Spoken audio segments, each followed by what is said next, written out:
Welcome to Sleep Audiobooks. If you would like our Better Sleep Quick Guide filled with proven techniques to improve sleep, sign up to our mailing list at sleepaudiobooks.com and we'll send the PDF as a thank you. Subscribing and leaving a comment helps this channel more than you know, so please feel free to offer suggestions for future audiobooks or to just say hi. Thank you for listening. We hope you have an excellent night's sleep. This is Sleep Audiobooks. English Fairy Tales, collected by Joseph Jacobs. Recording by Joy Chan. How to get into this book. Knock at the knocker on the door. Pull the bell at the side. Then, if you are very quiet, you'll hear a teeny tiny voice say through the grating, "Take down the key." This you'll find at the back. You cannot mistake it, for it has JJ in the wards. Put the key in the keyhole, which it fits exactly. Unlock the door and walk in. To my dear little May. Preface. Who says that English folk have no fairy tales of their own? The present volume contains only a selection out of some 140, of which I have found traces in this country. It is probable that many more exist. A quarter of the tales in this volume have been collected during the last 10 years or so, and some of them have not been hitherto published. Up to 1870, it was equally said of France and of Italy that they possessed no folk tales. Yet within 15 years from that date, over 1,000 tales had been collected in each country. I am hoping that the present volume may lead to equal activity in this country, and would earnestly beg any reader of this book who knows of similar tales to communicate them, written down as they are told, to me, care of Mr. Nutt. The only reason, I imagine, why such tales have not hitherto been brought to light is the lamentable gap between the governing and recording classes and the dumb working classes of this country, dumb to others but eloquent among themselves. It would be no unpatriotic task to help to bridge over this gulf by giving a common fund of nursery literature to all classes of the English people, and, in any case, it can do no harm to add to the innocent gaiety of the nation. A word or two as to our title seems necessary. We have called our stories fairy tales, though few of them speak of fairies. The same remark applies to the collection of the Brothers Grimm and to all the other European collections, which contain exactly the same classes of tales as ours. Yet our stories are what the little ones mean when they clamour for fairy tales, and this is the only name which they give to them. One cannot imagine a child saying, "Tell us a folk tale, nurse," or "Another nursery tale, please, grandma." As our book is intended for the little ones, we have indicated its contents by the name they use. The words fairy tales must accordingly be taken to include tales in which occurs something fairy, something extraordinary, fairies, giants, dwarfs, speaking animals. It must be taken also to cover tales in which what is extraordinary is the stupidity of some of the actors. Many of the tales in this volume, as in similar collections for other European countries, are what the folklorists call drolls. They serve to justify the title of Merry England, which used to be given to this country of ours, and indicate unsuspected capacity for fun and humour among the unlettered classes. The story of Tom Tit Tot, which opens our collection, is unequalled among all other folk tales I am acquainted with, for its combined sense of humour and dramatic power. The first adjective of our title also needs a similar extension of its meaning. I have acted on Moliere's principle, and have taken what was good wherever I could find it. Thus, a couple of these stories have been found among descendants of English immigrants in America. A couple of others I tell as I heard them myself in my youth in Australia. one of the best, was taken down from the mouth of an English gypsy.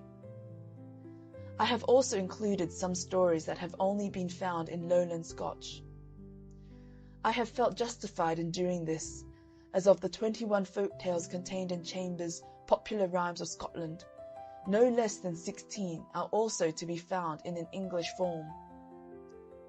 With the folk tale, as with the ballad, Lowland Scotch may be regarded as simply a dialect of English, and it is a mere chance whether a tale is extant in one or other, or both. I have also rescued and retold a few fairy tales that only exist nowadays in the form of ballads.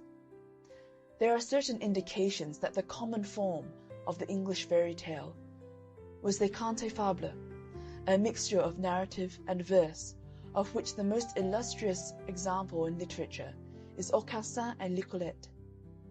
In one case I have endeavoured to retain this form, as the tale in which it occurs, Childe Roland, is mentioned by Shakespeare in King Lear, and is probably, as I have shown, the source of Milton's Comus. Late, as they have been collected, some dozen of the tales can be traced back to the 16th century, 2 of them being quoted by Shakespeare himself. In the majority of instances, I have had largely to rewrite these fairy tales, especially those in dialect, including the Lowland Scotch. Children, and sometimes those of larger growth, will not read dialect. I have also had to reduce the flatulent phraseology of the 18th century chapbooks, and to rewrite in simpler style the stories only extant in literary English. I have, however, left a few vulgarisms in the mouths of vulgar people. Children appreciate the dramatic propriety of this as much as their elders. Generally speaking, it has been my ambition to write as a good old nurse will speak when she tells fairy tales. I am doubtful as to my success in catching the colloquial romantic tone appropriate for such narratives, but the thing had to be done, or else my main object, to give a book of English fairy tales, which English children will listen to, would have been unachieved. This book is meant to be read aloud, and not merely taken in by the eye. In a few instances I have introduced or changed an incident. I have never done so, however, without mentioning the fact in the notes. These have been relegated to the obscurity of small print and a back place, while the little ones have been, perhaps unnecessarily, warned off them. They indicate my sources and give a few references to parallels and variants which may be of interest to fellow students of folklore. It is, perhaps, not necessary to inform readers who are not fellow students that the study of folk tales has pretensions to be a science. It has its special terminology and its own methods of investigation, by which it is hoped, one of these days, to gain fuller knowledge of the workings of the popular mind, as well as traces of archaic modes of thought and custom. I hope on some future occasion to treat the subject of the English folk tale on a larger scale, and with all the necessary paraphernalia of prolegomena and excursus. I shall then, of course, reproduce my originals with literary accuracy, and have therefore felt the more at liberty on the present occasion to make the necessary deviations from this, in order to make the tales readable for children. Finally, I have to thank those by whose kindness in waiving their rights to some of these stories, I have been enabled to compile this book. My friends Mr. E. Clodd, Mr. F. Hines Groom, and Mr. Andrew Lang have thus yielded up to me some of the most attractive stories in the following pages. The councils of the English and of the American folklore societies, and Messrs. Longmans, have also been equally generous. Nor can I close these remarks without a word of thanks and praise to the artistic skill with which my friend, Mr. J. D. Batten, has made the romance and humour of these stories live again in the brilliant designs with which he has adorned these pages. It should be added that the dainty headpieces to Henny Penny and Mr. Fox are due to my old friend, Mr. Henry Ryland. Joseph Jacobs. End of the preface. Chapter 1. Tom Tit Tot. Once upon a time there was a woman, and she baked 5 pies. And when they came out of the oven, they were that overbaked the crusts were too hard to eat. So she says to her daughter, "Daughter," says she, "put you them there pies on the shelf, and leave 'em there a little, and they'll come again." She meant, you know, the crust would get soft. But the girl, she says to herself, "Well, if they'll come again, I'll eat 'em now." And she set to work and ate 'em all, first and last. Well, come supper time, the woman said, "Go you and get one of them there pies. I dare say they've come again now." The girl went and she looked, and there was nothing but the dishes. So back she came, and says she, "No, they ain't come again." "Not one of 'em?" says the mother. "Not one of 'em," says she. "Well, come again or not come again," said the woman, "I'll have one for supper." "But you can't if they ain't come," said the girl. "But I can," says she. "Go you and bring the best of 'em." "Best or worst," says the girl, "I've ate 'em all, and you can't have one till that's come again." Well, the woman she was done, and she took her spinning to the door to spin, and as she span, she sang. My daughter ate five pies today. My daughter ate five pies today. The king was coming down the street, and he heard her sing, but what she sang he couldn't hear, so he stopped and said, "What was that you were singing, my good woman?" The woman was ashamed to let him hear what her daughter had been doing, so she sang instead of that, "My daughter has spun five skeins today. My daughter has spun five skeins today." "Stars o' mine," said the king, "I never heard tell of anyone that could do that." Then he said, "Look you here, I want a wife, and I'll marry your daughter. But look you here," says he, 11 months out of the year she shall have all she likes to eat, and all the gowns she likes to get, and all the company she likes to keep. But the last month of the year she'll have to spin 5 skeins every day, and if she don't, I shall kill her." "All right," says the woman, for she thought what a grand marriage that was, and as for the 5 skeins, when the time came, there'd be plenty of ways of getting out of it, and likely as he'd have forgotten all about it. Well, so they were married, and for 11 months the girl had all she liked to eat, and all the gowns she liked to get, and all the company she liked to keep. But when the time was getting over, she began to think about the skeins, and to wonder if he had 'em in mind. But not one word did he say about 'em, and she thought he'd wholly forgotten 'em. However, the last day of the last month, he takes her to a room she'd never set eyes on before. There was nothing in it but a spinning wheel and a stool.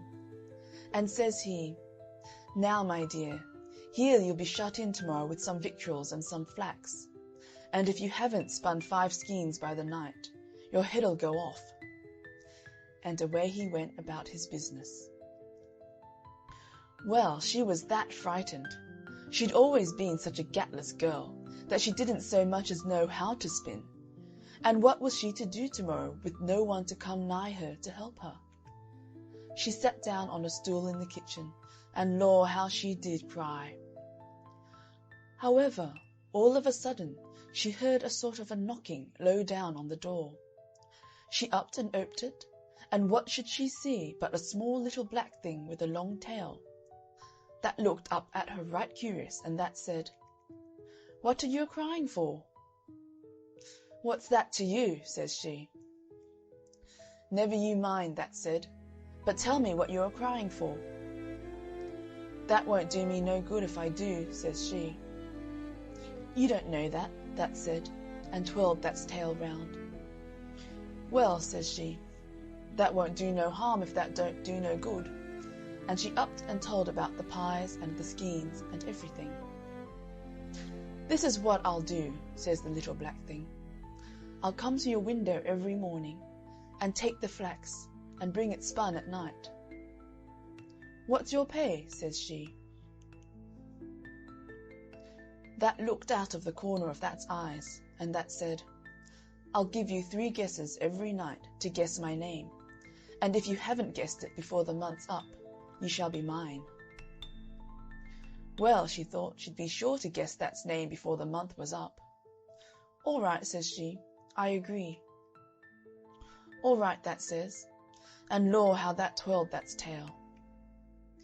Well, the next day, her husband took her into the room, and there was the flax and the day's food. "Now there's the flax," says he, "and if that ain't spun up this night, off goes your head." And then he went out and locked the door. He'd hardly gone when there was a knocking against the window. She upped and she oped it, and there, sure enough, was the little old thing sitting on the ledge.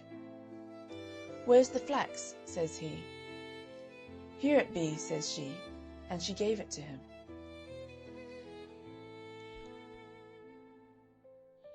Well, come the evening, a knocking came again to the window. She upped and she oped it, and there was the little old thing with 5 skeins of flax on his arm. "Here it be," says he, and he gave it to her. "Now what's my name?" says he. "What, is that Bill?" says she. "No, that ain't," says he, and he twirled his tail. "Is that Ned?" says she. "No, that ain't," says he, and he twirled his tail. "Well, is that Mark?" says she. "No, that ain't," says he, and he twirled his tail harder, and away he flew. Well, when her husband came in, there were the 5 skeins ready for him. "I see I shan't have to kill you tonight, my dear," says he. "You'll have your food and your flax in the morning," says he, and away he goes. Well, every day the flax and the food were brought, and every day that there little black impet used to come mornings and evenings. And all the day the girl sat trying to think of names to say to it when it came at night. But she never hit on the right one. And as it got towards the end of the month, the impet began to look so maliceful, and that twirled that's tail faster and faster each time she gave a guess. At last it came to the last day but one. The impet came at night, along with the 5 skeins, and that said, "What, ain't you got my name yet?" "Is that Nicodemus?" says she. "No, 'tain't," that says. "Is that Samuel?" says she. "No, 'tain't," that says. "Oh, well, is that Methusalem?" says she. "No, 'tain't that neither," that says. Then that looks at her with that's eyes like a coal of fire, and that says, "Woman, there's only tomorrow night, and then you'll be mine." And away it flew. Well, she felt that horrid. However, she heard the king coming along the passage. In he came, and when he sees the 5 skeins, he says he, "Well, my dear," says he, "I don't see but what you'll have your skeins ready tomorrow night as well, and as I reckon I shan't have to kill you, I'll have supper in here tonight." So they brought supper, and another stool for him, and down the 2 sat. Well, he hadn't eaten but a mouthful or so when he stops and begins to laugh. "What is it?" says she. "Why," says he, "I was out a-hunting today, and I got away to a place in the wood I'd never seen before, and there was an old chalk pit, and I heard a kind of a sort of a humming. So I got off my hobby, and I went right quiet to the pit, and I looked down. Well, what should there be but the funniest little black thing you ever set eyes on. And what was that doing but that had a little spinning wheel, and that was spinning wonderful fast, and twirling that's tail. And as that span, that sang, 'Nimmy, nimmy not, my name's Tom Tit Tot.' Well, when the girl heard this, she felt as if she could have jumped out of her skin for joy. but she didn't say a word. Next day, that there little thing looked so maliceful when he came for the flax. And when night came, she heard that knocking against the window panes. She oped the window, and that come right in on the ledge, that was grinning from ear to ear, and ooh, that's tail was twirling round so fast. "What's my name?" that says, as that gave her the skeins. "Is that Solomon?" she says, pretending to be afeard. "No, 'tain't," that says, and that came further into the room. "Well, is that Zebedee?" says she again. "No, 'tain't," says the infant, and then that laughed and twirled that tail till you couldn't hardly see it. "Take time, woman," that says. "Next guess, and you're mine." And that stretched out that's black hands at her. Well, she backed a step or two, and she looked at it, and then she laughed out, and says she, pointing her finger at it, "Nimmy, nimmy not, your name's Tom Tit Tot." Well, when that heard her, that gave an awful shriek, and away that flew into the dark, and she never saw it any more. End Chapter 1. Tom Tit Tot. Chapter 2. The Three Sillies. Once upon a time there was a farmer and his wife, who had one daughter, and she was courted by a gentleman. Every evening he used to come and see her, and stop to supper at the farmhouse, and the daughter used to be sent down into the cellar to draw the beer for supper. So one evening she had gone down to draw the beer, and she happened to look up at the ceiling while she was drawing, and she saw a mallet stuck in one of the beams. It must have been there a long, long time, but somehow or other she had never noticed it before, and she began a-thinking.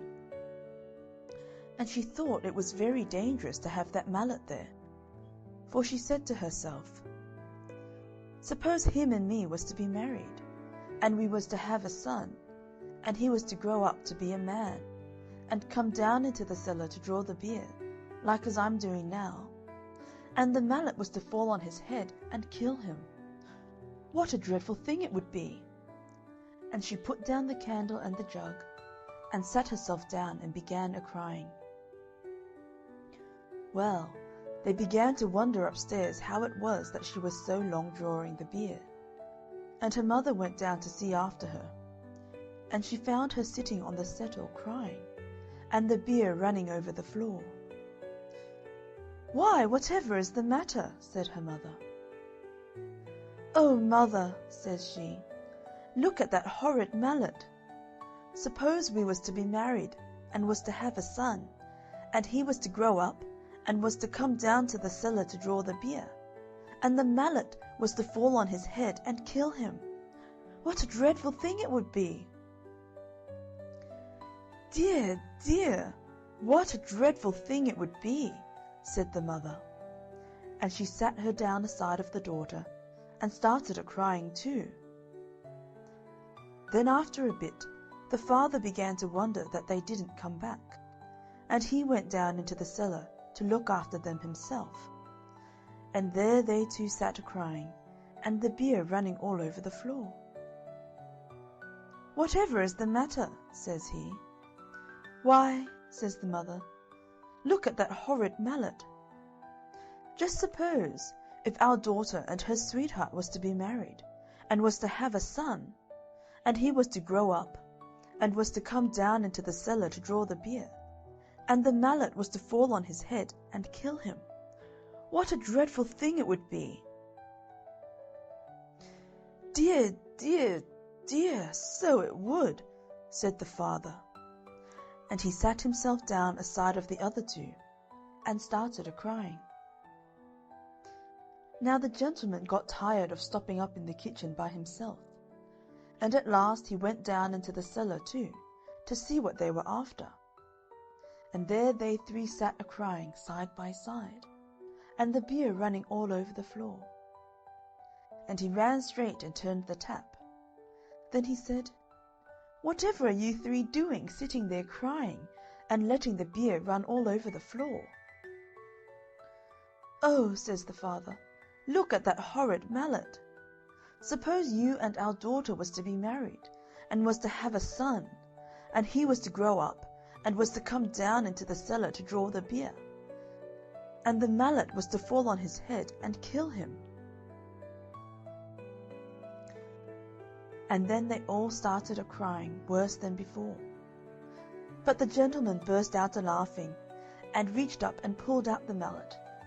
And then he said, "I've travelled many miles, and I never met 3 such big sillies as you 3 before. And now I shall start out on my travels again, and when I can find 3 bigger sillies than you 3, then I'll come back and marry your daughter." So he wished them goodbye, and started off on his travels, and left them all crying because the girl had lost her sweetheart. Well, he set out and he travelled a long way, and at last he came to a woman's cottage that had some grass growing on the roof. And the woman was trying to get her cow to go up a ladder to the grass, and the poor thing durst not go. So the gentleman asked the woman what she was doing.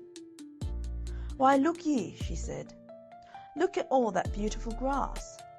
I'm going to get the cow onto the roof to eat it. She'll be quite safe, for I shall tie a string round her neck, and pass it down the chimney, and tie it to my wrist as I go about the house, so she can't fall off without my knowing it." "Oh, you poor silly," said the gentleman. "You should cut the grass, and throw it down to the cow." But the woman thought it was easier to get the cow up the ladder than to get the grass down. So she pushed her and coaxed her, and got her up, and tied a string round her neck, and passed it down the chimney, and fastened it to her own wrist. And the gentleman went on his way. But he hadn't gone far when the cow tumbled off the roof, and hung by the string tied round her neck, and it strangled her. And the weight of the cow tied to her wrist pulled the woman up the chimney, and she stuck fast halfway, and was smothered in soot. Well, that was one big silly. And the gentleman went on, and he went to an inn to stop the night, and they were so full at the inn that they had to put him in a double-bedded room, and another traveller was to sleep in the other bed. The other man was a very pleasant fellow, and they got very friendly together.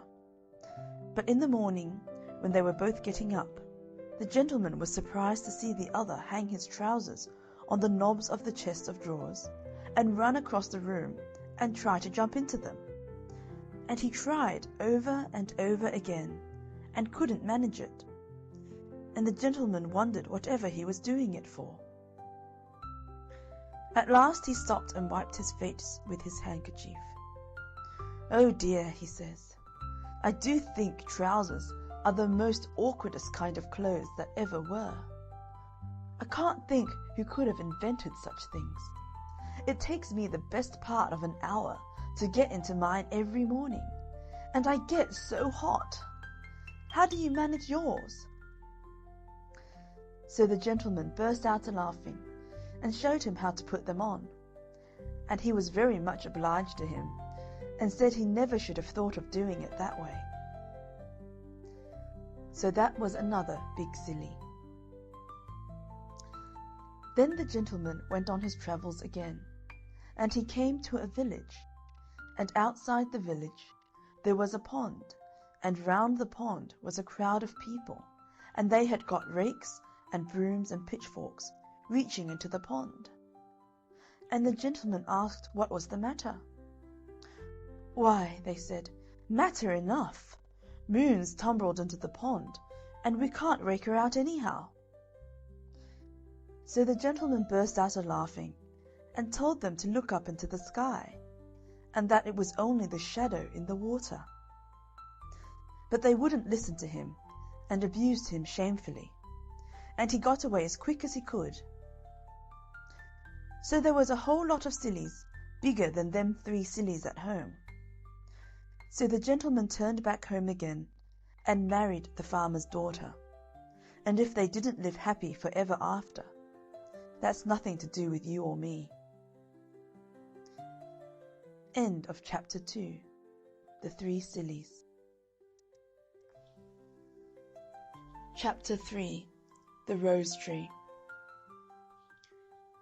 There was once upon a time a good man who had 2 children, a girl by a first wife, and a boy by the second. The girl was as white as milk, and her lips were like cherries. Her hair was like golden silk, and it hung to the ground. Her brother loved her dearly, but her wicked stepmother hated her. "Child," said the stepmother one day, "go to the grocer's shop and buy me a pound of candles." She gave her the money, and the little girl went, bought the candles, and started on her return. There was a stile to cross. She put down the candles whilst she got over the stile. Up came a dog and ran off with the candles. She went back to the grocer's, and she got a second bunch. She came to the stile, set down the candles, and proceeded to climb over. Up came the dog and ran off with the candles. She went again to the grocer's, and she got a third bunch, and just the same happened. Then she came to her stepmother crying, for she had spent all the money and had lost 3 bunches of candles. The stepmother was angry, but she pretended not to mind the loss. She said to the child, "Come, lay your head on my lap, that I may comb your hair." So the little one laid her head in the woman's lap, who proceeded to comb the yellow silken hair. And when she combed the hair, fell over her knees, and rolled right down to the ground. Then the stepmother hated her more for the beauty of her hair. So she said to her, "I cannot part your hair on my knee. Fetch a billet of wood." So she fetched it. Then said the stepmother, "I cannot part your hair with a comb. Fetch me an axe." So she fetched it. "Now," said the wicked woman, "lay your head down on the billet whilst I part your hair." Well, she laid down her little golden head without fear, and whist, down came the axe, and it was off. So the mother wiped the axe and laughed. Then she took the heart and liver of the little girl, and she stewed them, and brought them into the house for supper. The husband tasted them and shook his head. He said they tasted very strangely. She gave some to the little boy, but he would not eat. She tried to force him, but he refused, and ran out into the garden, and took up his little sister, and put her in a box, and buried the box under a rose tree. And every day he went to the tree and wept, till his tears ran down on the box. One day the rose tree flowered. It was spring, and there among the flowers was a white bird, and it sang and sang and sang like an angel out of heaven. Away it flew, and it went to a cobbler's shop, and perched itself on a tree hard by. And thus it sang: "My wicked mother slew me, my dear father ate me. My little brother whom I love sits below, and I sing above, stick, stock, stone dead." "Sing again that beautiful song," said the shoemaker, "if you will first give me those little red shoes you are making." The cobbler gave the shoes, and the bird sang the song, then flew to a tree in front of a watchmaker's, and sang: "My wicked mother slew me, my dear father ate me. My little brother whom I love sits below, and I sing above, stick, stock, stone dead." "Oh, the beautiful song! Sing it again, sweet bird," asked the watchmaker. "If you will give me first that gold watch and chain in your hand." The jeweller gave the watch and chain. The bird took it in one foot, the shoes in the other, and, after having repeated the song, flew away to where 3 millers were picking a millstone. The bird perched on a tree and sang. My wicked mother slew me. My dear father ate me. My little brother whom I love sits below, and I sing above. Stick. Then one of the men put down his tool and looked up from his work. Stock. Then the second miller's man laid aside his tool and looked up. Stone.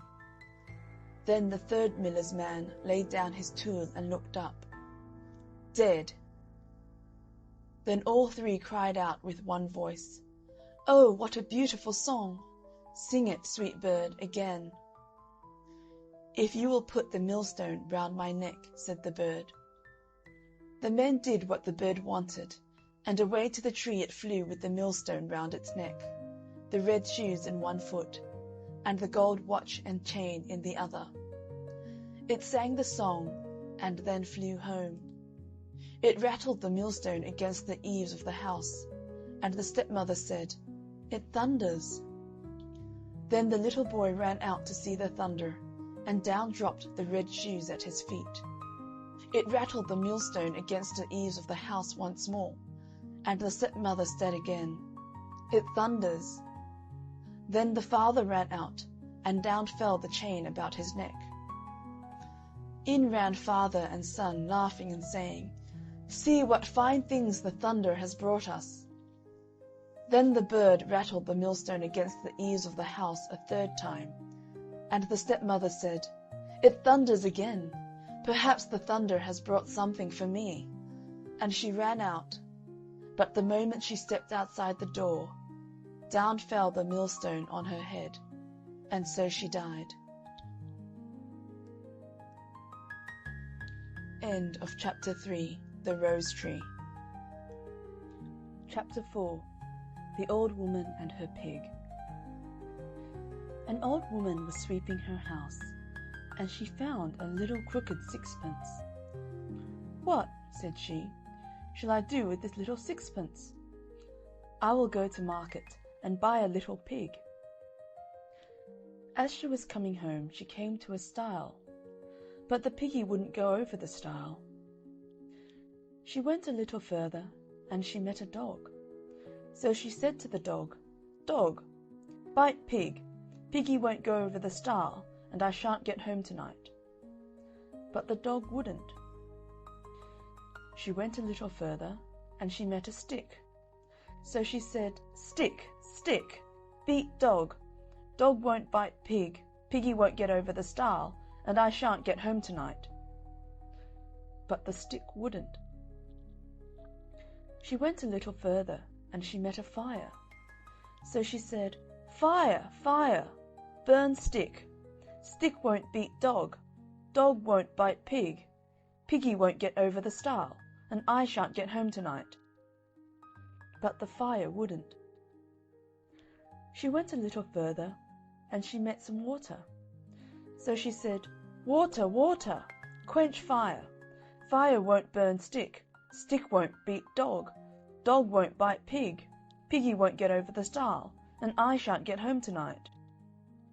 But the water wouldn't. She went a little further, and she met an ox. So she said, "Ox, ox, drink water. Water won't quench fire. Fire won't burn stick. Stick won't beat dog. Dog won't bite pig. Piggy won't get over the stile, and I shan't get home tonight." But the ox wouldn't. She went a little further, and she met a butcher. So she said, "Butcher, butcher, kill ox. Ox won't drink water. Water won't quench fire. Fire won't burn stick. Stick won't beat dog. Dog won't bite pig. Piggy won't get over the stile, and I shan't get home tonight." But the butcher wouldn't. She went a little further, and she met a rope. So she said, "Rope, rope, hang butcher. Butcher won't kill ox. Ox won't drink water. Water won't quench fire. Fire won't burn stick. Stick won't beat dog. Dog won't bite pig. Piggy won't get over the stile, and I shan't get home tonight." But the rope wouldn't. She went a little further, and she met a rat. So she said, "Rat, rat, gnaw rope. Rope won't hang butcher. Butcher won't kill ox. Ox won't drink water. Water won't quench fire. Fire won't burn stick. Stick won't beat dog. Dog won't bite pig. Piggy won't get over the stile. And I shan't get home tonight." But the rat wouldn't. She went a little further, and she met a cat. So she said, "Cat, cat, kill rat. Rat won't gnaw rope. Rope won't hang butcher. Butcher won't kill ox. Ox won't drink water. Water won't quench fire. Fire won't burn stick. Stick won't beat dog. Dog won't bite pig. Piggy won't get over the stile. And I shan't get home tonight." But the cat said to her, "If you will go to yonder cow and fetch me a saucer of milk, I will kill the rat." So away went the old woman to the cow. But the cow said to her, "If you will go to yonder haystack and fetch me a handful of hay, I'll give you the milk." So away went the old woman to the haystack, and she brought the hay to the cow. As soon as the cow had eaten the hay, she gave the old woman the milk, and away she went with it in a saucer to the cat. As soon as the cat had lapped up the milk, the cat began to kill the rat.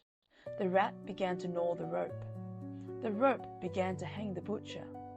The butcher began to kill the ox. The ox began to drink the water.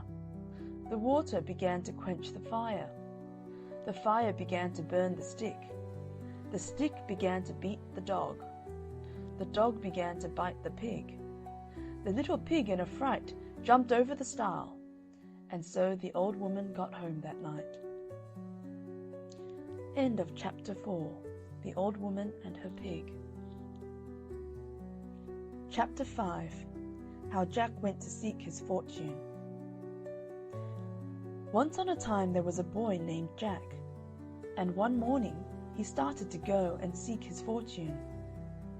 He hadn't gone very far before he met a cat. "Where are you going, Jack?" said the cat. "I am going to seek my fortune." "May I go with you?" "Yes," said Jack. "The more the merrier." So on they went, jiggelty-jolt, jiggelty-jolt. They went a little further, and they met a dog. "Where are you going, Jack?" said the dog. "I am going to seek my fortune." "May I go with you?" "Yes," said Jack. "The more the merrier." So on they went, jiggelty-jolt, jiggelty-jolt. They went a little further, and they met a goat. "Where are you going, Jack?" said the goat. "I am going to seek my fortune." "May I go with you?" "Yes," said Jack. "The more the merrier." So on they went, jiggelty-jolt, jiggelty-jolt. They went a little further, and they met a bull.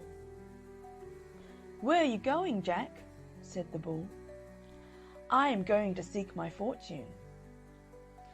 "May I go with you?" "Yes," said Jack. "The more the merrier." So on they went, jiggelty-jolt, jiggelty-jolt. They went a little further, and they met a rooster. "Where are you going, Jack?" said the rooster. "I am going to seek my fortune."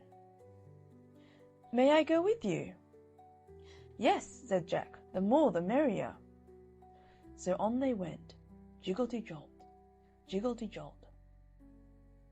Well, they went on till it was about dark, and they began to think of some place where they could spend the night. About this time they came in sight of a house, and Jack told them to keep still while he went up and looked in through the window. And there were some robbers counting over the money. Then Jack went back and told them to wait till he gave the word, and then to make all the noise they could. So when they were all ready, Jack gave the word, and the cat mewed, and the dog barked, and the goat bleated, and the bull bellowed, and the rooster crowed, and all together they made such a dreadful noise that it frightened the robbers all away. And then they went in and took possession of the house. Jack was afraid the robbers would come back in the night, and so when it came time to go to bed, he put the cat in the rocking chair, and he put the dog under the table, and he put the goat upstairs, and he put the bull down cellar, and the rooster flew up onto the roof, and Jack went to bed. By and by the robbers saw it was all dark, and they sent one man back to the house to look after their money. Before long he came back in a great fright and told them his story. "I went back to the house," said he, "and went in and tried to sit down in the rocking chair, and there was an old woman knitting, and she stuck her knitting needles into me." That was the cat, you know.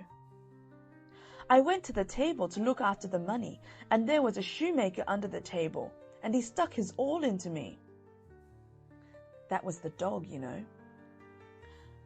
"I started to go upstairs, and there was a man up there threshing, and he knocked me down with his flail." That was the goat, you know. "I started to go down cellar, and there was a man down there chopping wood, and he knocked me up with his axe." That was the bull, you know. "But I shouldn't have minded all that if it hadn't been for that little fellow on top of the house, who kept a-hollering, 'Chuck him up to me! Chuck him up to me!'" Of course, that was the cock-a-doodle-doo. End of Chapter 5. How Jack went to seek his fortune. Chapter 6. Mr. Vinegar. Mr. and Mrs. Vinegar lived in a vinegar bottle. Now one day, when Mr. Vinegar was from home, Mrs. Vinegar, who was a very good housewife, was busily sweeping her house, when an unlucky thump of the broom brought the whole house clitter-clatter, about her ears. In an agony of grief, she rushed forth to meet her husband. On seeing him, she exclaimed, "Oh, Mr. Vinegar, Mr. Vinegar, we are ruined! I have knocked the house down, and it is all to pieces." Mr. Vinegar then said, "My dear, let us see what can be done. Here is the door. I will take it on my back, and we will go forth to seek our fortune." They walked all that day, and at nightfall entered a thick forest. They were both very, very tired, and Mr. Vinegar said, "My love, I will climb up into a tree, drag up the door, and you shall follow." He accordingly did so, and they both stretched their weary limbs on the door, and fell fast asleep. In the middle of the night, Mr. Vinegar was disturbed by the sound of voices underneath, and to his horror and dismay, found that it was a band of thieves met to divide their booty. "Here, Jack," said one, "here's 5 pounds for you. Here, Bill, here's 10 pounds for you. Here, Bob, here's 3 pounds for you." Mr. Vinegar could listen no longer. His terror was so great that he trembled and shook down the door on their heads. Away scampered the thieves, but Mr. Vinegar dared not quit his retreat till broad daylight. He then scrambled out of the tree and went to lift up the door. What did he see but a number of golden guineas? "Come down, Mrs. Vinegar," he cried. "Come down, I say. Our fortune's made! Our fortune's made! Come down, I say." Mrs. Vinegar got down as fast as she could, and when she saw the money, she jumped for joy. "Now, my dear," said she, "I'll tell you what you shall do. There is a fair at the neighbouring town. You shall take these 40 guineas and buy a cow. I can make butter and cheese, which you shall sell at market, and we shall then be able to live very comfortably." Mr. Vinegar joyfully agrees, takes the money, and off he goes to the fair. When he arrived, He walked up and down, and at length saw a beautiful red cow. It was an excellent milker, and perfect in every way. "Oh," thought Mr. Vinegar, "if I had but that cow, I should be the happiest man alive." So he offers the 40 guineas for the cow, and the owner said that, as he was a friend, he'd oblige him. So the bargain was made, and he got the cow, and he drove it backwards and forwards to show it. By and by he saw a man playing the bagpipes. Tweedledum, tweedledee. The children followed him about, and he appeared to be pocketing money on all sides. "Well," thought Mr. Vinegar, "if I had but that beautiful instrument, I should be the happiest man alive. My fortune would be made."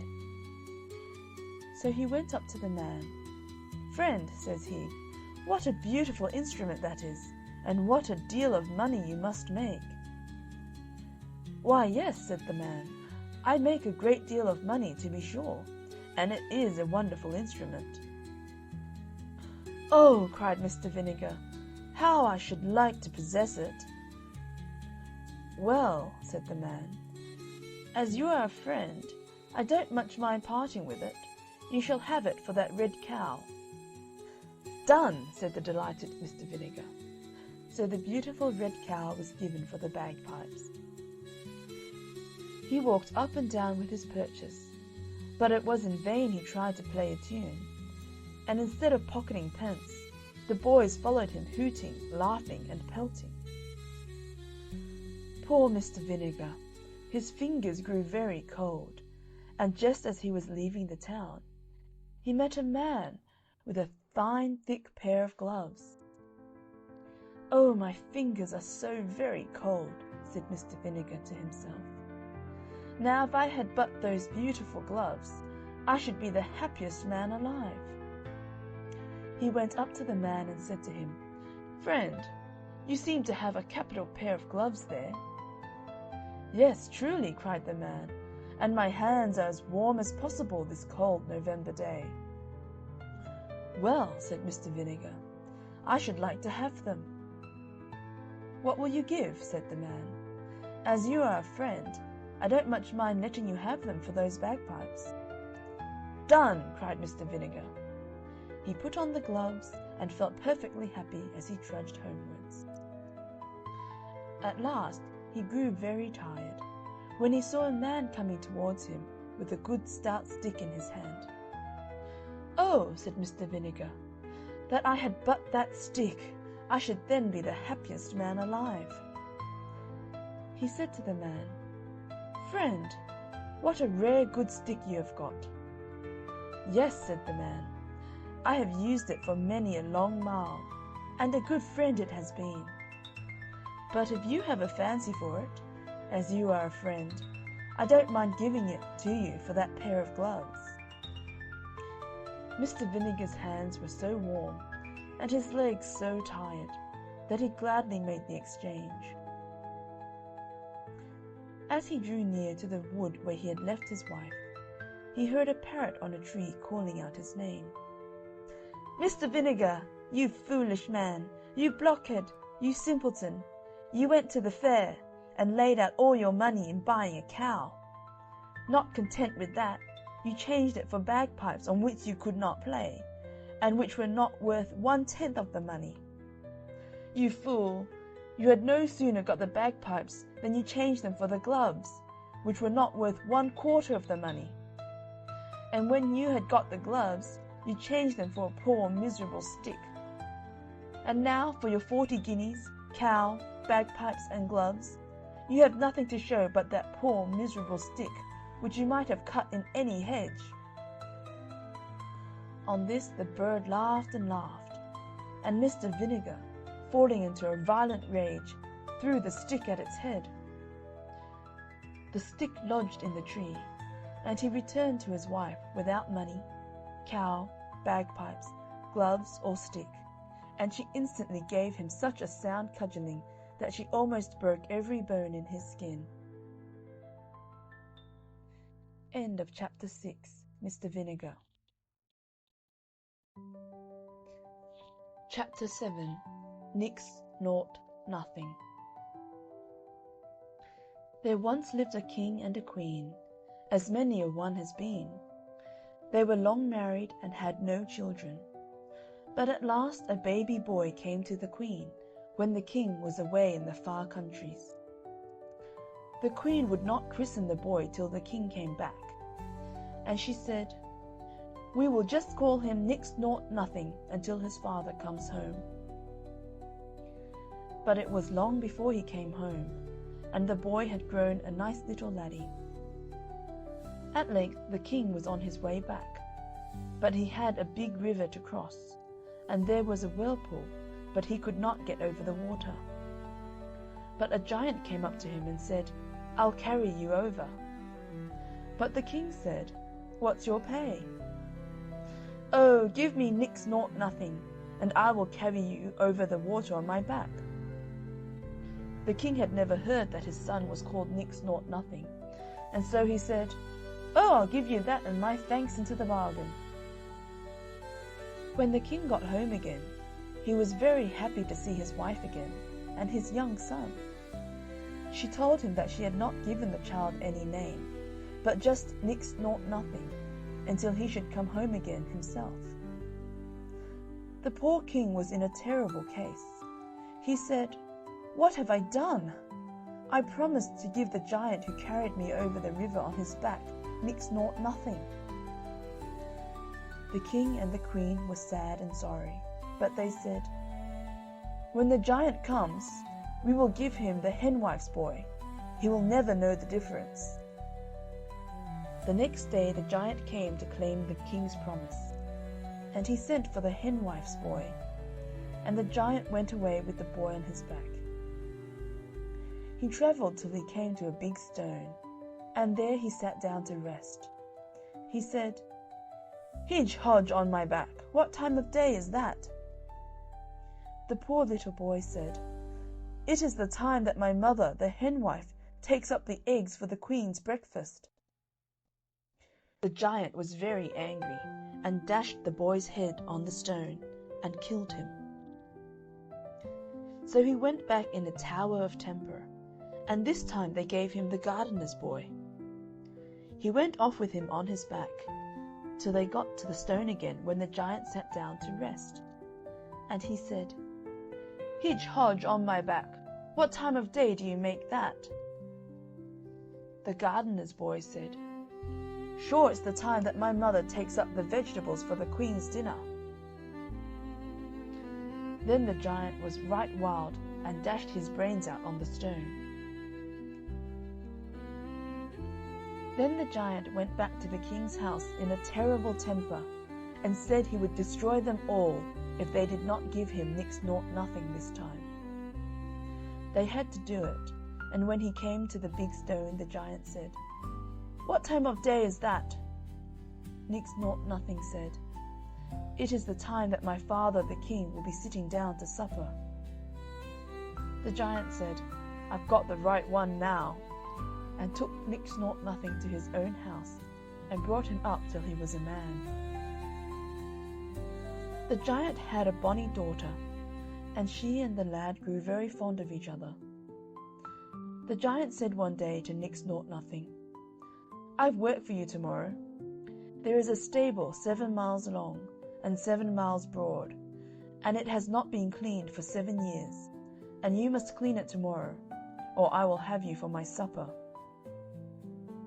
The giant's daughter went out next morning with the lad's breakfast, and found him in a terrible state, for always, as he cleaned out a bit, it just fell in again. The giant's daughter said she would help him, and she cried all the beasts in the field, and all the fowls of the air, and in a minute they all came, and carried away everything that was in the stable, and made it all clean before the giant came home.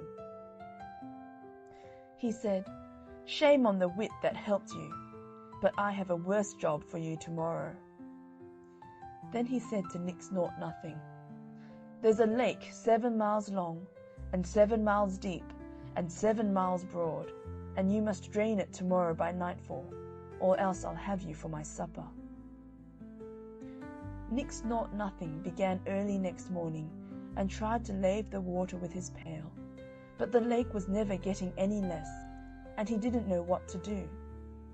But the giant's daughter called on all the fish in the sea to come and drink the water, and very soon they drank it dry. When the giant saw the work done, he was in a rage and said, "I've a worse job for you tomorrow. There is a tree 7 miles high and no branch on it, till you get to the top, and there is a nest with 7 eggs in it, and you must bring down all the eggs without breaking one, or else I'll have you for my supper." At first the giant's daughter did not know how to help Nix Nought Nothing. She cut off first her fingers and then her toes, and made steps of them, and he climbed the tree and got all the eggs safe till he came just to the bottom, and then one was broken. So they determined to run away together, and after the giant's daughter had tidied up her hair a bit and got her magic flask, they set out together as fast as they could run. And they hadn't got but 3 fields away when they looked back and saw the giant walking along at top speed after them. "Quick, quick!" called out the giant's daughter. "Take my comb from my hair and throw it down." Nix Nought Nothing took her comb from her hair and threw it down, and out of every one of its prongs there sprung up a fine thick briar in the way of the giant. You may be sure it took him a long time to work his way through the briar bush, and by the time he was well through, Nix Nought Nothing and his sweetheart had run on a tidy step away from him. But he soon came along after them, and was just like to catch him up when the giant's daughter called out to Nix Nought Nothing, "Take my hair dagger and throw it down, quick, quick!" So Nix Nought Nothing threw down the hair dagger, and out of it grew as quick as lightning a thick hedge of sharp razors, placed criss-cross.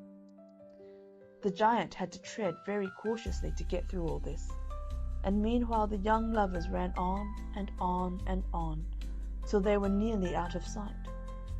But at last the giant was through, and it wasn't long before he was like to catch them up. But just as he was stretching out his hand to catch Nix Nought Nothing, his daughter took out her magic flask and dashed it on the ground. And as it broke, out of it welled a big, big wave that grew and that grew, till it reached the giant's waist, and then his neck. And when it got to his head, he was drowned dead, and dead, and dead indeed. So he goes out of the story. But Nix Nought Nothing fled on till where do you think they came to? Why, to near the castle of Nix Nought Nothing's father and mother. But the giant's daughter was so weary that she couldn't move a step further. So Nix Nought Nothing told her to wait there while he went and found out a lodging for the night. And he went on towards the lights of the castle, and on the way he came to the cottage of the henwife, whose boy had had his brains dashed out by the giant. Now she knew Nix Nought Nothing in a moment, and hated him because he was the cause of her son's death. So when he asked his way to the castle, she put a spell upon him. And when he got to the castle, no sooner was he let in than he fell down dead asleep upon a bench in the hall. The king and queen tried all they could do to wake him up, but all in vain. So the king promised that if any lady could wake him up, she should marry him. Meanwhile, the giant's daughter was waiting and waiting for him to come back, and she went up into a tree to watch for him. The gardener's daughter, going to draw water in the well, saw the shadow of the lady in the water, and thought it was herself, and said, "If I'm so bonny, if I'm so brave, why do you send me to draw water?" So she threw down her pail, and went to see if she could wed the sleeping stranger. And she went to the henwife, who taught her an unspelling catch, which would keep Nix Nought Nothing awake as long as the gardener's daughter liked. So she went up to the castle and sang her catch, and Nix Nought Nothing was wakened for a bit, and they promised to wed him to the gardener's daughter. Meanwhile, the gardener went down to draw water from the well, and saw the shadow of the lady in the water. So he looks up and finds her, and he brought the lady from the tree and led her into his house. And he told her that a stranger was to marry his daughter, and took her up to the castle and showed her the man. And it was Nix Nought Nothing asleep in a chair. And she saw him and cried to him, "Waken, waken, and speak to me." But he would not waken, and soon she cried, "I cleaned the stable, I laved the lake, and I clomb the tree, and all for the love of thee, and thou wilt not waken and speak to me." The king and the queen heard this, and came to the bonny young lady, and she said, "I cannot get Nix Nought Nothing to speak to me for all that I can do." Then were they greatly astonished when she spoke of Nix Nought Nothing, and asked where he was, and she said, "He that sits there in the chair." Then they ran to him and kissed him, and called him their own dear son. So they called for the gardener's daughter, and made her sing her charm, and he wakened and told them all that the giant's daughter had done for him, and of all her kindness. Then they took her in their arms and kissed her, and said she should now be their daughter, for their son should marry her. But they sent for the henwife and put her to death. And they lived happy all their days. End of chapter 7.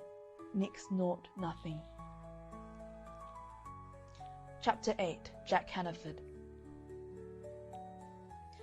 There was an old soldier who had been long in the wars, so long that he was quite out at elbows, and he did not know where to go to find a living.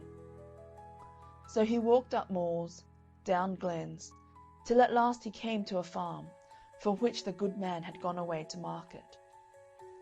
The wife of the farmer was a very foolish woman, who had been a widow when he married her. The farmer was foolish enough too, and it is hard to say which of the two was the more foolish. When you've heard my tale, you may decide. Now before the farmer goes to market, says he to his wife, "Here is 10 pounds all in gold. Take care of it till I come home."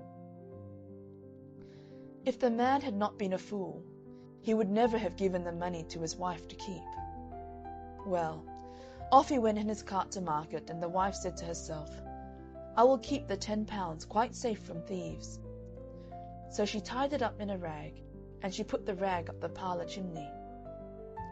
"There," said she, "no thieves will ever find it now, that is quite sure." Jack Hannaford, the old soldier, came and rapped at the door. "Who is there?" asked the wife. "Jack Hannaford." "Where do you come from?" "Paradise."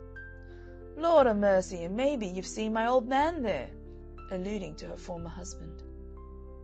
"Yes, I have." "And how was he a-doing?" asked the goody. "But middling. He cobbles old shoes, and he has nothing but cabbage for victuals." "Deary me!" exclaimed the woman. "Didn't he send a message to me?" "Yes, he did," replied Jack Hannaford. "He said that he was out of leather, and his pockets were empty, so you were to send him a few shillings to buy a fresh stock of leather." "He shall have them, bless his poor soul!" And away went the wife to the parlour chimney, and she pulled the rag with the 10 pounds in it from the chimney, and she gave the whole sum to the soldier, telling him that her old man was to use as much as he wanted, and to send back the rest. It was not long that Jack waited after receiving the money. He went off as fast as he could. Presently the farmer came home and asked his wife for his money. The wife told him that she had sent it by a soldier to her former husband in Paradise, to buy him leather for cobbling the shoes of the saints and angels of heaven. The farmer was very angry, and he saw that he had never met with such a fool as his wife. But the wife said that her husband was a greater fool for letting her have the money. There was no time to waste words, so the farmer mounted his horse and rode off after Jack Hannaford. The old soldier heard the horse's hoofs clattering on the road behind him, so he knew it must be the farmer pursuing him. he lay down on the ground, and shading his eyes with one hand, looked up into the sky, and pointed heavenwards with the other hand. "What are you about there?" asked the farmer, pulling up.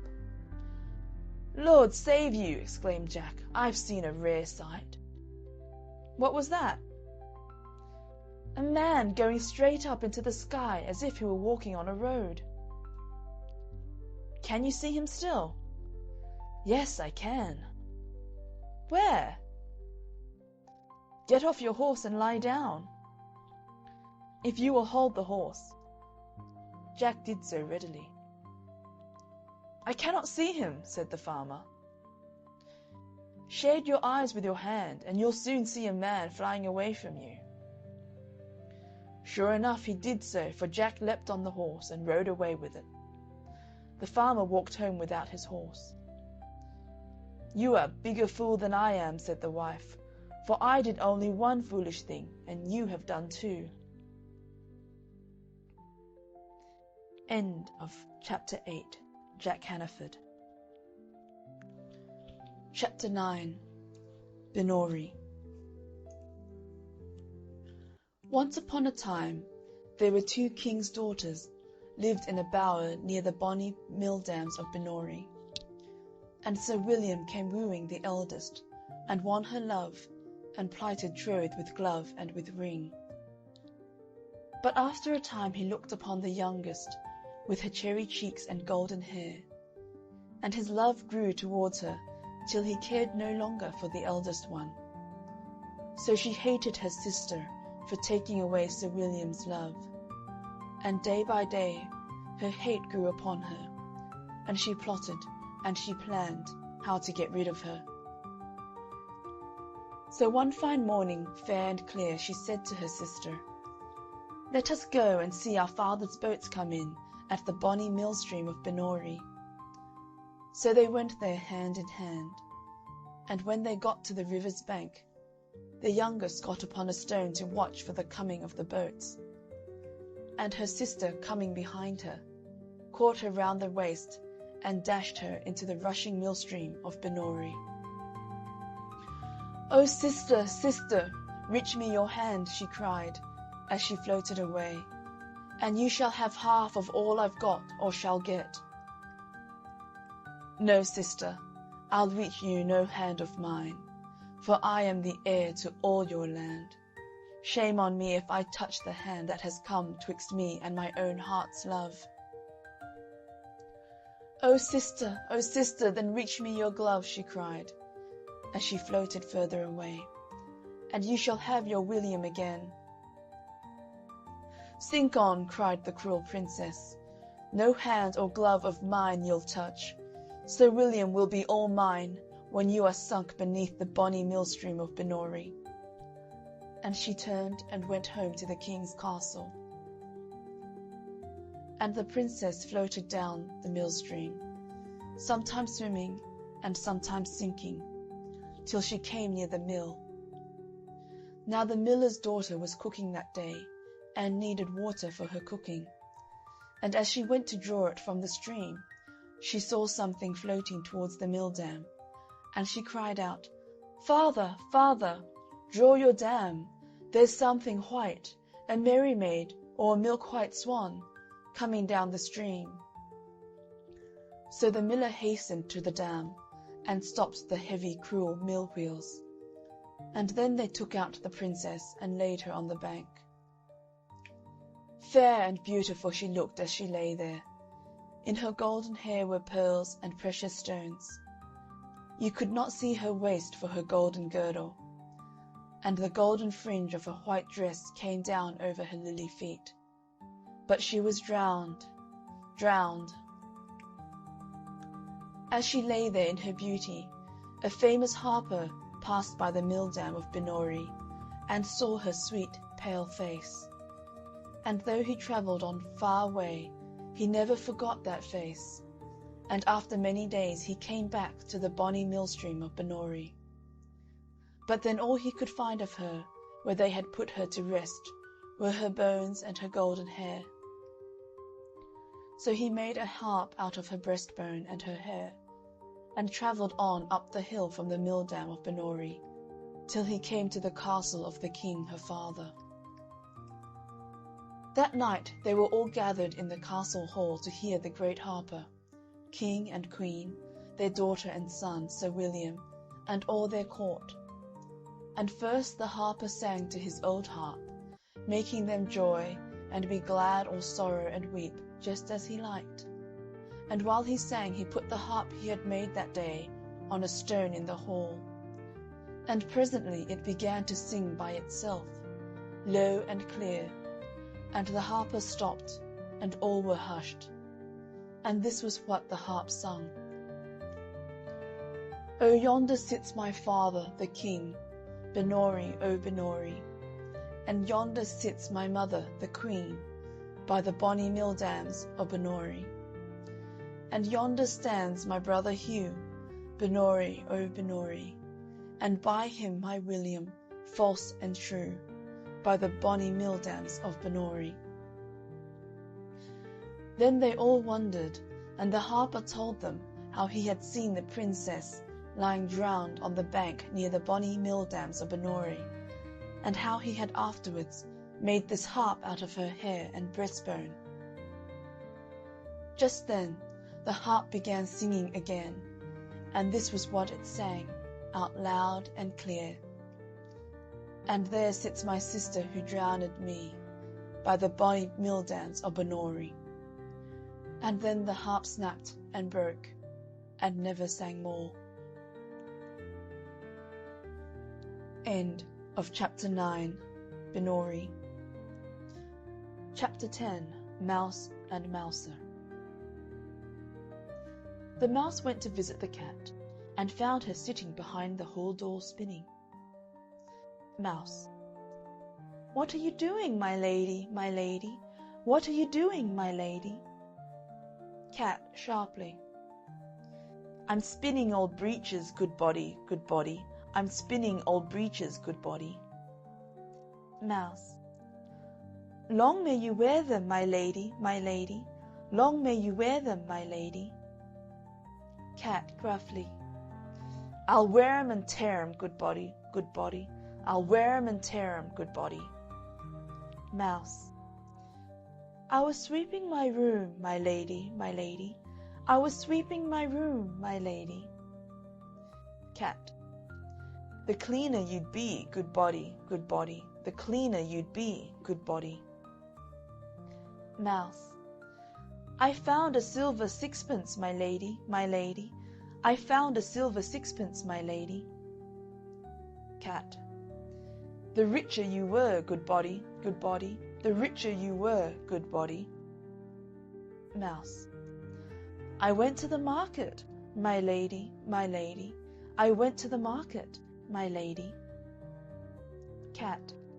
The further you went, good body, good body. The further you went, good body. Mouse. I bought me a pudding, my lady, my lady. I bought me a pudding, my lady. Cat snarling. The more meat you had, good body, good body. The more meat you had, good body. Mouse. I put it in the window to cool, my lady. I put it in the window to cool. Cat sharply. The faster you'd eat it, good body, good body. The faster you'd eat it, good body. Mouse timidly. The cat came and ate it, my lady, my lady. The cat came and ate it, my lady. Cat pouncingly. And I'll eat you, good body, good body. And I'll eat you, good body. Springs upon the mouse and kills it. End of Chapter 10, Mouse and Mouser. Chapter 11, Kappa Rushes. Well, there was once a very rich gentleman, and he'd 3 daughters, and he thought he'd see how fond they were of him. So he says to the first, How much do you love me, my dear? Why, says she, as I love my life. That's good, says he. So he says to the second, How much do you love me, my dear? Why, says she, better nor all the world." "That's good," says he. So he says to the third, "How much do you love me, my dear?" "Why, I love you as fresh meat loves salt," says she. Well, he was that angry. "You don't love me at all," says he, "and in my house you stay no more." So he drove her out there and then, and shut the door in her face. Well, she went away on and on, till she came to a fen, and there she gathered a lot of rushes, and made them into a sort of a cloak with a hood, to cover her from head to foot, and to hide her fine clothes. And then she went on and on, till she came to a great house. "Do you want a maid?" says she. "No, we don't," said they. "I haven't nowhere to go," says she, "and I ask no wages, and do any sort of work," says she. "Well," says they, "if you like to wash the pots and scrape the saucepans, you may stay," said they. So she stayed there and washed the pots and scraped the saucepans and did all the dirty work. And because she gave no name, they called her Cap o' Rushes. Well, one day there was to be a great dance a little way off, and the servants were allowed to go and look on at the grand people. Cap o' Rushes said she was too tired to go, so she stayed at home. But when they were gone, she offed with her cap o' rushes and cleaned herself and went to the dance, and no one there was so finely dressed as her. Well, who should be there but her master's son? And what should he do but fall in love with her the minute he set eyes on her? He wouldn't dance with anyone else. But before the dance was done, Cap o' Rushes slipped off, and away she went home. And when the other maids came back, she was pretending to be asleep with her cap o' rushes on. Well, next morning they said to her, "You did miss a sight, Cap o' Rushes." "What was that?" says she. "Why, the beautifullest lady you ever see, dressed right gay and ga. The young master, he never took his eyes off her." "Well, I should have liked to have seen her," says Cap o' Rushes. "Well, there's to be another dance this evening, and perhaps she'll be there." But come the evening, Cap o' Rushes said she was too tired to go with them. Howsoever, when they were gone, she offed with her cap o' rushes and cleaned herself, and away she went to the dance. The master's son had been reckoning on seeing her, and he danced with no one else, and never took his eyes off her. But before the dance was over, she slipped off, and home she went. And when the maids came back, she pretended to be asleep with her cap o' rushes on. Next day they said to her again, "Well, Cap o' Rushes, you should have been there to seen the lady. There she was again, gay and ga, and the young master, he never took his eyes off her." "Well, there," says she, "I should have liked to have seen her."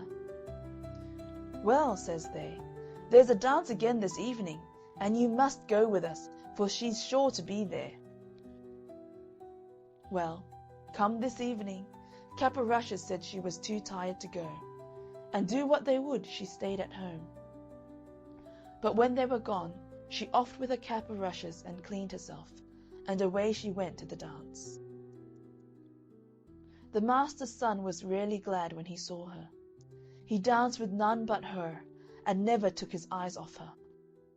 When she wouldn't tell him her name, nor where she came from, he gave her a ring, and told her if he didn't see her again, he should die. Well, before the dance was over, off she slipped, and home she went, and when the maids came home, she was pretending to sleep with her cap o' rushes on. Well, next day they says to her, "There, Cap o' Rushes, you didn't come last night, and now you won't see the lady, for there's no more dances." "Well, I should have really liked to have seen her," says she. The master's son, he tried every way to find out where the lady was gone, but go where he might, and ask whom he might, he never heard anything about her, and he got worse and worse for the love of her, till he had to keep his bed. "Make some gruel for the young master," they said to the cook. "He's dying for the love of the lady." The cook she set about making it when Cap o' Rushes came in.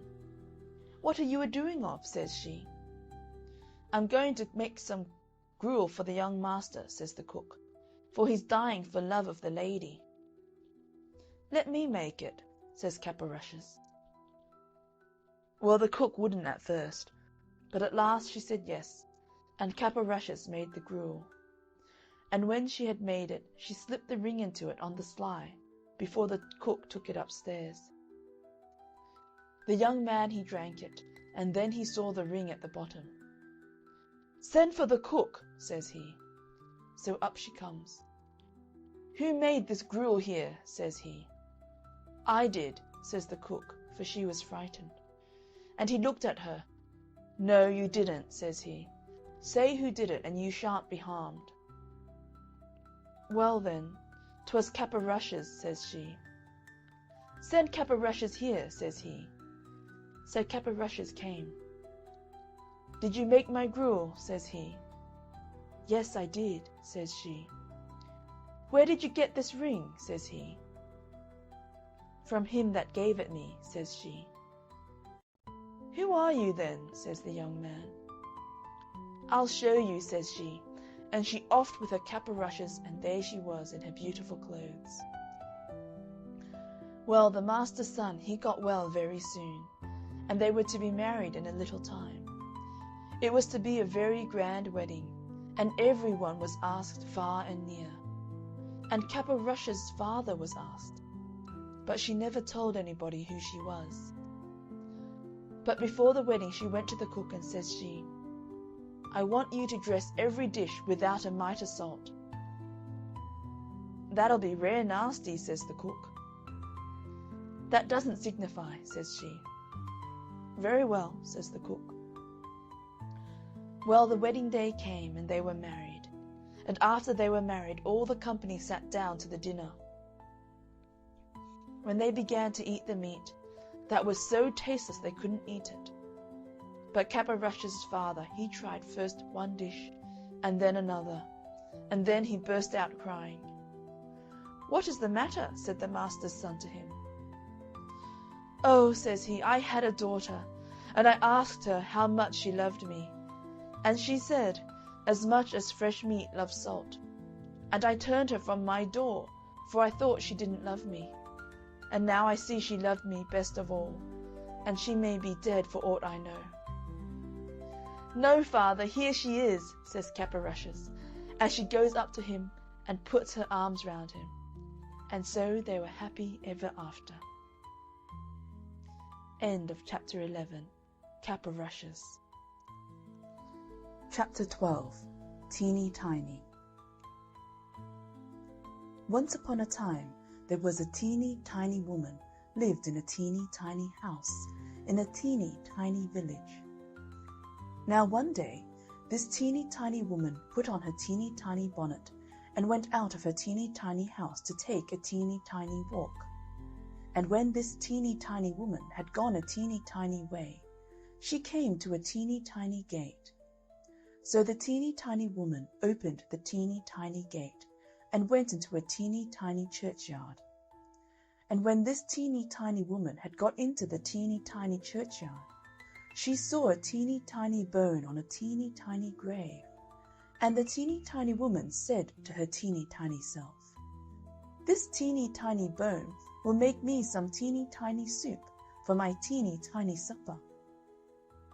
So the teeny tiny woman put the teeny tiny bone into her teeny tiny pocket and went home to her teeny tiny house. Now when the teeny tiny woman got home to her teeny tiny house, she was a teeny tiny bit tired. So she went up her teeny tiny stairs to her teeny tiny bed and put the teeny tiny bone into a teeny tiny cupboard. And when this teeny tiny woman had been to sleep a teeny tiny time, she was awakened by a teeny tiny voice from the teeny tiny cupboard which said, "Give me my bone." And this teeny tiny woman was a teeny tiny frightened, so she hid her teeny tiny head under the teeny tiny clothes and went to sleep again. And when she had been to sleep again a teeny tiny time, the teeny tiny voice again cried out from the teeny tiny cupboard, a teeny tiny louder, "Give me my bone!"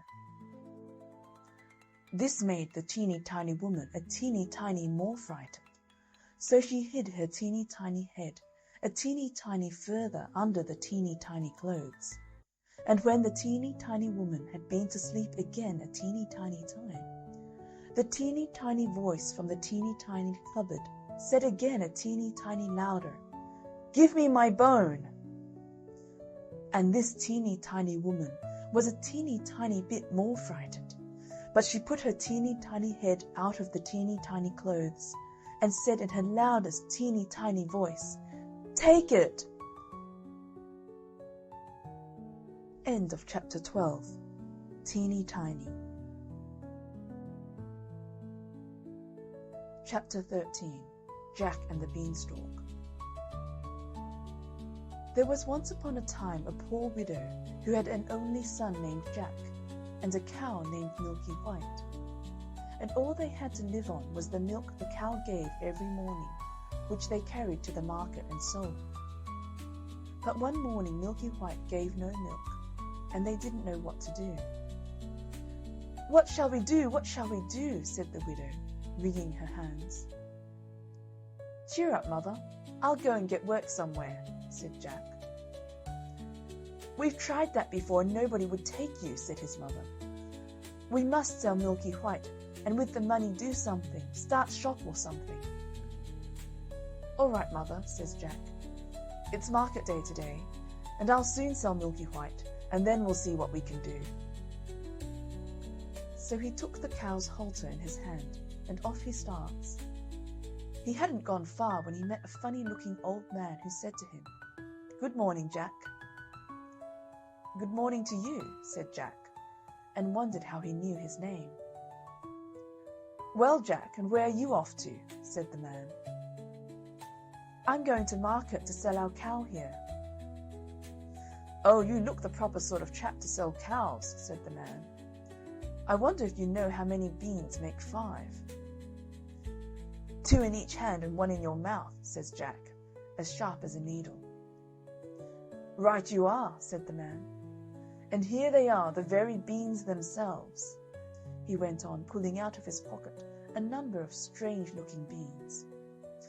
"As you are so sharp," says he, "I don't mind doing a swap with you, your cow, for these beans." "Walker," says Jack, "wouldn't you like it?" "Ah, you don't know what these beans are," said the man. "If you plant them overnight, by morning they grow right up to the sky." "Really?" says Jack. "You don't say so."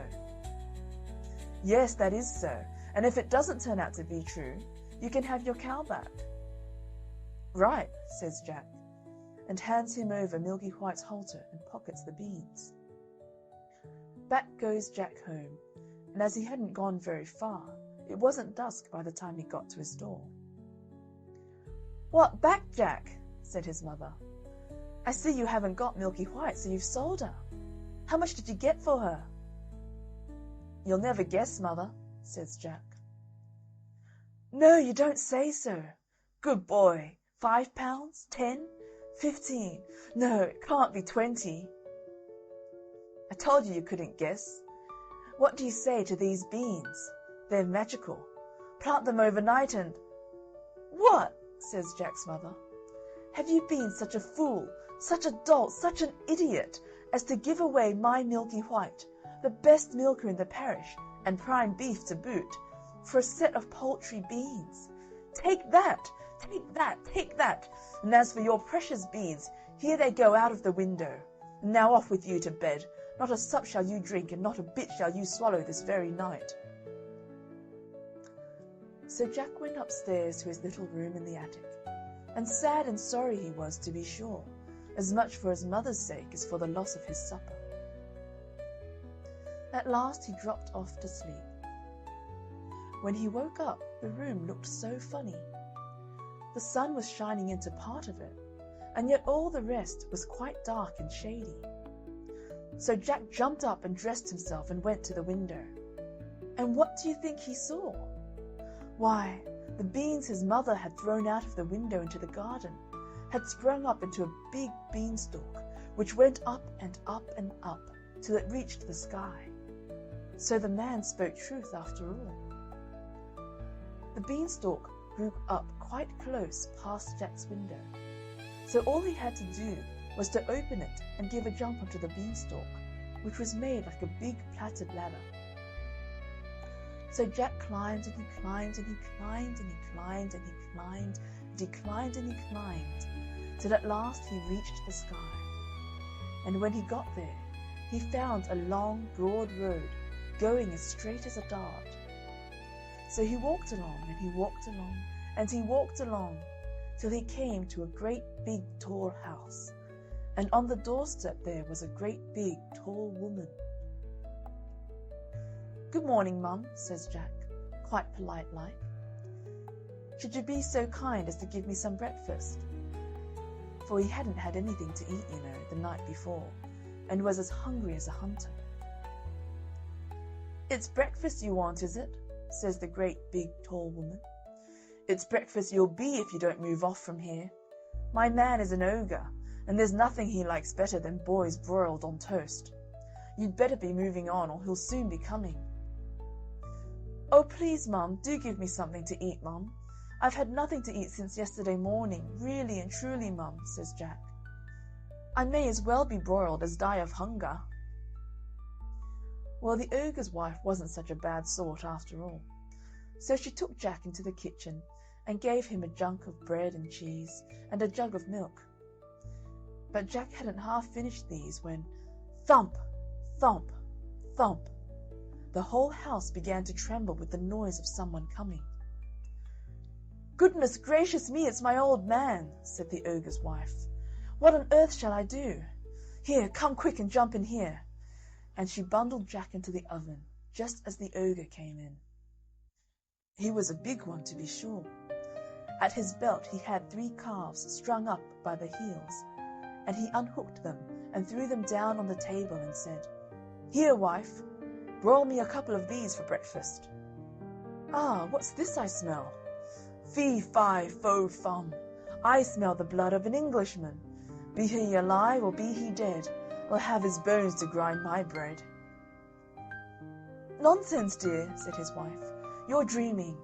Or perhaps you smell the scraps of that little boy you liked so much for yesterday's dinner. Here, go you and have a wash and tidy up, and by the time you come back your breakfast will be ready for you." So the ogre went off, and Jack was just going to jump out of the oven and run off when the woman told him not. "Wait till he's asleep," says she. "He always has a snooze after breakfast." Well, the ogre had his breakfast, and after that he goes to a big chest and takes out of it a couple of bags of gold and sits down counting them, till at last his head began to nod, and he began to snore till the whole house shook again. Then Jack crept out on tiptoe from his oven, and as he was passing the ogre, he took one of the bags of gold under his arm, and off he pelters till he came to the beanstalk. And then he threw down the bag of gold, which of course fell into his mother's garden. And then he climbed down and climbed down, till at last he got home and told his mother and showed her the gold and said, "Well, mother, wasn't I right about the beans? They are really magical, you see." So they lived on the bag of gold for some time, but at last they came to the end of that. So Jack made up his mind to try his luck once more up at the top of the beanstalk. So one fine morning he got up early and got onto the beanstalk. And he climbed and he climbed, and he climbed and he climbed, and he climbed and he climbed, till at last he had got on the road again and came to the great big tall house he had been to before. There, sure enough, was the great big tall woman a-standing on the doorstep. "Good morning, Mum," says Jack, as bold as brass. "Could you be so good as to give me something to eat?" "Go away, my boy," said the big tall woman. or else my man will eat you up for breakfast. But aren't you the youngster who came here once before? Do you know that very day my man missed one of his bags of gold?" "That's strange, Mum," says Jack. "I dare say I could tell you something about that, but I'm so hungry I can't speak till I've had something to eat." Well, the big tall woman was that curious that she took him in and gave him something to eat. But he had scarcely began munching it as slowly as he could when, thump, thump, thump, they heard the giant's footstep, and his wife hid Jack away in the oven. All happened as it did before. In came the ogre as he did before, said, "Fee, fi, fo, fum," and had his breakfast of 3 broiled oxen. Then he said, "Wife, bring me the hen that lays the golden eggs." So she brought it, and the ogre said, "Lay," and it laid an egg all of gold. And then the ogre began to nod his head and to snore till the house shook. Then Jack crept out of the oven on tiptoe and caught hold of the golden hen, and was off before you could say Jack Robinson. But this time the hen gave a cackle which woke the ogre, and just as Jack got out of the house he heard him calling, "Wife, wife, what have you done with my golden hen?" And the wife said, "Why, my dear?" But that was all Jack heard, for he rushed off to the beanstalk and climbed down like a house on fire. And when he got home he showed his mother the wonderful hen and said, "Lay" to it. And it laid a golden egg every time he said lay. Well, Jack was not content, and it wasn't very long before he determined to have another try at his luck up there at the top of the beanstalk. So one fine morning he got up early and went on to the beanstalk, and he climbed and he climbed, and he climbed and he climbed, till he got to the top. But this time he knew better than to go straight to the ogre's house, and when he got near it he waited behind a bush till he saw the ogre's wife come out with a pail to get some water. And then he crept into the house and got into the copper. He hadn't been there long when he heard thump, thump, thump, as before, and in come the ogre and his wife. "Fee, fi, fo, fum, I smell the blood of an Englishman," cried out the ogre. "I smell him, wife, I smell him." "Do you, my dearie?" says the ogre's wife. "Then if it's that little rogue that stole your gold and the hen that laid the golden eggs, he's sure to have got into the oven." And they both rushed to the oven, but Jack wasn't there, luckily. And the ogre's wife said, "There you are again with your fee, fi, fo, fum. Why, of course, it's the laddie you caught last night that I've broiled for your breakfast. How forgetful I am, and how careless you are not to tell the difference between a live 'un and a dead 'un." So the ogre sat down to the breakfast and ate it. But every now and then he would mutter, "Well, I could have sworn," and he'd get up and search the larder and the cupboards and everything, only luckily he didn't think of the copper. After breakfast was over, the ogre called out, "Wife, wife, bring me my golden harp." So she brought it and put it on the table before him. Then he said, "Sing," and the golden harp sang most beautifully, and it went on singing till the ogre fell asleep and commenced to snore like thunder.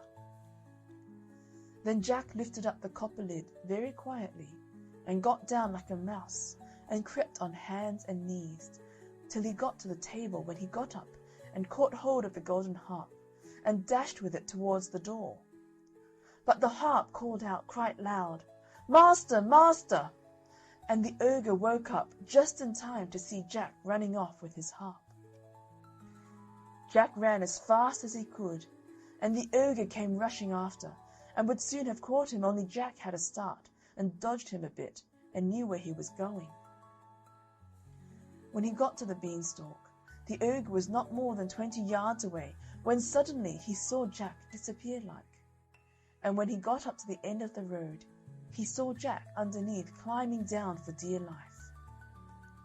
Well, the ogre didn't like trusting himself to such a ladder, and he stood and waited, So Jack got another start. But just then the hart cried out, "Master, master!" And the ogre swung himself down onto the beanstalk, which shook with his weight. Down climbs Jack, and after him climbed the ogre.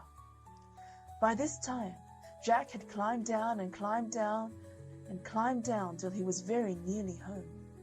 So he called out, "Mother, mother, bring me an axe, bring me an axe." And his mother came rushing out with the axe in her hand. But when she came to the beanstalk, she stood stock still with fright, for there she saw the ogre just coming down below the clouds. But Jack jumped down and got hold of the axe and gave a chop at the beanstalk, which cut it half in two. The ogre felt the beanstalk shake and quiver, so he stopped to see what was the matter. Then Jack gave another chop with the axe, and the beanstalk was cut in two and began to topple over. Then the ogre fell down and broke his crown, and the beanstalk came toppling after. Then Jack showed his mother his golden harp, and what with showing that and selling the golden eggs, Jack and his mother became very rich, and he married a great princess, and they lived happy ever after. End of chapter 13. Jack and the Beanstalk.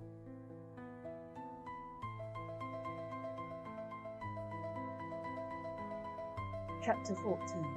The Story of the Three Little Pigs.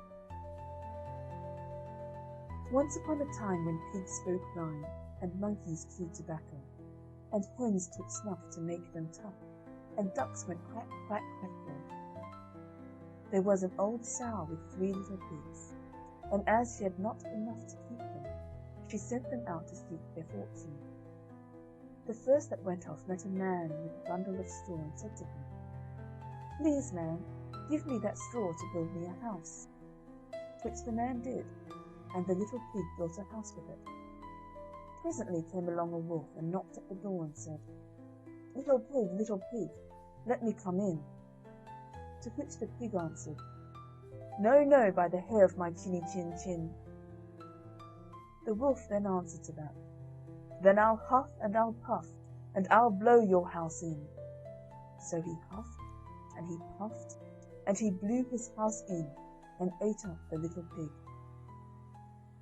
The second little pig met a man with a bundle of furs, and said, "Please, man, give me that furs to build a house." Which the man did, and the pig built his house. Then along came the wolf and said, little pig, let me come in." "No, no, by the hair of my chinny chin chin." "Then I'll puff and I'll huff, and I'll blow your house in." So he huffed and he puffed, and he puffed and he puffed, and at last he blew the house down, and he ate up the little pig. The third little pig met a man with a load of bricks, and said, "Please, man, give me those bricks to build a house with." So the man gave him the bricks, and he built his house with them. So the wolf came, as he did to the other little pigs, and said, little pig, let me come in." "No, no, by the hair of my chinny chin chin." "Then I'll huff and I'll puff, and I'll blow your house in." Well, he huffed, and he puffed, and he huffed, and he puffed, and he puffed, and he puffed, but he could not get the house down. When he found that he could not, with all his huffing and puffing, blow the house down, he said, "Little pig, I know where there is a nice field of turnips." "Where?" said the little pig. "Oh, in Mr. Smith's home field, and if you will be ready tomorrow morning, I will call for you, and we will go together and get some for dinner." "Very well," said the little pig. "I will be ready. What time do you mean to go?" "Oh, at 6 o'clock." Well, the little pig got up at 5, and got the turnips before the wolf came, which he did about 6. And he said, "Little pig, are you ready?" The little pig said, "Ready! I have been and come back again, and got a nice potful for dinner." The wolf felt very angry at this, but thought that he would be up to the little pig somehow or other.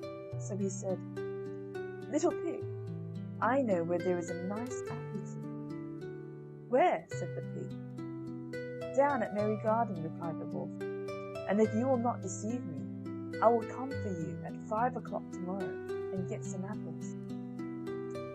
Well, the little pig bustled up the next morning at 4 o'clock and went off for the apples, and to get back before the wolf came. But he had further to go and had to climb the tree, so that just as he was coming down from it, he saw the wolf coming, which, as you may suppose, frightened him very much. When the wolf came up, he said, "Little pig, what? Are you here before me? Are they nice apples?" "Yes, very," said the little pig. "I will throw you down one." And he threw it so far that, while the wolf was gone to pick it up, the little pig jumped down and ran home. The next day the wolf came again and said to the little pig, "Little pig, there is a fair at Shanklin this afternoon. Will you go?" "Oh, yes," said the pig, "I will go. What time shall you be ready?" "At 3," said the wolf. So the little pig went off before the time as usual, and got to the fair and bought a butterfly, which he was going home with when he saw the wolf coming.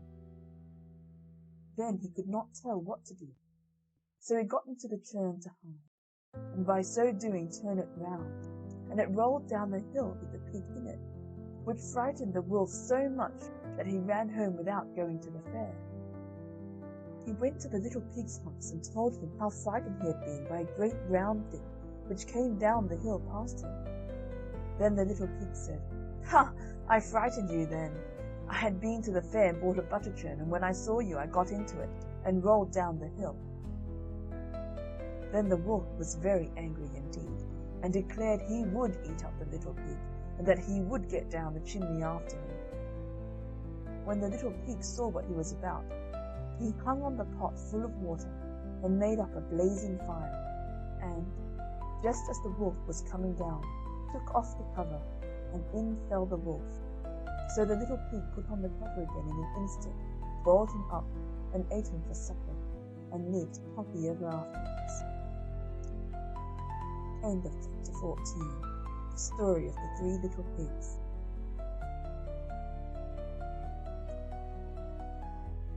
Chapter 15. The Master and his Pupil.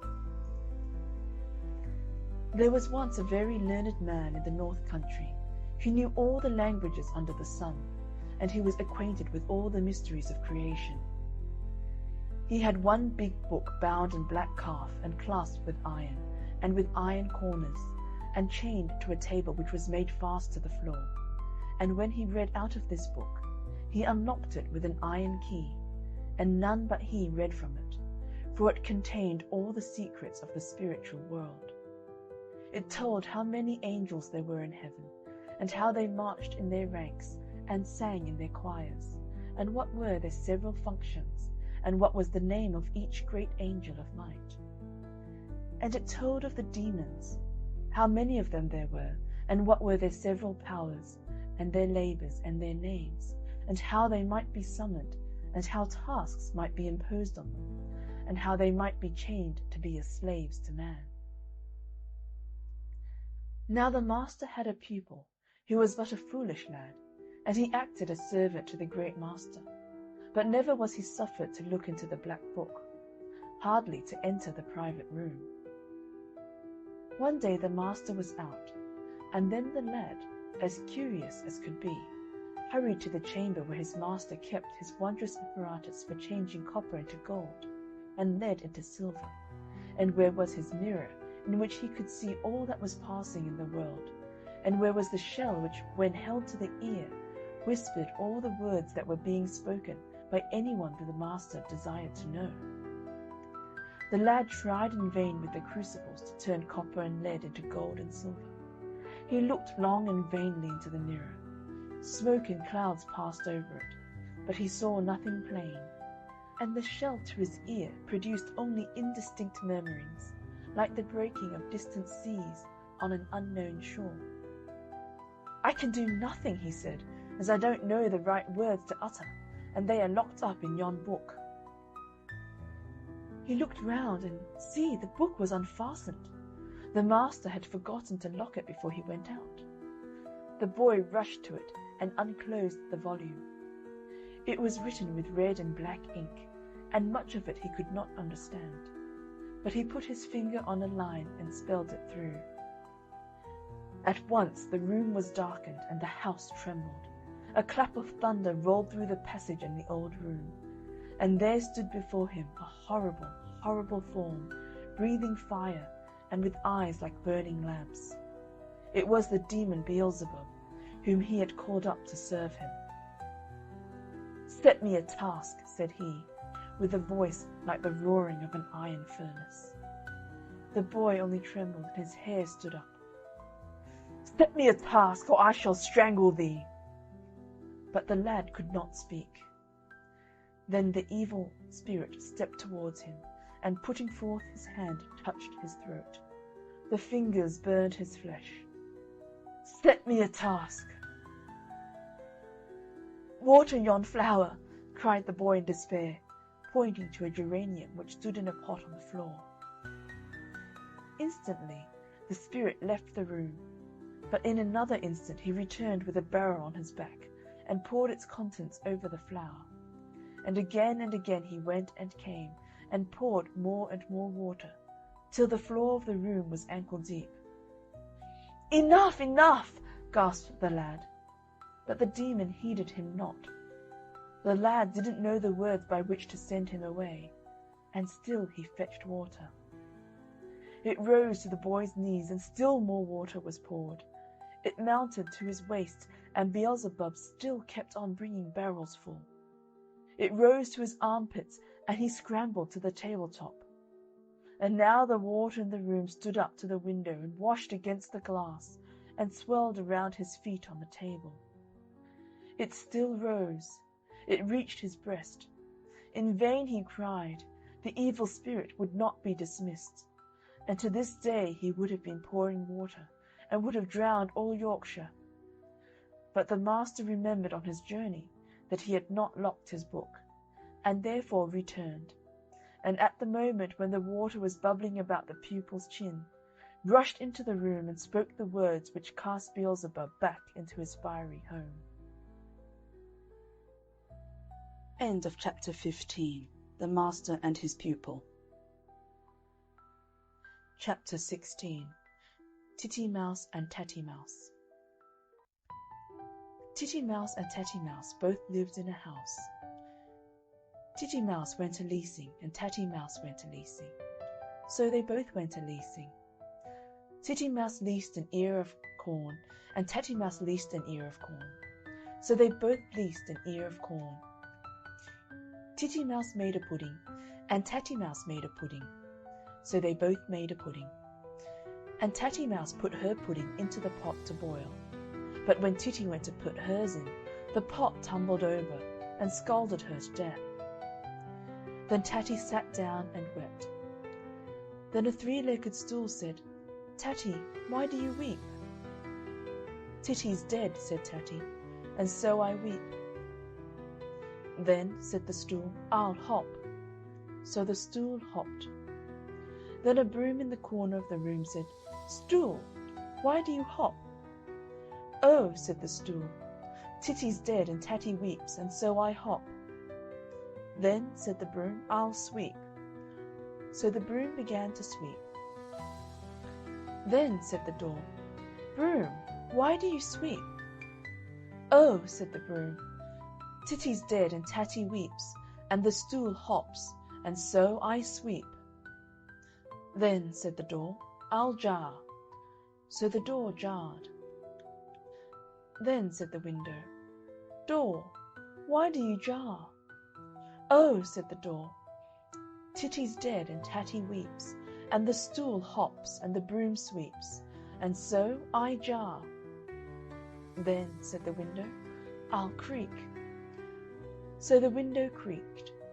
Now there was an old form outside the house, and when the window creaked, the form said, "Window, why do you creak?"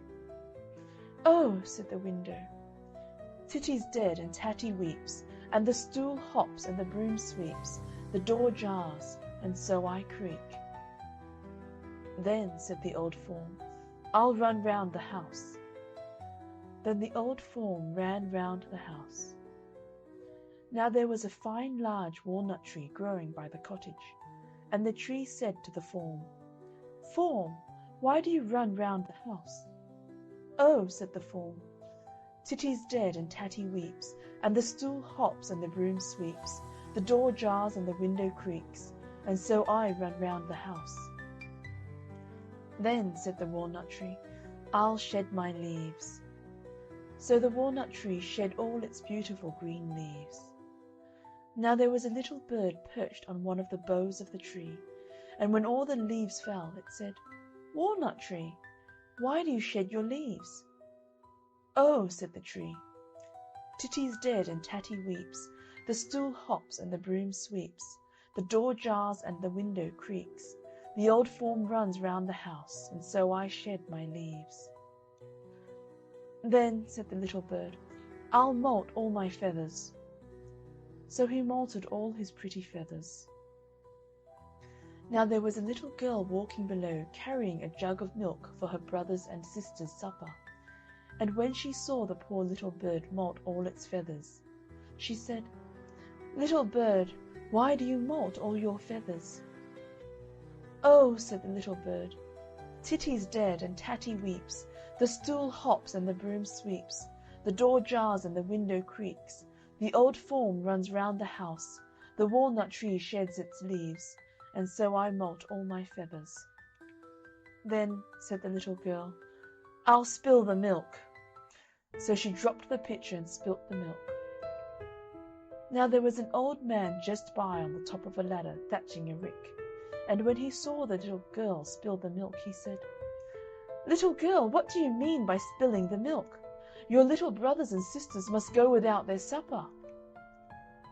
Then said the little girl, "Titty's dead and Tatty weeps, the stool hops and the broom sweeps, the door jars and the window creaks, the old form runs round the house, the walnut tree sheds all its leaves, the little bird moults all its feathers, and so I spill the milk."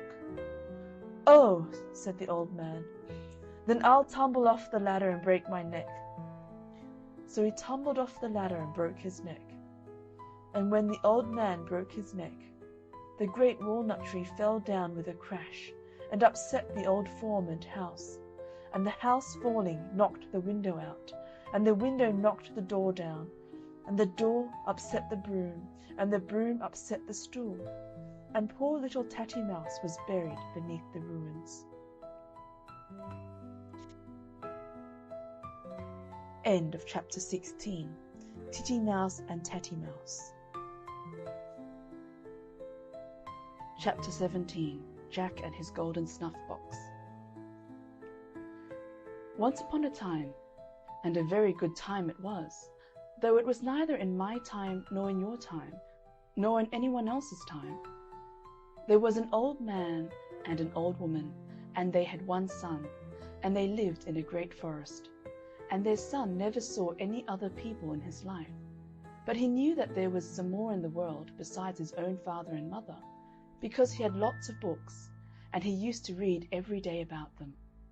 And when he read about some pretty young women, he used to go mad to see some of them, till one day, when his father was out cutting wood, he told his mother that he wished to go away to look for his living in some other country, and to see some other people besides them two.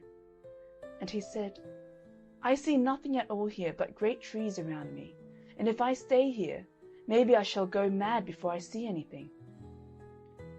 The young man's father was out all this time, when this talk was going on between him and his poor old mother. The old woman begins by saying to her son before leaving, "Well, well, my poor boy, if you want to go, it's better for you to go, and God be with you." The old woman thought for the best when she said that. "But stop a bit before you go. Which would you like best for me to make you, a little cake and bless you, or a big cake and curse you?" "Dear, dear," said he, "make me a big cake. Maybe I shall be hungry on the road." The old woman made the big cake, and she went on top of the house, and she cursed him as far as she could see him. He presently meets with his father, and the old man says to him, "Where are you going, my poor boy?" When the son told the father the same tale as he told his mother. "Well," says his father, "I'm sorry to see you going away, but if you've made your mind to go, it's better for you to go." The poor lad had not gone far when his father called him back. Then the old man drew out of his pocket a golden snuff-box and said to him, "Here, take this little box and put it in your pocket, and be sure not to open it till you are near your death." And away went poor Jack upon his road, and walked till he was tired and hungry, for he had eaten all his cake upon the road. And by this time night was upon him, so he could hardly see his way before him. He could see some light a long way before him, and he made up to it, and found the back door and knocked at it, till one of the maidservants came and asked him what he wanted. He said that night was on him, and he wanted to get some place to sleep. The maidservant called him in to the fire and gave him plenty to eat, good meat and bread and beer. And as he was eating his food by the fire, there came the young lady to look at him, and she loved him well, and he loved her. And the young lady ran to tell her father, and said there was a pretty young man in the back kitchen. And immediately the gentleman came to him, and questioned him, and asked what work he could do. Jack said, the silly fellow, that he could do anything. He meant that he could do any foolish bit of work that would be wanted about the house. "Well," says the gentleman to him, "if you can do anything, at 8 o'clock in the morning I must have a great lake and some of the largest man-of-war vessels sailing before my mansion, and one of the largest vessels must fire a royal salute, and the last round must break the leg of the bed where my young daughter is sleeping, and if you don't do that, you will have to forfeit your life." "All right," said Jack, and away he went to his bed, and said his prayers quietly, and slept till it was near 8 o'clock, and he had hardly any time to think what he was to do, till all of a sudden he remembered about the little golden box that his father gave him, and he said to himself, "Well, well, I never was so near my death as I am now." And then he felt in his pocket, and drew the little box out, and when he opened it, out there hopped 3 little red men, and asked Jack, "What is your will with us?" "Well," said Jack, "I want a great lake, and some of the largest man-of-war vessels in the world before this mansion, and one of the largest vessels to fire a royal salute, and the last round to break one of the legs of the bed where this young lady is sleeping." "All right," said the little men, "go to sleep." Jack had hardly time to bring the words out of his mouth to tell the little men what to do, but when it struck 8 o'clock, when bang, bang, went one of the largest man-of-war vessels, and it made Jack jump out of bed to look through the window, and I can assure you it was a wonderful sight for him to see, after being so long with his father and mother living in a wood. By this time Jack dressed himself and said his prayers, and came down laughing, for he was proud he was, because the thing was done so well. The gentleman comes to him and says to him, "Well, my young man, I must say that you are very clever indeed. Come and have some breakfast." And the gentleman tells him, "Now there are 2 more things you have to do, and then you shall have my daughter in marriage." Jack gets his breakfast and has a good squint at the young lady, and also she at him.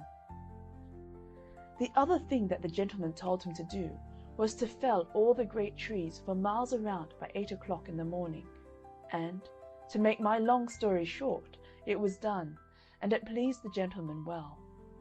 The gentleman said to him, "The other thing you have to do," and it was the last thing, "you must get me a great castle standing on 12 golden pillars, and there must come regiments of soldiers, and go through their drill. At 8 o'clock the commanding officer must say, 'Shoulder up.'" "All right," said Jack. When the 3rd and last morning came, the 3rd great feat was finished, and he had the young daughter in marriage. But oh dear, there is worse to come yet. The gentleman now makes a large hunting party, and invites all the gentlemen around the country to it, and to see the castle as well. And by this time Jack has a beautiful horse and a scarlet dress to go with them.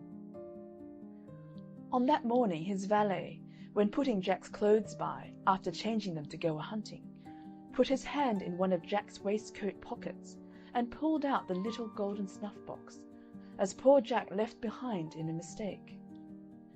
And that man opened the little box, and there hopped the 3 little red men out, and asked him what he wanted with them. "Well," said the valet to them, "I want this castle to be moved from this place far and far across the sea." "All right," said the little red men to him. "Do you wish to go with it?" "Yes," said he. "Well, get up," said they to him, and away they went, far and far over the great sea. Now the grand hunting party comes back, and the castle upon the 12 golden pillars had disappeared, to the great disappointment of those gentlemen as did not see it before. That poor silly Jack is threatened by taking his beautiful young wife from him, for taking them in the way he did. But the gentleman at last made an agreement with him, and he is to have a 12 months and a day to look for it, and off he goes with a good horse and money in his pocket. Now poor Jack goes in search of his missing castle, over hills, dales, valleys, and mountains, through woolly woods and sheep-walks, further than I can tell you or ever intend to tell you, until at last he comes up to the place where lives the king of all the little mice in the world. There was one of the little mice on sentry at the front gate, going up to the palace, and did try to stop Jack from going in. He asked the little mouse, "Where does the king live? I should like to see him." This one sent another with him to show him the place, and when the king saw him, he called him in. And the king questioned him, and asked him where he was going that way. Well, Jack told him all the truth, that he had lost the great castle, and was going to look for it, and he had a whole 12 months and a day to find it out. And Jack asked him whether he knew anything about it, and the king said, "No, but I am the king of all the little mice in the world, and I will call them all up in the morning, and maybe they have seen something of it." Then Jack got a good meal and bed, and in the morning he and the king went onto the fields, and the king called all the mice together, and asked them whether they had seen the great beautiful castle standing on golden pillars. And all the little mice said, no, there was none of them had seen it. The old king said to him that he had 2 other brothers. "One is the king of all the frogs, and my other brother, who is the oldest, he is the king of all the birds in the world, and if you go there, maybe they know something about the missing castle." The king said to him, "Leave your horse here with me till you come back, and take one of my best horses under you, and give this cake to my brother. He will know then who you got it from. Mind and tell him I am well, and should like dearly to see him." And then the king and Jack shook hands together. And when Jack was going through the gates, the little mouse asked him, should he go with him? And Jack said to him, "No, I shall get myself into trouble with the king." And the little thing told him, "It will be better for you to let me go with you. Maybe I shall do some good to you some time without you knowing it." "Jump up, then." And the little mouse ran up the horse's leg and made it dance, and Jack put the mouse in his pocket. Now Jack, after wishing good morning to the king and pocketing the little mouse which was on sentry, trudged on his way, and such a long way he had to go, and this was his first day. At last he found the place, and there was one of the frogs on sentry, and gun upon his shoulder, and did try to hinder Jack from going in. But when Jack said to him that he wanted to see the king, he allowed him to pass, and Jack made up to the door. The king came out and asked him his business, and Jack told him all from beginning to end. "Well, well, come in." He gets good entertainment that night, and in the morning the king made such a funny sound, and collected all the frogs in the world, and he asked them, did they know or see anything of a castle that stood upon 12 golden pillars? And they all made a curious sound, crow, crow, crow, crow, and said no.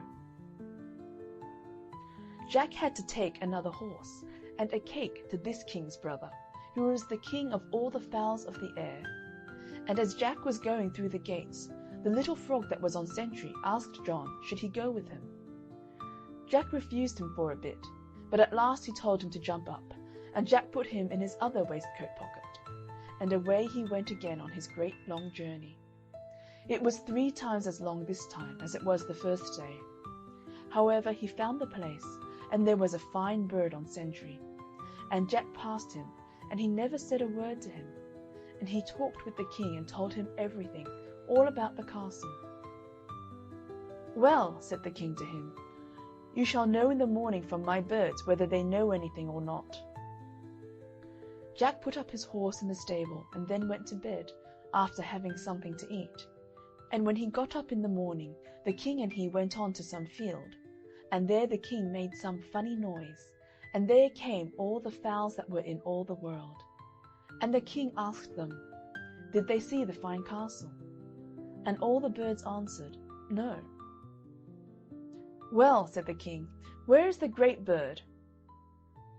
They had to wait then for a long time for the eagle to make his appearance, when at last he came all in a perspiration, after sending 2 little birds high up in the sky to whistle on him to make all the haste he possibly could. The king asked the great bird, did he see the great castle?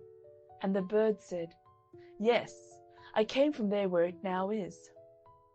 "Well," says the king to him, "this young gentleman has lost it, and you must go with him back to it. But stop till you get a bit of something to eat first." They killed a thief, and sent the best part of it to feed the eagle on his journey over the seas, and had to carry Jack on his back. Now when they came in sight of the castle, they did not know what to do to get the little golden box. Well, the little mouse said to them, "Leave me down, and I will get the little box for you."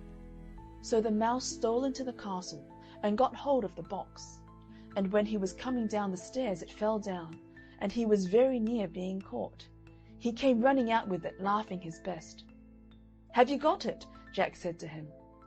He said, "Yes," and off they went back again, and left the castle behind.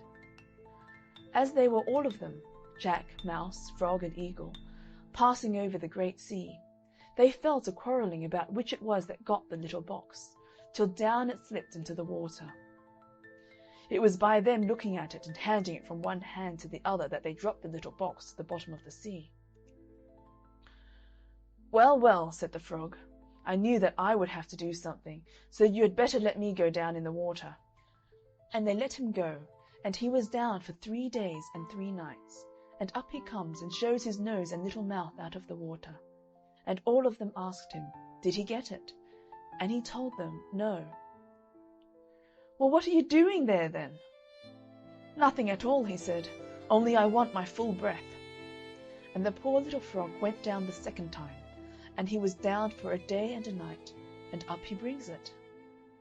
And away they did go after being there 4 days and nights, and after a long tug over seas and mountains, arrive at the palace of the old king, who is the master of all the birds in the world.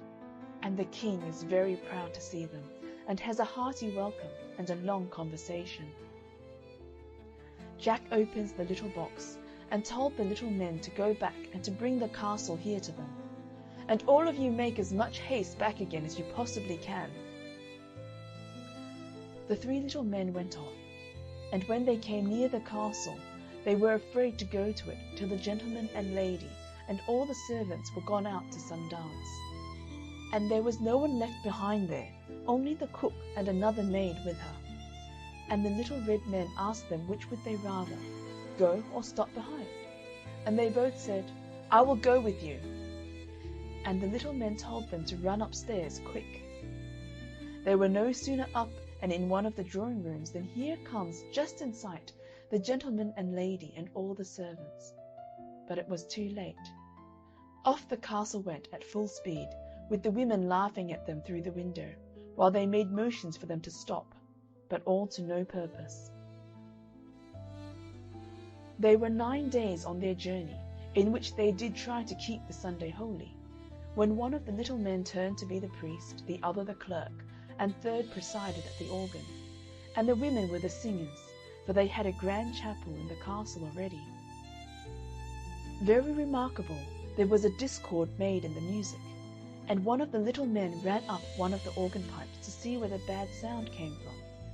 when he found out it only happened to be that the two women were laughing at the little red man stretching his little legs full length on the bass pipes, also his two arms at the same time, with his little red nightcap, which he never forgot to wear, and what they never witnessed before, could not help calling forth some good merriment while on the face of the deep. And poor thing, through them not going on with what they begun with, they very near came to danger, as the castle was once very near sinking in the middle of the sea. At length, after a merry journey, they come again to Jack and the king. The king was quite struck with the sight of the castle, and going up the golden stairs, went to see the inside.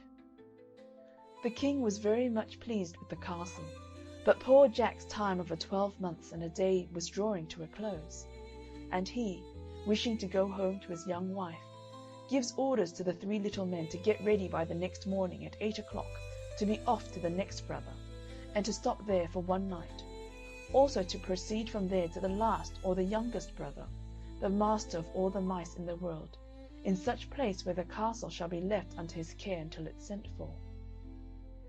Jack takes a farewell of the king, and thanks him very much for his hospitality. Away went Jack in his castle again, and stopped one night in that place. And away they went again to the 3rd place, and there left the castle under his care. As Jack had to leave the castle behind, he had to take to his own horse, which he had left there when he first started. Now poor Jack leaves his castle behind, and faces towards home. And after having so much merriment with the 3 brothers every night, Jack became sleepy on horseback, and would have lost the road if it was not for the little men a-guiding him. At last he arrived weary and tired, and they did not seem to receive him with any kindness whatever, because he had not found the stolen castle. And to make it worse, he was disappointed in not seeing his young and beautiful wife to come and meet him, through being hindered by her parents. But that did not stop long. Jack put full power on, and dispatched the little men off to bring the castle from there, and they soon got there. Jack shook hands with the king, and returned many thanks for his kingly kindness in minding the castle for him. And then Jack instructed the little men to spur up and put speed on. And off they went, and were not long before they reached their journey's end, when out comes the young wife to meet him with a fine lump of a young son, and they all lived happily ever afterwards. End of chapter 17, Jack and his golden snuff box. Chapter 18, The Story of the 3 Bears. Once upon a time there were 3 bears who lived together in a house of their own in a wood.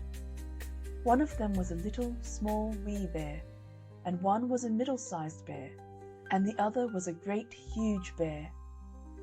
They had each a pot for their porridge, a little pot for the little, small, wee bear, and a middle-sized pot for the middle bear, and a great pot for the great, huge bear. And they had each a chair to sit in, a little chair for the little, small, wee bear, and a middle-sized chair for the middle bear, and a great chair for the great, huge bear. And they had each a bed to sleep in, a little bed for the little, small, wee bear, and a middle-sized bed for the middle bear, and a great bed for the great, huge bear. One day, after they had made the porridge for their breakfast and poured it into their porridge pots, they walked out into the wood while the porridge was cooling, that they might not burn their mouths by beginning too soon to eat it. And while they were walking, a little old woman came to the house. She could not have been a good, honest old woman, for first she looked in at the window, and then she peeped in at the keyhole, and seeing nobody in the house, she lifted the latch. The door was not fastened, because the bears were good bears, who did nobody any harm, and never suspected that anybody would harm them. So the little old woman opened the door and went in, and well pleased she was when she saw the porridge on the table. If she had been a good little old woman, she would have waited till the bears came home, and then perhaps they would have asked her to breakfast, for they were good bears, a little rough or so, as the manner of bears is, but for all that very good-natured and hospitable. But she was an impudent, bad old woman, and set about helping herself. So first she tasted the porridge of the great huge bear, and that was too hot for her, and she said a bad word about that. And then she tasted the porridge of the middle bear, and that was too cold for her, and she said a bad word about that too. And then she went to the porridge of the little small wee bear, and tasted that, and that was neither too hot nor too cold, but just right, and she liked it so well that she ate it all up. But the naughty old woman said a bad word about the little porridge pot, because it did not hold enough for her. Then the little old woman sat down in the chair of the great huge bear, and that was too hard for her. And then she sat down in the chair of the middle bear, and that was too soft for her. And then she sat down in the chair of the little small wee bear, and that was neither too hard nor too soft, but just right. So she seated herself in it, and there she sat till the bottom of the chair came out, and down she came plump upon the ground. And the naughty old woman said a wicked word about that too. Then the little old woman went upstairs into the bedchamber in which the three bears slept. At first she lay down upon the bed of the great huge bear, but that was too high at the head for her. And next she lay down upon the bed of the middle bear, and that was too high at the foot for her. And then she lay down upon the bed of the little small wee bear, and that was neither too high at the head nor at the foot, but just right. So she covered herself up comfortably and lay there till she fell fast asleep. By this time the three bears thought their porridge would be cool enough, so they came home to breakfast. Now the little old woman had left the spoon of the great huge bear standing in his porridge. "Somebody has been at my porridge," said the great huge bear in his great rough, gruff voice. And when the middle bear looked at his, he saw that the spoon was standing in it too. They were wooden spoons. If they had been silver ones, the naughty old woman would have put them in her pocket. "Somebody has been at my porridge," said the middle bear in his middle voice. Then the little small wee bear looked at his, and there was the spoon in the porridge pot, but the porridge was all gone. "Somebody has been at my porridge and has eaten it all up," said the little small wee bear in his little small wee voice. Upon this, the three bears, seeing that someone had entered their house and had eaten up the little small wee bear's breakfast, began to look about them. Now the little old woman had not put the hard cushion straight when she rose from the chair of the great huge bear. "Somebody has been sitting in my chair," said the great huge bear in his great rough, gruff voice. And the little old woman had squatted down the soft cushion of the middle bear. "Somebody has been sitting in my chair," said the middle bear in his middle voice. And you know what the little old woman had done to the third chair.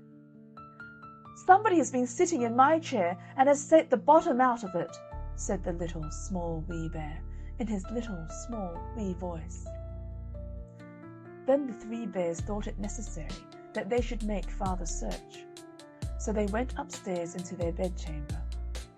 Now the little old woman had pulled the pillow of the great huge bear out of its place.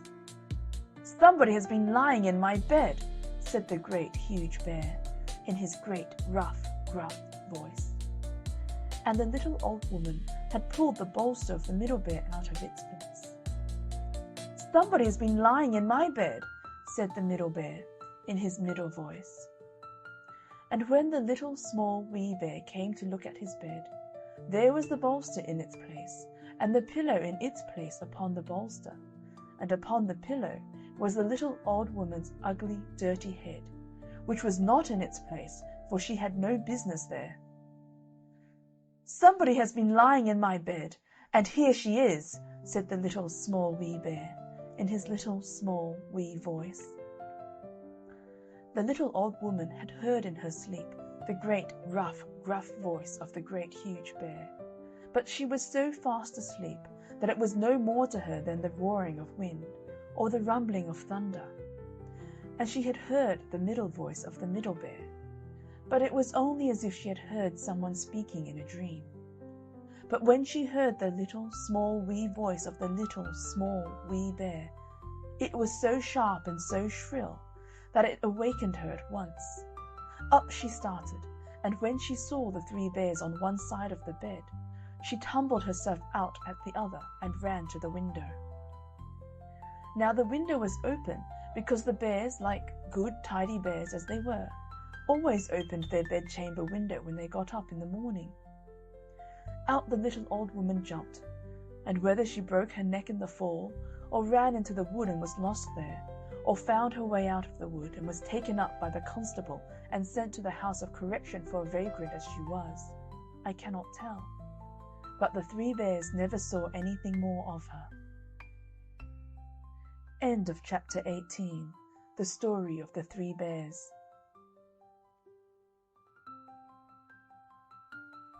Chapter 19. Jack the Giant Killer. When good King Arthur reigned, there lived near the Land's End of England in the county of Cornwall a farmer who had one only son called Jack. He was brisk and of a ready, lively wit, so that nobody or nothing could worst him. In those days the Mount of Cornwall was kept by a huge giant named Cormoran. He was 18 feet in height, and about 3 yards round the waist, of a fierce and grim countenance, the terror of all the neighbouring towns and villages. He lived in a cave in the midst of the mount, and whenever he wanted food he would wade over to the mainland, where he would furnish himself with whatever came in his way.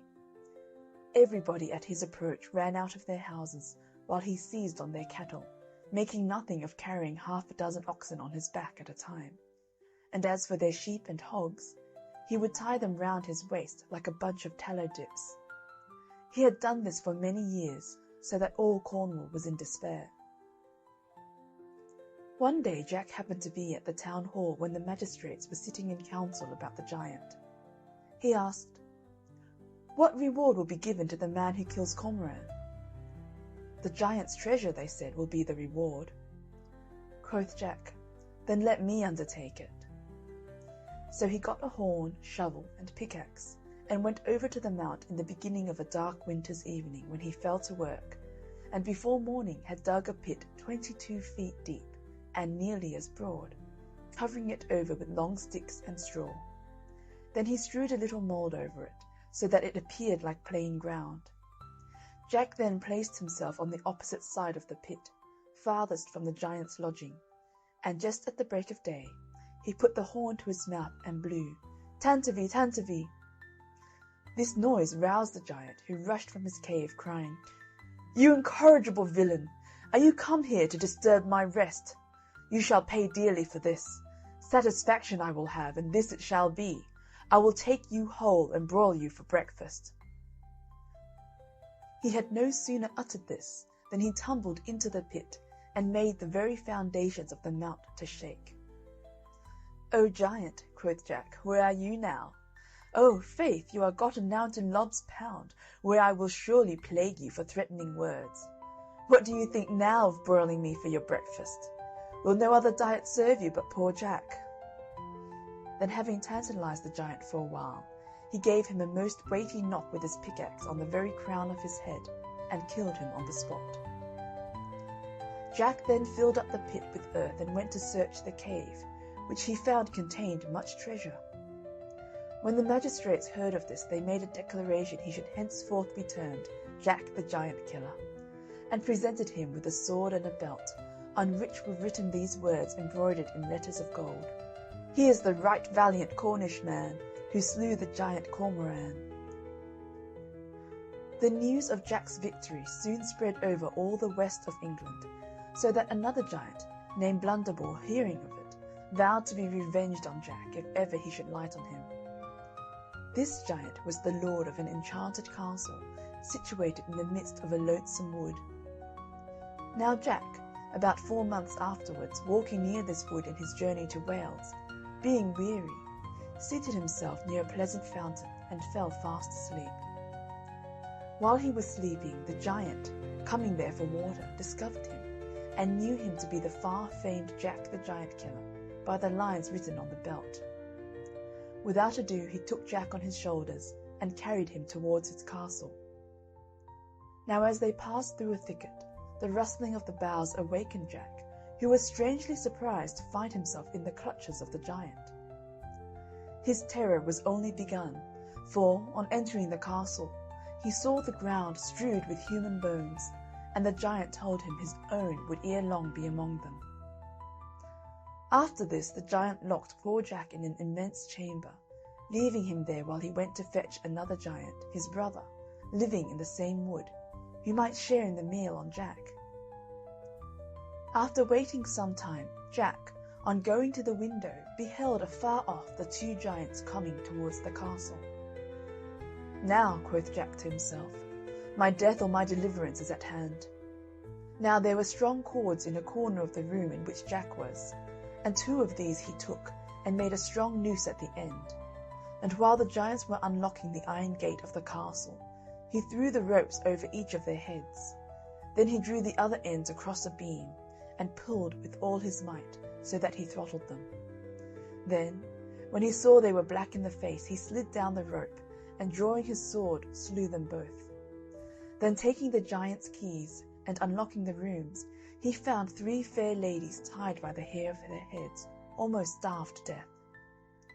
"Sweet ladies," quoth Jack, "I have destroyed this monster and his brutish brother, and obtained your liberties." This said, he presented them with the keys, and so proceeded on his journey to Wales.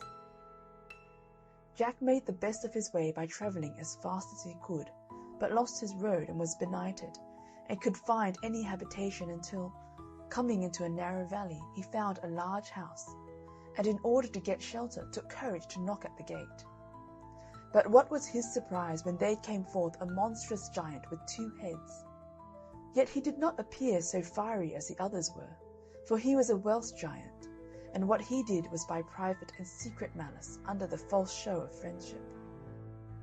Jack, having told his condition to the giant, was shown into a bedroom where, in the dead of night, he heard his host in another apartment muttering these words: "Though here you lodge with me this night, you shall not see the morning light.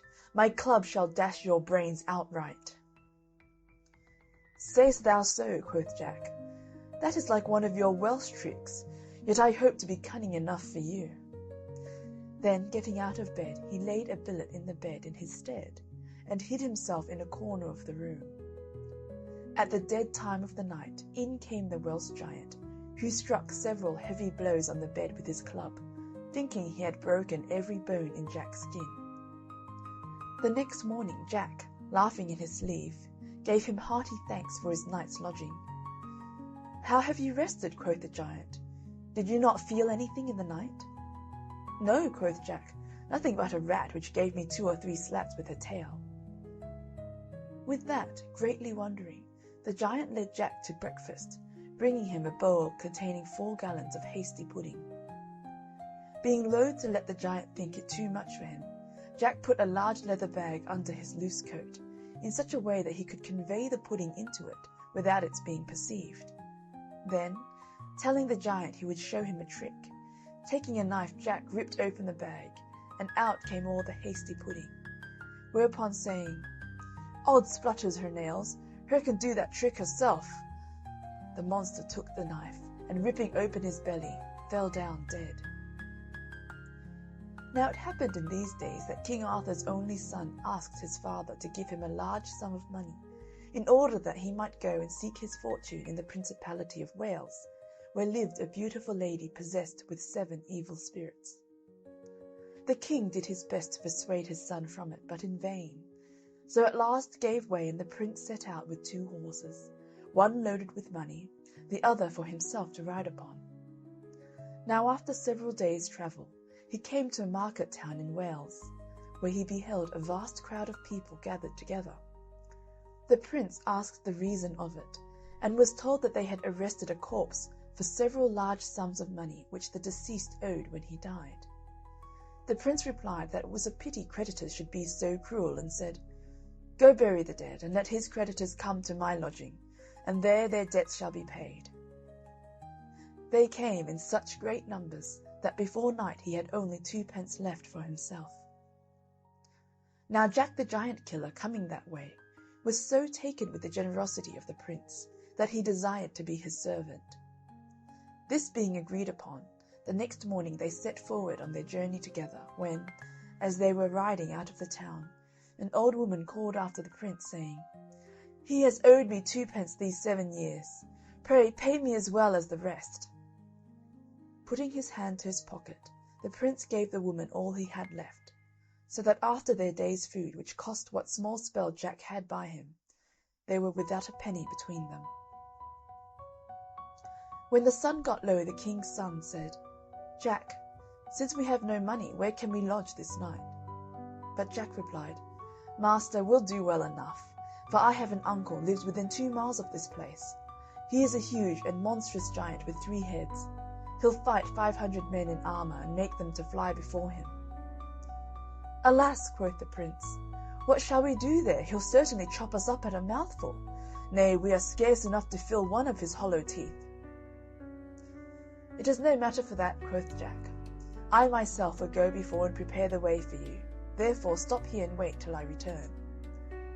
Jack then rode away at full speed, and coming to the gate of the castle, he knocked so loud that he made the neighbouring hills resound. The giant roared out at this like thunder, "Who's there?" Jack answered, "None but your poor cousin Jack." Quoth he, "What news with my poor cousin Jack?" He replied, "Dear uncle, heavy news, good what?" "Prithee," quoth the giant, "what heavy news can come to me? I am a giant with 3 heads, and besides, thou knowest I can fight 500 men in armour, and make them fly like chaff before the wind." "Oh, but," quoth Jack, "here's the king's son a-coming with 1,000 men in armour to kill you and destroy all that you have." "Oh, cousin Jack," said the giant, "this is heavy news indeed. I will immediately run and hide myself, and thou shalt lock, bolt, and bar me in, and keep the keys until the prince is gone." Having secured the giant, Jack fetched his master, when they made themselves heartily merry, whilst the poor giant lay trembling in a vault under the ground. Early in the morning Jack furnished his master with a fresh supply of gold and silver, and then sent him 3 miles forward on his journey, at which time the prince was pretty well out of the smell of the giant. Jack then returned and let the giant out of the vault, who asked what he should give him for keeping the castle from destruction. "Why," quoth Jack, "I want nothing but the old coat and cap, together with the old rusty sword and slippers which are at your bed's head." Quoth the giant, "You know not what you ask. They are the most precious things I have. The coat will keep you invisible. The cap will tell you all you want to know. The sword cuts asunder whatever you strike, and the shoes are of extraordinary swiftness. But you have been very serviceable to me. Therefore take them with all my heart." Jack thanked his uncle, and then went off with them. He soon overtook his master, and they quickly arrived at the house of the lady the prince sought, who, finding the prince to be a suitor, prepared a splendid banquet for him. After the repast was concluded, she told him she had a task for him.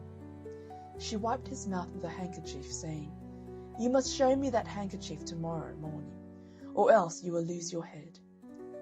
With that she put it in her bosom. The prince went to bed in great sorrow, but Jack's cap of knowledge informed him how it was to be obtained. In the middle of the night she called upon her familiar spirit to carry her to Lucifer. But Jack put on his coat of darkness and his shoes of swiftness, and was there as soon as she was. When she entered the place of the old one, she gave the handkerchief to old Lucifer, who laid it upon a shelf, whence Jack took it and brought it to his master, who showed it to the lady next day, and so saved his life. On that day she gave the prince a kiss and told him he must show her the lips tomorrow morning that she kissed last night, or lose his head. "Ah," he replied, "if you kiss none but mine, I will." "That is neither here nor there," said she. "If you do not, death's your portion." At midnight she went as before, and was angry with old Lucifer for letting the handkerchief go. But now, quoth she, I will be too hard for the king's son, for I will kiss thee, and he is to show me thy lips. Which she did, and Jack, when she was not standing by, cut off Lucifer's head, and brought it under his invisible coat to his master, who the next morning pulled it out by the horns before the lady. This broke the enchantment, and the evil spirit left her, and she appeared in all her beauty. They were married the next morning, and soon after went to the court of King Arthur, where Jack, for his many great exploits, was made one of the knights of the Round Table. Jack soon went searching for giants again, but he had not ridden far when he saw a cave, near the entrance of which he beheld a giant sitting upon a block of timber, with a knotted iron club by his side. His goggle eyes were like flames of fire, his countenance grim and ugly, and his cheeks like a couple of large flitches of bacon, while the bristles of his beard resembled rods of iron wire, and the locks that hung down upon his brawny shoulders were like curled snakes or hissing adders. Jack alighted from his horse, and, putting on the coat of darkness, went up close to the giant, and said softly, "Oh, are you there? It will not be long before I take you fast by the beard." The giant all this while could not see him on account of his invisible coat, so that Jack, coming up close to the monster, struck a blow with his sword at his head, but, missing his aim, he cut off the nose instead. At this the giant roared like claps of thunder, and began to lay about him with his iron club like one stark mad. But Jack, running behind, drove his sword up to the hilt in the giant's back, so that he fell down dead. This done, Jack cut off the giant's head and sent it with his brothers also to King Arthur, by a waggoner he hired for that purpose. Jack now resolved to enter the giant's cave in search of his treasure, and passing along through a great many windings and turnings, he came at length to a large room paved with freestone, at the upper end of which was a boiling cauldron, and on the right hand a large table, at which the giant used to dine. Then he came to a window barred with iron, through which he looked and beheld a vast number of miserable captives, who, seeing him, cried out, "Alas, young man, art thou come to be one amongst us in this miserable den?" "Ay," quoth Jack, "but pray tell me what is the meaning of your captivity?" "We are kept here," said one, "till such time as the giants have a wish to feast, and then the fattest among us is slaughtered, and many other times they have dined upon murdered men." "Say you so?" quoth Jack, and straightway unlocked the gate and let them free, who all rejoiced like condemned men at sight of a pardon. Then searching the giant's coffers, he shared the gold and silver equally amongst them, and took them to a neighbouring castle, where they all feasted and made merry over their deliverance. But in the midst of all this mirth a messenger brought news that one Thunderdell, a giant with 2 heads, having heard of the death of his kinsman, had come from the northern dales to be revenged on Jack, and was within a mile of the castle, the country people flying before him like chaff. But Jack was not a bit daunted, and said, "Let him come. I have a tool to pick his teeth. And you, ladies and gentlemen, walk out into the garden, and you shall witness this great Thunderdell's death and destruction." The castle was situated in the midst of a small island, surrounded by a moat 30 feet deep and 20 feet wide, over which lay a drawbridge. So Jack employed men to cut through this bridge on both sides, nearly to the middle, and then, dressing himself in his invisible coat, he marched against the giant with a sword of sharpness. Although the giant could not see Jack, he smelt his approach and cried out in these words, "Fee, fi, fo, fum! I smell the blood of an Englishman. Be he alive or be he dead, I'll grind his bones to make me bread." "Say'st thou so?" said Jack. "Then thou art a monstrous miller indeed." The giant cried out again, "Art thou that villain who killed my kinsman? Then I will tear thee with my teeth, suck thy blood, and grind thy bones to powder." "You'll have to catch me first," quoth Jack, and throwing off his invisible coat so that the giant might see him, and putting on his shoes of swiftness, he ran from the giant, who followed like a walking castle, so that the very foundations of the earth seemed to shake at every step. Jack led him a long dance, in order that the gentlemen and ladies might see, and at last, to end the matter, ran lightly over the drawbridge, the giant in full speed, pursuing him with his club. Then, coming to the middle of the bridge, the giant's great weight broke it down, and he tumbled headlong into the water, where he rolled and wallowed like a whale. Jack, standing by the moat, laughed at him all the while, but though the giant foamed to hear him scoff, and plunged from place to place in the moat, yet he could not get out to be revenged. Jack at length got a cart rope and cast it over the two heads of the giant, and drew him ashore by a team of horses, and then cut off both his heads with his sword of sharpness, and sent them to King Arthur. After some time spent in mirth and pastime, Jack, taking leave of the knights and ladies, set out for new adventures. Through many woods he passed, and came at length to the foot of a high mountain. Here, late at night, he found a lonesome house, and knocked at the door, which was opened by an aged man with a head as white as snow. "Father," said Jack, "can you lodge a benighted traveller that has lost his way?" "Yes," said the old man, "you are right welcome to my poor cottage." Whereupon Jack entered, and down they sat together, and the old man began to speak as follows. "Son, I see by your belt you are the great conqueror of giants. And behold, my son, on the top of this mountain is an enchanted castle. This is kept by a giant named Gilligantua, and he, by the help of an old conjurer, betrays many knights and ladies into his castle, where by magic art they are transformed into sundry shapes and forms.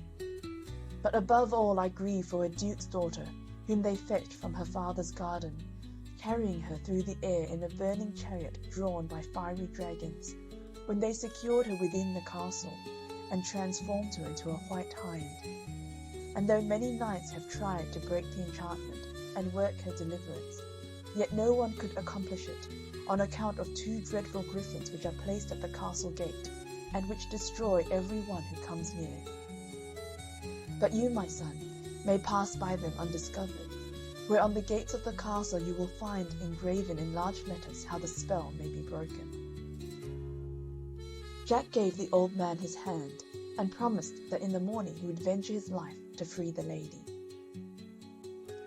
In the morning Jack arose and put on his invisible coat and magic cap and shoes, and prepared himself for the fray. Now when he had reached the top of the mountain, he soon discovered the two fiery griffins, but passed them without fear, because of his invisible coat.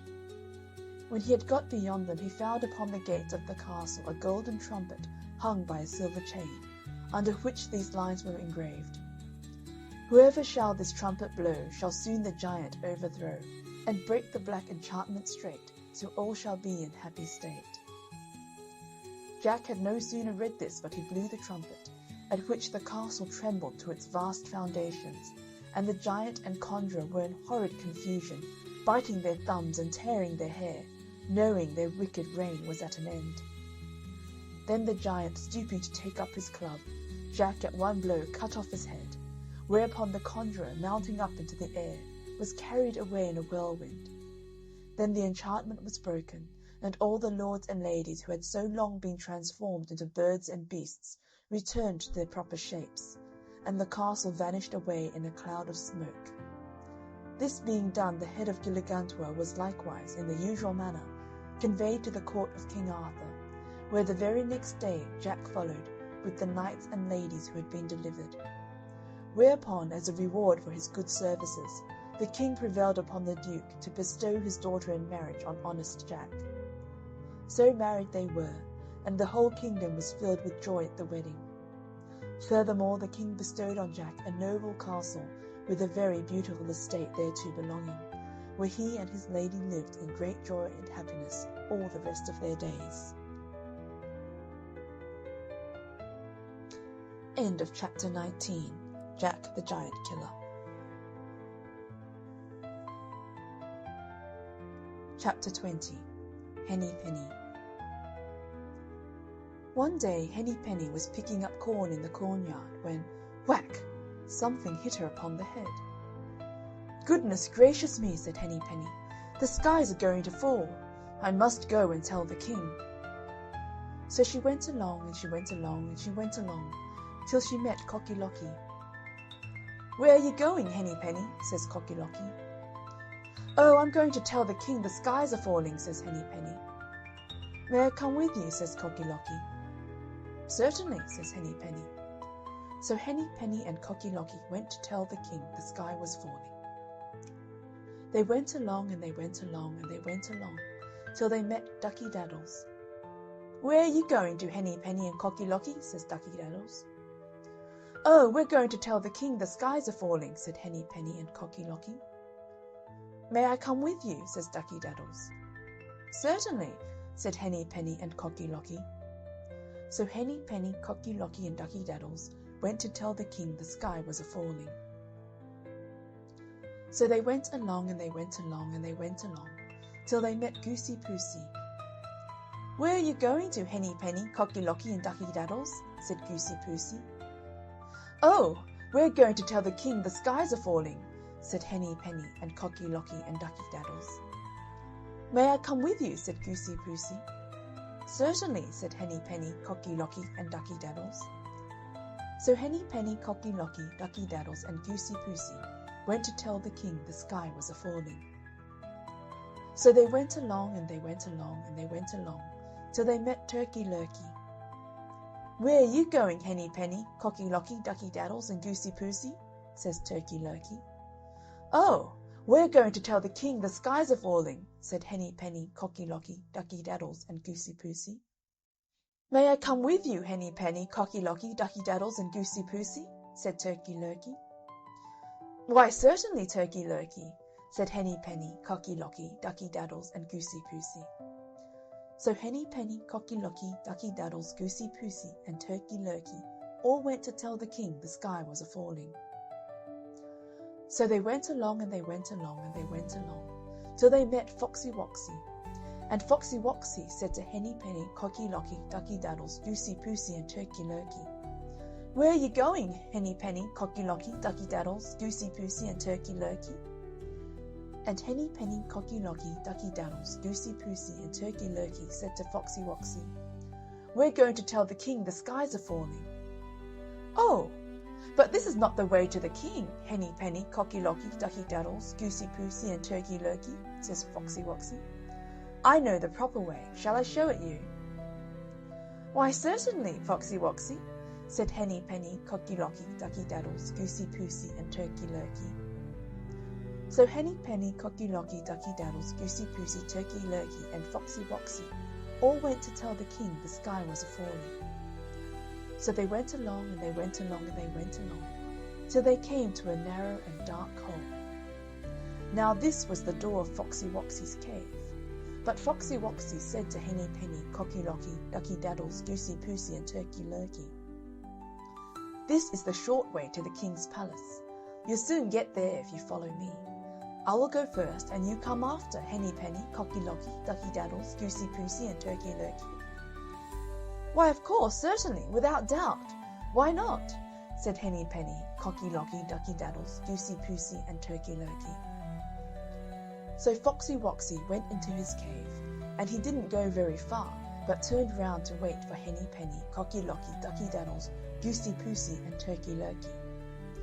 So at last, at first, Turkey Lurkey went through the dark hole into the cave. He hadn't got far when, "Humph!" Foxy Woxy snapped off Turkey Lurkey's head and threw his body over his left shoulder. Then Goosey Poosey went in, and "Humph!" off went her head, and Goosey Poosey was thrown beside Turkey Lurkey. Then Ducky Daddles waddled down, and "Humph!" snapped Foxy Woxy, and Ducky Daddles' head was off, and Ducky Daddles was thrown alongside Turkey Lurkey and Goosey Poosey. Then Cocky Locky strutted down into the cave, and he hadn't gone far when, "Snap! Humph!" went Foxy Woxy, and Cocky Locky was thrown alongside of Turkey Lurkey, Goosey Poosey, and Ducky Daddles. But Foxy Woxy had made 2 bites at Cocky Locky, and when the first snap only hurt Cocky Locky but didn't kill him, he called out to Henny Penny. So she turned tail and ran back home. So she never told the king the sky was a-falling. End of Chapter 20. Henny Penny. Chapter 21. Childe Roland. Childe Roland and his brothers twain were playing at the ball, and there was their sister Burd Ellen in the midst among them all. Childe Roland kicked it with his foot, and caught it with his knee. At last, as he plunged among them all, o'er the church he made it flee. Burd Ellen round about the aisle to seek the ball is gone, but long they waited, and longer still, and she came not back again. They sought her east, they sought her west, they sought her up and down, and woe were the hearts of those brethren, for she was not to be found. So at last her eldest brother went to the warlock Merlin and told him all the case, and asked him if he knew where Burd Ellen was. The fair Burd Ellen, said warlock Merlin, must have been carried off by the fairies, because she went round the church wide as shins, the opposite way to the sun. She is now in the dark tower of the King of Elfland. It would take the boldest knight in Christendom to bring her back. If it is possible to bring her back, said her brother, I'll do it, or perish in the attempt. Possible it is, said the warlock Merlin, but woe to the man or mother's son that attempts it, if he is not well taught beforehand what he is to do. The eldest brother of Burd Ellen was not to be put off by any fear of danger from attempting to get her back. So he begged the warlock Merlin to tell him what he should do and what he should not do in going to seek his sister. And after he had been taught and had repeated his lesson, he set out for Elfland. But long they waited, and longer still, with doubt and muckle pain. But woe were the hearts of his brethren, for he came not back again. Then the second brother got tired and sick of waiting, and went to the warlock Merlin, and asked him the same as his brother. So he set out to find Burd Ellen. But long they waited, and longer still, with muckle doubt and pain. And woe were his mother's and brother's heart, for he came not back again. And when they had waited and waited a good long time, Childe Roland, the youngest of Burd Ellen's brothers, wished to go, and went to his mother the good queen to ask her to let him go. But she would not at first, for he was the last of her children she now had, and if he was lost, all would be lost. But he begged and he begged, till at last the good queen let him go, and gave him his father's good brand that never struck in vain. And as she girt it round his waist, she said the spell that would give it victory. So Childe Roland said good-bye to the good queen his mother, and went to the cave of the warlock Merlin. Once more, and but once more, he said to the warlock, tell how man or mother's son may rescue Burd Ellen and her brothers twain. Well, my son, said the warlock Merlin, there are but two things, simple they may seem, but hard they are to do. One thing to do and one thing not to do. And the thing to do is this: after you have entered the land of Faery, whoever speaks to you till you meet the Burd Ellen, you must out with your father's brand, and off with their head. And what you've not to do is this: bite no bit, and drink no drop, however hungry or thirsty you be. Drink a drop or bite a bit, while in Elfland you be, and never will you see Middle-earth again. So Childe Roland said the two things over and over again, till he knew them by heart, and he thanked the warlock Merlin, and went on his way. And he went along, and along, and along, and still further along, till he came to the horseherd of the King of Elfland, feeding his horses. These he knew by their fiery eyes, and knew that he was at last in the land of Faery. Canst thou tell me, said Childe Roland to the horseherd, where the King of Elfland's dark tower is? I cannot tell thee, said the horseherd, but go on a little further, and thou wilt come to the cowherd, and he, maybe, can tell thee. Then without a word more, Childe Roland drew the good brand that never struck in vain, and off went the horseherd's head. And Childe Roland went on further, till he came to the cowherd, and asked him the same question. I can't tell thee, said he, but go on a little farther, and thou wilt come to the henwife, and she is sure to know. Then Childe Roland out with his good brand, that never struck in vain, and off went the cowherd's head. And he went on a little further till he came to an old woman in a grey cloak, and he asked her if she knew where the dark tower of the king of Elfland was. "Go on a little further," said the henwife, "till you come to a round green hill, surrounded with terrace rings, from the bottom to the top. Go round it 3 times widershins, and each time say, 'Open door, and let me come in.' And the 3rd time the door will open, and you may go in." And Childe Rowland was just going on, when he remembered what he had to do. So he out with the good brand that never struck in vain, and off went the henwife's head. Then he went on and on and on, till he came to the round green hill with the terrace rings from top to bottom, and he went round it 3 times widershins, saying each time, open door, and let me come in." And the 3rd time the door did open, and he went in, and it closed with a click, and Childe Rowland was left in the dark. It was not exactly dark, but a kind of twilight or gloaming. There were neither windows nor candles, and he could not make out where the twilight came from, if not through the walls and roof. These were rough arches made of a transparent rock, encrusted with sheep silver and rock spar and other bright stones. But though it was rock, the air was quite warm, as it always is in Elfland. So he went through this passage till at last he came to 2 wide and high folding doors which stood ajar. And when he opened them, there he saw a most wonderful and glorious sight, a large and spacious hall, so large that it seemed to be as long and as broad as the green hill itself. The roof was supported by fine pillars, so large and lofty that the pillars of a cathedral were as nothing to them. They were all of gold and silver, with fretted work, and between them and around them wreaths of flowers, composed of, what do you think?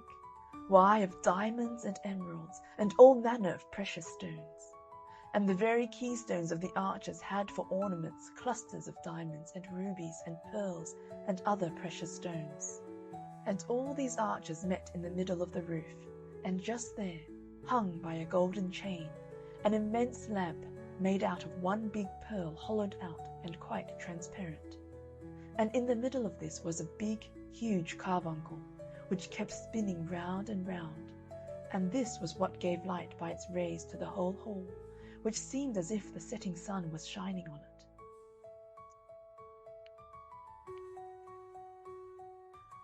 The hall was furnished in a manner equally grand, and at one end of it was a glorious couch of velvet, silver, and gold, and there sate Burd Ellen, combing her golden hair with a silver comb.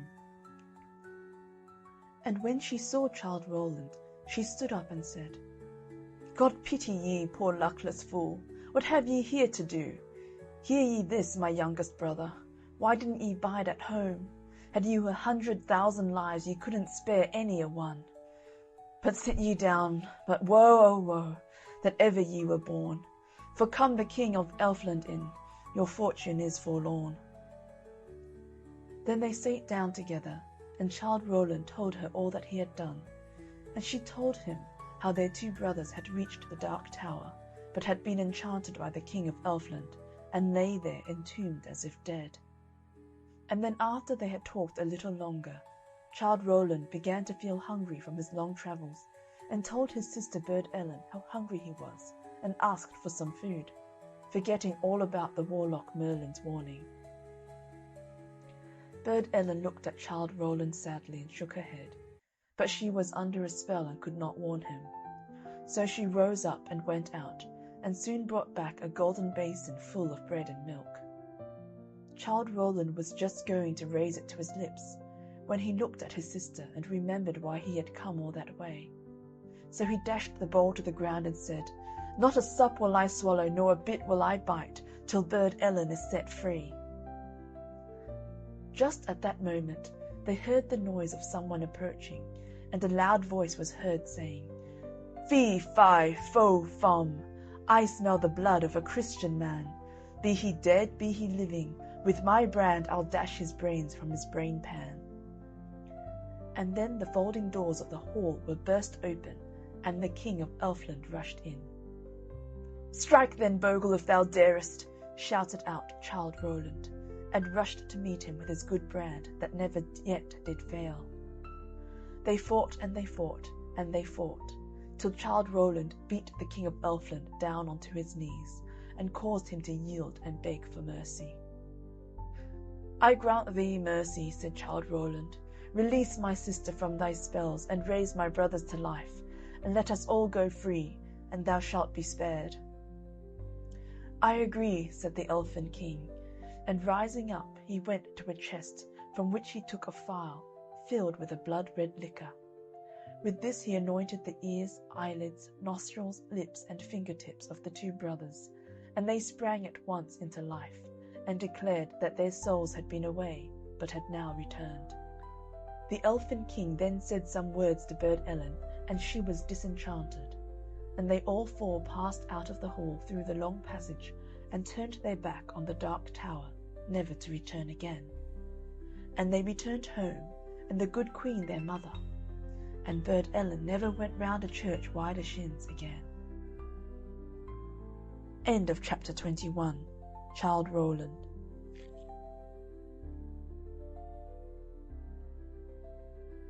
Chapter 22. Molly Whuppie. Once upon a time there was a man and a wife had too many children, and they could not get meat for them. So they took the three youngest and left them in a wood.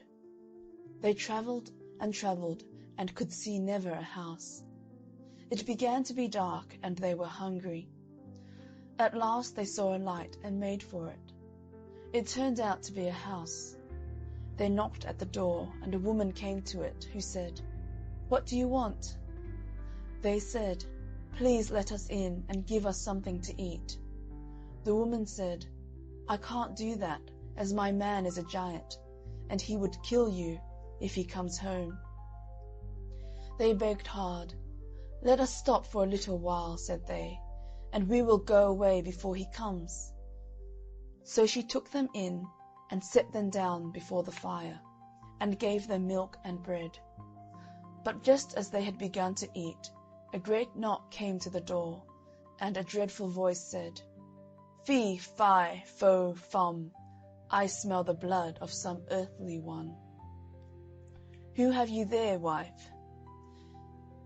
Said the wife, "it's three poor lassies, cold and hungry, and they will go away. You won't touch them, man." He said nothing, but ate up a big supper, and ordered them to stay all night. Now he had three lassies of his own, and they were to sleep in the same bed with the three strangers. The youngest of the three strange lassies was called Molly Whuppie, and she was very clever. She noticed that before they went to bed, the giant put straw ropes round her neck and her sisters', and round his own lassies' necks he put gold chains. So Molly took care and did not fall asleep, but waited till she was sure every one was sleeping sound. Then she slipped out of the bed, and took the straw ropes off her own and her sisters' necks, and took the gold chains off the giant's lassies. She then put the straw ropes on the giant's lassies, and the gold on herself and her sisters, and lay down. And in the middle of the night up rose the giant, armed with a great club, and he felt for the necks with the straw. It was dark. He took his own lassies out of bed, onto the floor, and battered them until they were dead, and then lay down again, thinking he had managed fine. Molly thought at times she and her sisters were out of that, so she wakened them and told them to be quiet, and they slipped out of the house. They all got out safe, and they ran, and never stopped until morning, when they saw a grand house before them. It turned out to be a king's house, so Molly went in and told her story to the king. He said, "Well, Molly, you are a clever girl, and you have managed well, but if you would manage better, and go back and steal the giant's sword that hangs on the back of his bed, I would give your eldest sister my eldest son to marry. Molly said she would try. So she went back and managed to slip into the giant's house and crept in below the bed. The giant came home and ate up a great supper and went to bed. Molly waited until he was snoring, and she crept out, and she reached over the giant and got down the sword. But just as she got it out over the bed, it gave a rattle, and up jumped the giant, and Molly ran out at the door, and the sword with her. And she ran, and he ran, till they came to the bridge of one hair, and she got over, but he couldn't. And he says, "Woe worth ye, Molly Whuppie, never ye come again." And she says, "Twice yet, Carl," quoth she, "I'll come to Spain." So Molly took the sword to the king, and her sister was married to his son. "Well," the king, he says, "you've managed well, Molly, but if you would manage better, and steal the purse that lies below the giant's pillow, I would marry your second sister to my second son." And Molly said she would try.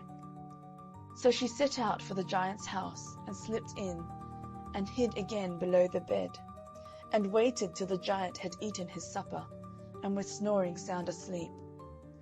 She slipped out, and slipped her hand below the pillow, and got out the purse. But just as she was going out, the giant wakened, and ran after her, and she ran, and he ran, till they came to the bridge of one hair, and she got over, but he couldn't. And he said, "Woe worth ye, Molly Whuppie, never you come again." "Once yet, Carl," quoth she, "I'll come to Spain."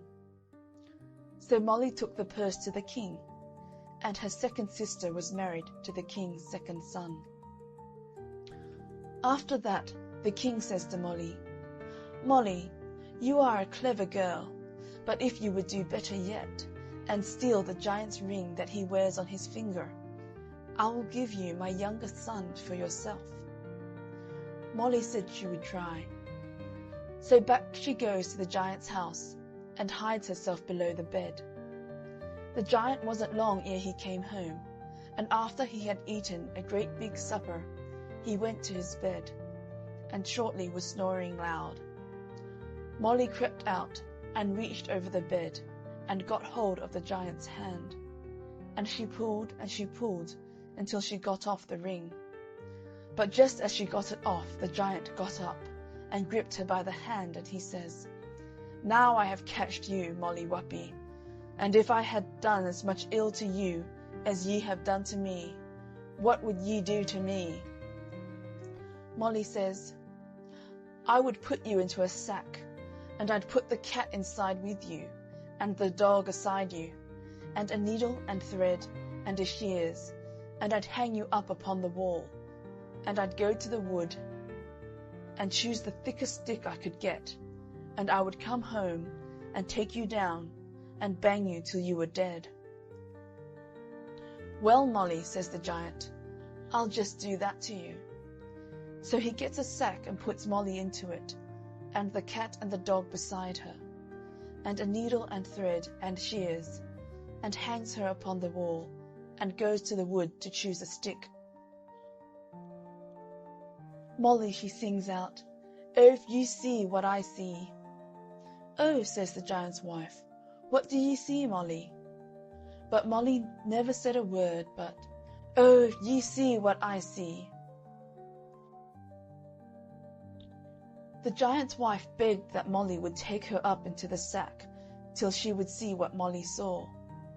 So Molly took the shears and cut a hole in the sack, and took out the needle and thread with her, and jumped down and helped the giant's wife up into the sack, and sewed up the hole. The giant's wife saw nothing, and began to ask to get down again. But Molly never minded, and hid herself at the back of the door. Home came the giant, and a great big tree in his hand, and he took down the sack and began to batter it. His wife cried, "It's me, man!" But the dog barked, and the cat mewed, and he did not know his wife's voice. But Molly came out from the back of the door, and the giant saw her, and he after her, and he ran, and she ran, till they came to the bridge of one hair. And she got over, but he couldn't. And he said, "Woe worth you, Molly Whuppie, never you come again." "Never more, Carl," quoth she, "will I come again to Spain." So Molly took the ring to the king, and she was married to his youngest son, and she never saw the giant again. End of chapter 22. Molly Whuppie. Chapter 23. The Red Etin. There was once a widow that lived on a small bit of ground, which she rented from a farmer, and she had 2 sons, and by it was time for the wife to send them away to seek their fortune. So she told her eldest son one day to take a can and bring her water from the well, that she might bake a cake for him, and however much or however little he might bring, the cake would be great or small accordingly, and that cake was to be all that she could give him when he went on his travels. The lad went away with the can to the well, and filled it with water, and then came away home again. But the can being broken, the most part of the water had run out before he got back. So his cake was very small. Yet small as it was, his mother asked him if he was willing to take the half of it with her blessing, telling him that if he chose rather to take the whole, he would only get it with her curse. The young man, thinking he might have to travel a far way, and not knowing when or how he might get other provisions, said he would like to have the whole cake, come of his mother's malison what like. So she gave him the whole cake and her malison along with it. Then he took his brother aside, and gave him a knife to keep till he should come back, desiring him to look at it every morning, and as long as it continued to be clear, then he might be sure that the owner of it was well. But if it grew dim and rusty, then for certain some ill had befallen him. So the young man went to seek his fortune, and he went all that day, and all the next day, and on the 3rd day in the afternoon he came up to where a shepherd was sitting with a flock of sheep. And he went up to the shepherd, and asked him who the sheep belonged to. And he answered, "The Red Etin of Ireland once lived in Ballaghan, and stole King Markham's daughter, the king of fair Scotland. He beats her, he binds her, he lays her on a band, and every day he strikes her with a bright silver wand. Like Julian the Roman, he's one that fears no man. It's said there's one predestinate to be his mortal foe, but that man is yet unborn, and long may it be so." This shepherd also told him to beware of the beasts he should next meet, for they were of a very different kind from any he had yet seen. So the young man went on, and by he saw a multitude of very dreadful beasts with 2 heads, and on every head 4 horns. And he was sore frightened, and ran away from them as fast as he could. And glad was he when he came to a castle that stood on a hillock, with the door standing wide open to the wall. And he went into the castle for shelter, and there he saw an old wife sitting beside the kitchen fire. He asked the wife if he might stay for the night, as he was tired with a long journey, and the wife said he might, but it was not a good place for him to be in, as it belonged to the Red Etin, who was a very terrible beast, with 3 heads, that spared no living man it could get hold of. The young man would have gone away, but he was afraid of the beasts on the outside of the castle. So he beseeched the old woman to hide him as best she could, and not tell the Etin he was there. He thought, if he could put over the night, he might get away in the morning without meeting with the beasts, and so escape. But he had not been long in his hiding hole before the awful Etin came in, and no sooner was he in than he was heard crying, "Snock but and snock ben, I find the smell of an earthly man. Be he living or be he dead, his heart this night shall kitchen my bread." The monster soon found the poor young man, and pulled him from his hole, and when he had got him out, he told him that if he could answer him 3 questions, his life should be spared. So the first head asked, "A thing without an end, what's that?" But the young man knew not. Then the second head said, "The smaller the more dangerous, what's that?"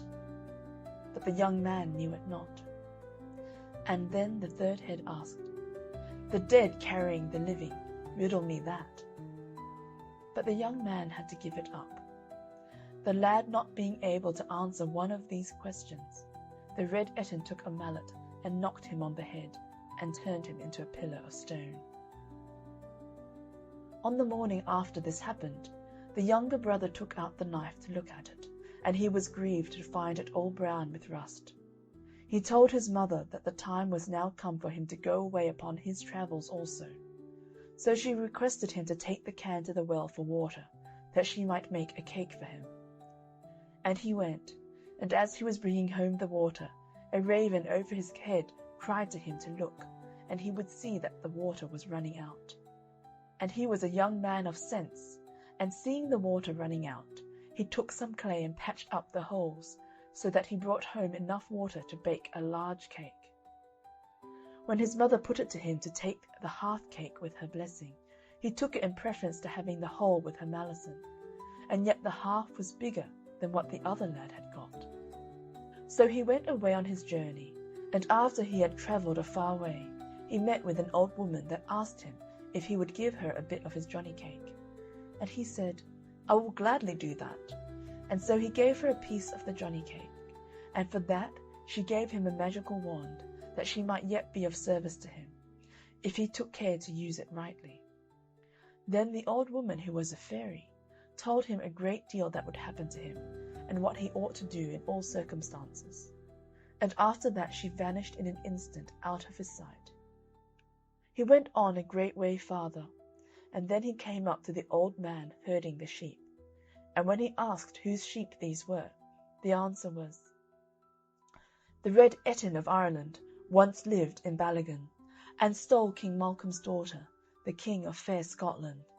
He beats her, he binds her, he lays her on a band, and every day he strikes her with a bright silver wand. Like Julian the Roman, he's one that fears no man. But now I fear his end is near, and destiny at hand, and you're to be, I plainly see, the heir of all his land." When he came to the place where the monstrous beasts were standing, he did not stop nor run away, but went boldly through amongst them. One came up roaring with open mouth to devour him, when he struck it with his wand, and laid it in an instant dead at his feet. He soon came to the Etin's castle, where he knocked, and was admitted. The old woman who sat by the fire warned him of the terrible Etin, and what had been the fate of his brother. But he was not to be daunted. The monster soon came in, saying, "Snock but and snock ben, I find the smell of an earthly man. Be he living or be he dead, his heart shall be kitchen to my bread." He quickly espied the young man, and bade him come forth on the floor.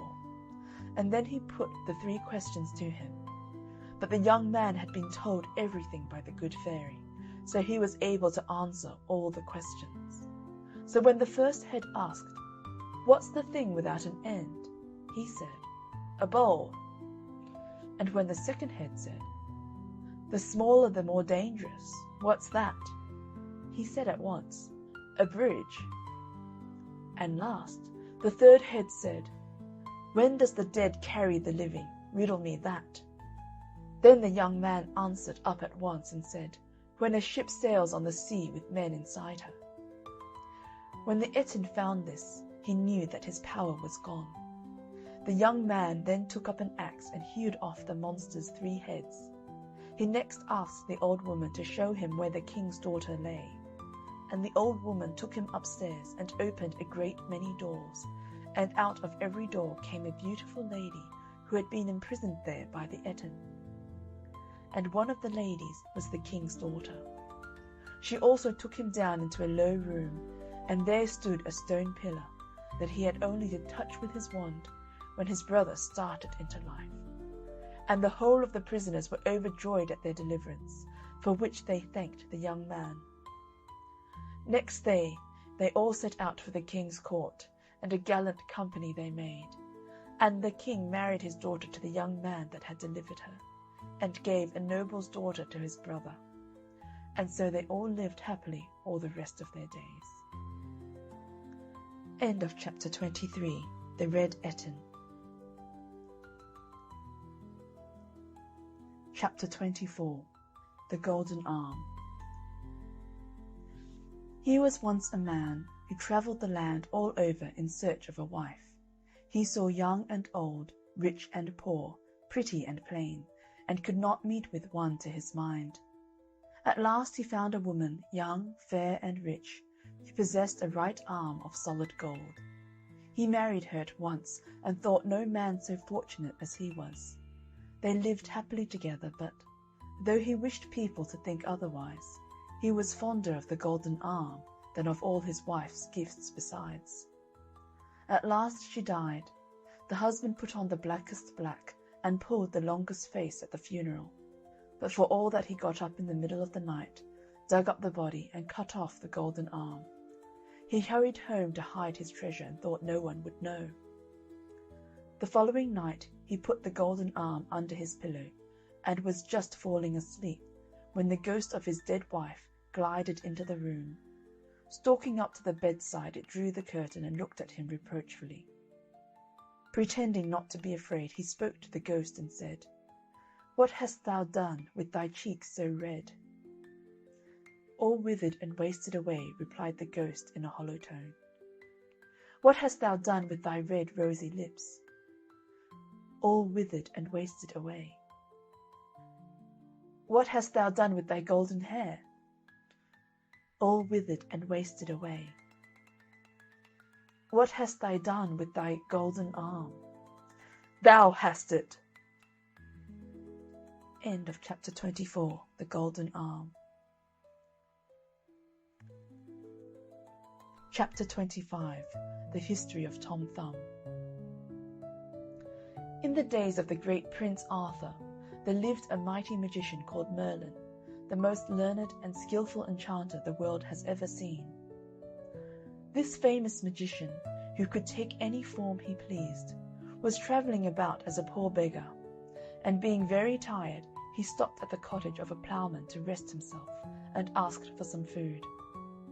The countryman bade him welcome, and his wife, who was a very good-hearted woman, soon brought him some milk in a wooden bowl, and some coarse brown bread on a platter.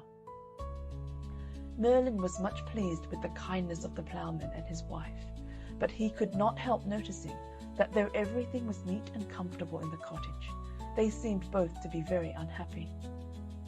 He therefore asked them why they were so melancholy, and learned that they were miserable because they had no children.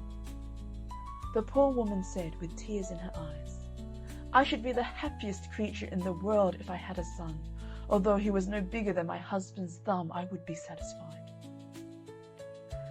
Merlin was so much amused with the idea of a boy no bigger than a man's thumb, that he determined to grant the poor woman's wish. Accordingly, in a short time after, the ploughman's wife had a son who, wonderful to relate, was not a bit bigger than his father's thumb. The Queen of the Fairies, wishing to see the little fellow, came in at the window while the mother was sitting up in the bed admiring him. The Queen kissed the child, and, giving it the name of Tom Thumb, sent for some of the fairies, who dressed her little godson according to her orders. An oak-leaf hat he had for his crown, his shirt of web by spiders spun, with jacket wove of thistles down, his trousers were of feathers done, his stockings of apple rind they tie, with eyelash from his mother's eye, his shoes were made of mouse's skin, tanned with the downy hair within. Tom never grew any larger than his father's thumb, which was only of ordinary size, but as he got older he became very cunning and full of tricks. When he was old enough to play with the boys, and had lost all his own cherry stones, he used to creep into the bags of his playfellows, fill his pockets, and, getting out without their noticing him, would again join in the game. One day, however, as he was coming out of a bag of cherry stones where he had been stealing as usual. The boy to whom it belonged chanced to see him. "Aha, my little Tommy," said the boy, "so I have caught you stealing my cherry stones at last, and you shall be rewarded for your thievish tricks." On saying this, he drew the string tight round his neck and gave the bag such a hearty shake that poor little Tom's legs, thighs, and body was sadly bruised. He roared out with pain and begged to be let out, promising never to steal again. A short time afterwards, his mother was making a batter pudding, and Tom, being very anxious to see how it was made, climbed up to the edge of the bowl, but his foot slipped, and he plumped over head and ears into the batter, without his mother noticing him, who stirred him into the pudding bag and put him in the pot to boil. The batter filled Tom's mouth and prevented him from crying, but on feeling the hot water he kicked and struggled so much in the pot that his mother thought that the pudding was bewitched, and pulling it out of the pot, she threw it outside the door. A poor tinker who was passing by lifted up the pudding, and putting it into his budget, he then walked off. As Tom had now got his mouth cleared of the batter, he then began to cry aloud, which so frightened the tinker that he flung down the pudding and ran away. The pudding being broke to pieces by the fall, Tom crept out, covered all over with the batter, and walked home. His mother, who was very sorry to see her darling in such a woeful state, put him into a teacup, and soon washed off the batter, after which she kissed him and laid him in bed. Soon after the adventure of the pudding, Tom's mother went to milk her cow in the meadow, and she took him along with her. As the wind was very high, for fear of being blown away, she tied him to a thistle with a piece of fine thread. The cow soon observed Tom's oak leaf hat, and liking the appearance of it, took poor Tom and the thistle at one mouthful. While the cow was chewing the thistle, Tom was afraid of her great teeth, which threatened to crush him in pieces, and he roared out as loud as he could, "Mother, mother!" "Where are you, Tommy, my dear Tommy?" said his mother. "Here, mother," replied he, "in the red cow's mouth." His mother began to cry and wring her hands, but the cow, surprised at the odd noise in her throat, opened her mouth and let Tom drop out. Fortunately, his mother caught him in her apron as he was falling to the ground, or he would have been dreadfully hurt. She then put Tom in her bosom and ran home with him. Tom's father made him a whip of a barley straw to drive the cattle with, and having one day gone into the fields, he slipped a foot and rolled into the furrow. A raven which was flying over picked him up and flew with him over the sea, and there dropped him. A large fish swallowed Tom the moment he fell into the sea, which was soon after caught and brought for the table of King Arthur. When they opened the fish in order to cook it, everyone was astonished at finding such a little boy, and Tom was quite delighted at being free again. They carried him to the king, who made Tom his dwarf, and he soon grew a great favourite at court, for by his tricks and gambols he not only amused the king and queen, but also all the knights of the Round Table. It is said that when the king rode out on horseback, he often took Tom along with him, and if a shower came on, he used to creep into his Majesty's waistcoat pocket, where he slept till the rain was over. King Arthur one day asked Tom about his parents, wishing to know if they were as small as he was, and whether they were well off. Tom told the king that his father and mother were as tall as anybody about the court, but in rather poor circumstances. On hearing this, the king carried Tom to his treasury, the place where he kept all his money, and told him to take as much money as he could carry home to his parents, which made the poor little fellow caper with joy. Tom went immediately to procure a purse, which was made of a water bubble, and then returned to the treasury, where he received a silver 3-penny piece to put into it. Our little hero had some difficulty in lifting the burden upon his back, but he at last succeeded in getting it placed to his mind, and set forward on his journey. However, without meeting with any accident, and after resting himself more than 100 times by the way, In 2 days and 2 nights he reached his father's house in safety. Tom had travelled 48 hours with a huge silver piece on his back, and was almost tired to death when his mother ran out to meet him and carried him into the house. But he soon returned to court. As Tom's clothes had suffered much in the batter pudding and the inside of the fish, His Majesty ordered him a new suit of clothes, and to be mounted as a knight on a mouse. Of butterflies' wings his shirt was made, his boots of chickens' hides, and by a nimble fairy blade, well learned in the tailoring trade, his clothing was supplied. A needle dangled by his side, a dapper mouse he used to ride. Thus strutted Tom in stately pride. It was certainly very diverting to see Tom in this dress and mounted on the mouse, as he rode out a-hunting with the king and nobility, who were all ready to expire with laughter at Tom and his fine prancing charger. The king was so charmed with his address that he ordered a little chair to be made, in order that Tom might sit upon his table, and also a palace of gold a span high, with a door an inch wide, to live in. He also gave him a coach drawn by 6 small mice. The queen was so enraged at the honours conferred on Sir Thomas that she resolved to ruin him, and told the king that the little knight had been saucy to her. The king sent for Tom in great haste, but being fully aware of the danger of royal anger, he crept into an empty snail shell, where he lay for a long time, until he was almost starved with hunger.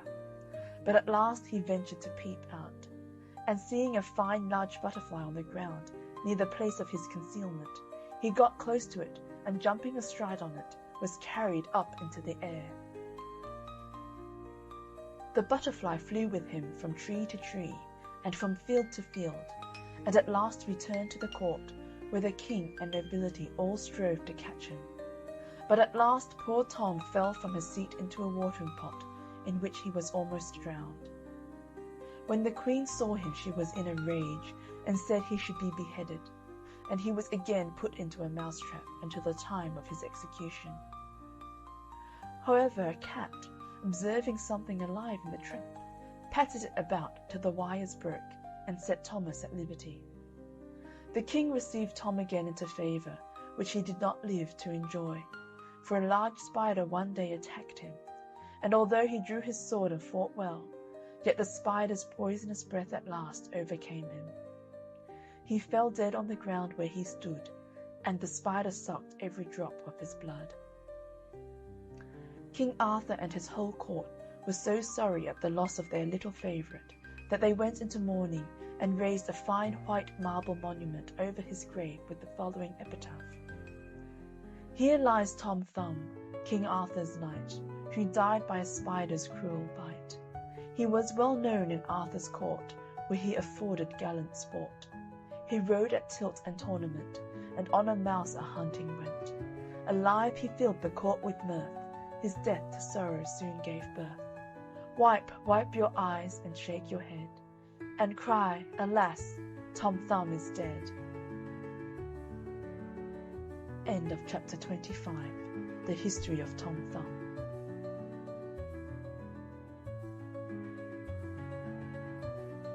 Chapter 26, Mr. Fox. Lady Mary was young, and Lady Mary was fair. She had 2 brothers, and more lovers than she could count. But of them all, the bravest and most gallant was a Mr. Fox, whom she met when she was down at her father's country house. No one knew who Mr. Fox was, but he was certainly brave, and surely rich, and of all her lovers, Lady Mary cared for him alone.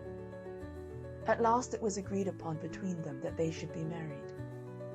Lady Mary asked Mr. Fox where they should live, and he described to her his castle and where it was, but strange to say did not ask her or her brothers to come and see it.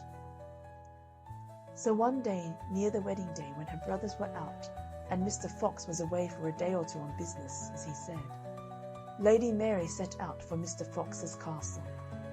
And after many searchings, she came at last to it, and a fine, strong house it was, with high walls and a deep moat.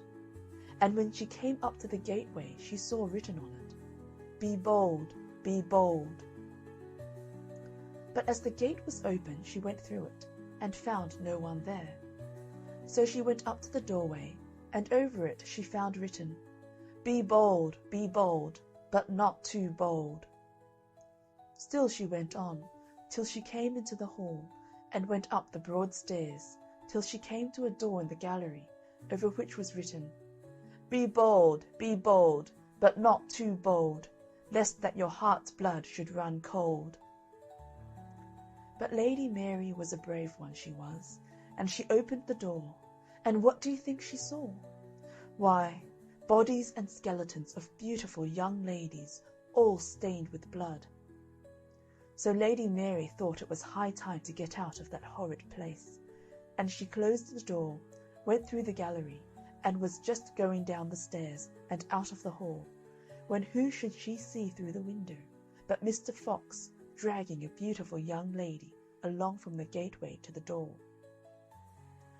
Lady Mary rushed downstairs and hid herself behind a cask, just in time, as Mr. Fox came in with the poor young lady, who seemed to have fainted. Just as he got near Lady Mary, Mr. Fox saw a diamond ring glittering on the finger of the young lady he was dragging, and he tried to pull it off. But it was tightly fixed and would not come off. So Mr. Fox cursed and swore, and drew his sword and raised it, and brought it down upon the hand of the poor lady. The sword cut off the hand, which jumped up into the air, and fell, of all places in the world, into Lady Mary's lap. Mr. Fox looked about a bit, but did not think of looking behind the cask. So at last he went on dragging the young lady up the stairs into the bloody chamber. As soon as she heard him pass through the gallery, Lady Mary crept out of the door, down through the gateway, and ran home as fast as she could. Now it happened that the very next day the marriage contract of Lady Mary and Mr. Fox was to be signed, and there was a splendid breakfast before that. And when Mr. Fox was seated at table opposite Lady Mary, he looked at her. "How pale you are this morning, my dear." "Yes," said she, "I had a bad night's rest last night. I had horrible dreams." "Dreams go by contraries," said Mr. Fox. "But tell us your dream, and your sweet voice will make the time pass till the happy hour comes." "I dreamed," said Lady Mary, "that I went yestermorn to your castle, and I found it in the woods with high walls and a deep moat, and over the gateway was written, 'Be bold, be bold.'" "But it is not so, nor it was not so," said Mr. Fox. "And when I came to the doorway, over it was written, 'Be bold, but not too bold.'" "It is not so, nor it was not so," said Mr. Fox. "And then I went upstairs, and came to a gallery, at the end of which was a door, on which was written, 'Be bold, but not too bold, lest that your heart's blood should run cold.'" "It is not so, nor it was not so," said Mr. Fox. And then I opened the door, and the room was filled with bodies and skeletons of poor dead women, all stained with their blood. "It is not so, nor it was not so, and God forbid it should be so," said Mr. Fox. I then dreamed that I rushed down the gallery, and just as I was going down the stairs, I saw you, Mr. Fox, coming up to the hall door, dragging after you a poor young lady, rich and beautiful. "It is not so, nor it was not so, and God forbid it should be so," said Mr. Fox. I rushed downstairs just in time to hide myself behind a cask, when you, Mr. Fox, came in dragging the young lady by the arm, and as you passed me, Mr. Fox, I thought I saw you try and get off her diamond ring, and when you could not, Mr. Fox, it seemed to me in my dream that you out with your sword and hacked off the poor lady's hand to get the ring. "It is not so, nor it was not so, and God forbid it should be so," said Mr. Fox. and was going to say something else as he rose from his seat, when Lady Mary cried out, "But it is so, and it was so. Here's hand and ring I have to show," and pulled out the lady's hand from her dress and pointed it straight at Mr. Fox. At once her brothers and her friends drew their swords and cut Mr. Fox into 1,000 pieces. End of chapter 26. Mr. Fox.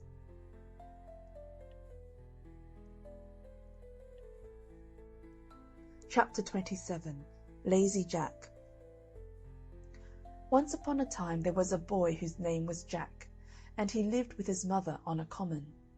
They were very poor, and the old woman got her living by spinning, but Jack was so lazy that he would do nothing but bask in the sun in the hot weather, and sit by the corner of the hearth in the winter time. So they called him Lazy Jack.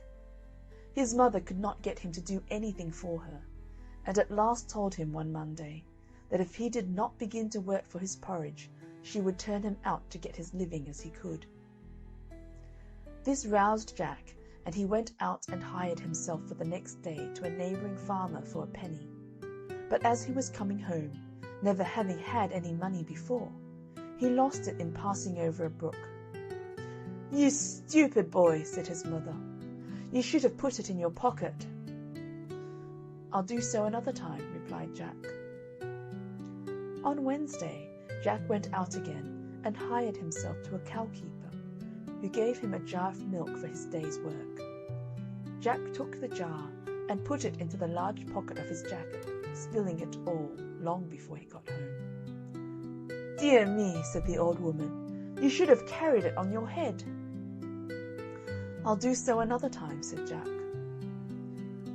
So on Thursday, Jack hired himself again to a farmer, who agreed to give him a cream cheese for his services. In the evening, Jack took the cheese and went home with it on his head. By the time he got home, the cheese was all spoilt, part of it being lost, and part matted with his hair. "You stupid lout," said his mother. "You should have carried it very carefully in your hands." "I'll do so another time," replied Jack. On Friday, Lazy Jack again went out and hired himself to a baker, who would give him nothing for his work but a large tomcat. Jack took the cat and began carrying it very carefully in his hands. But in a short time Pussy scratched him so much that he was compelled to let it go. When he got home, his mother said to him, "You silly fellow, you should have tied it with a string and dragged it along after you." "I'll do so another time," said Jack. So on Saturday, Jack hired himself to a butcher, who rewarded him by the handsome present of a shoulder of mutton. Jack took the mutton, tied it to a string, and trailed it along after him in the dirt, so that by the time he had got home, the meat was completely spoiled. His mother was this time quite out of patience with him, for the next day was Sunday, and she was obliged to make do with cabbage for her dinner. "You ninny hammer," said she to her son, "you should have carried it on your shoulder." "I'll do so another time," replied Jack. On the next Monday, Lazy Jack went once more and hired himself to a cattle keeper, who gave him a donkey for his trouble. Jack found it hard to hoist the donkey on his shoulders, but at last he did it, and began walking slowly home with his prize. Now it happened that in the course of his journey there lived a rich man with his only daughter, a beautiful girl, but deaf and dumb. Now she had never laughed in her life, and the doctors said she would never speak till somebody made her laugh. This young lady happened to be looking out of the window when Jack was passing with the donkey on his shoulders, with the legs sticking up in the air, and the sight was so comical and strange that she burst out into a great fit of laughter, and immediately recovered her speech and hearing. Her father was overjoyed, and fulfilled his promise by marrying her to Lazy Jack, who was thus made a rich gentleman. They lived in a large house, and Jack's mother lived with them in great happiness until she died. End of chapter 27. Lazy Jack.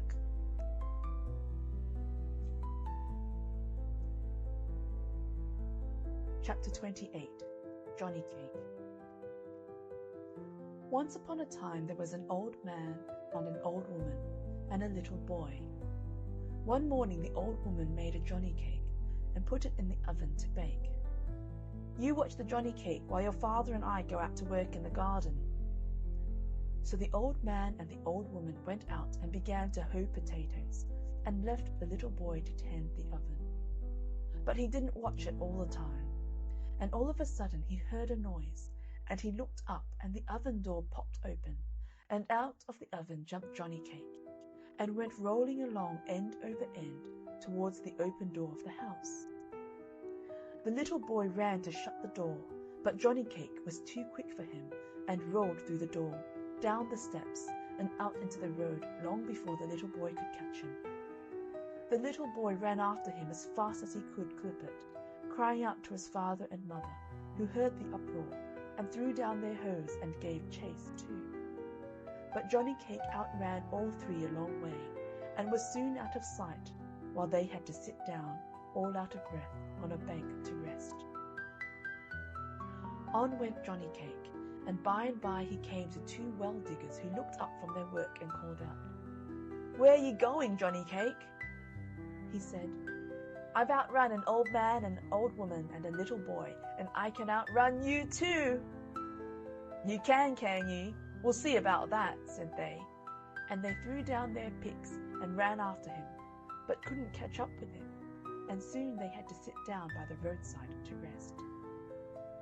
On ran Johnny Cake, and by he came to two ditch diggers who were digging a ditch. "Where are you going, Johnny Cake?" said they. He said, "I've outrun an old man and an old woman and a little boy and two well diggers, and I can outrun you too."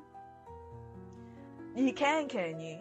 We'll see about that," said they, and they threw down their spades and ran after him too.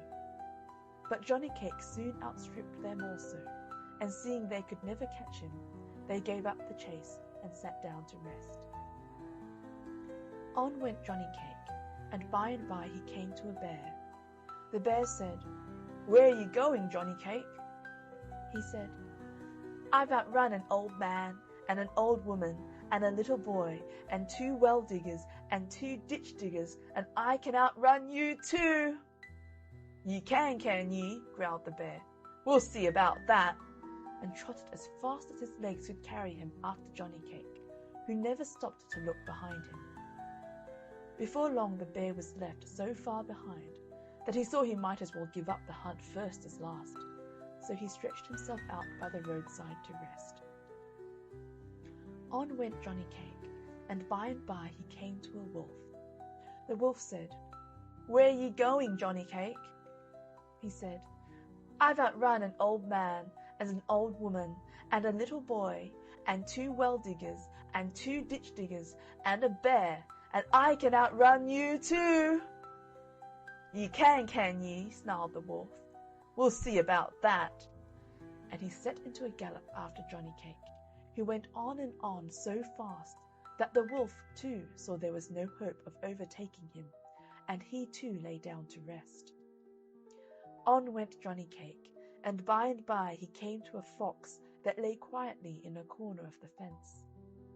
The fox called out in a sharp voice, but without getting up, "Where are you going, Johnny Cake?" He said, "I've outrun an old man and an old woman and a little boy and two well diggers and two ditch diggers, a bear and a wolf, and I can outrun you too." The fox said, "Can't quite hear you, Johnny Cake. Won't you come a little closer?" turning his head a little to one side. Johnny Cake stopped his race for the first time, and went a little closer, and called out in a very loud voice, "I've outrun an old man and an old woman and a little boy and two well diggers and two ditch diggers and a bear and a wolf, and I can outrun you too." "Can't quite hear you.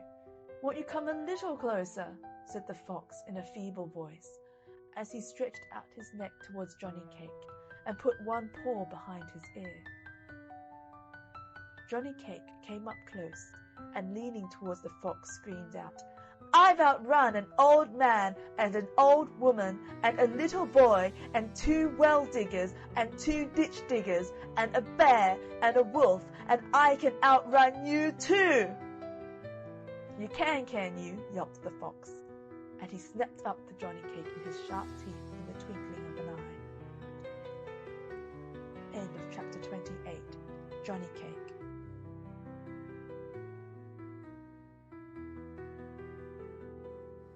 Chapter 29. Earl Mar's Daughter. One fine summer's day, Earl Mar's daughter went into the castle garden, dancing and tripping along, and as she played and sported, she would stop from time to time to listen to the music of the birds. After a while, as she sat under the shade of a green oak tree, she looked up and spied a sprightly dove sitting high up on one of its branches.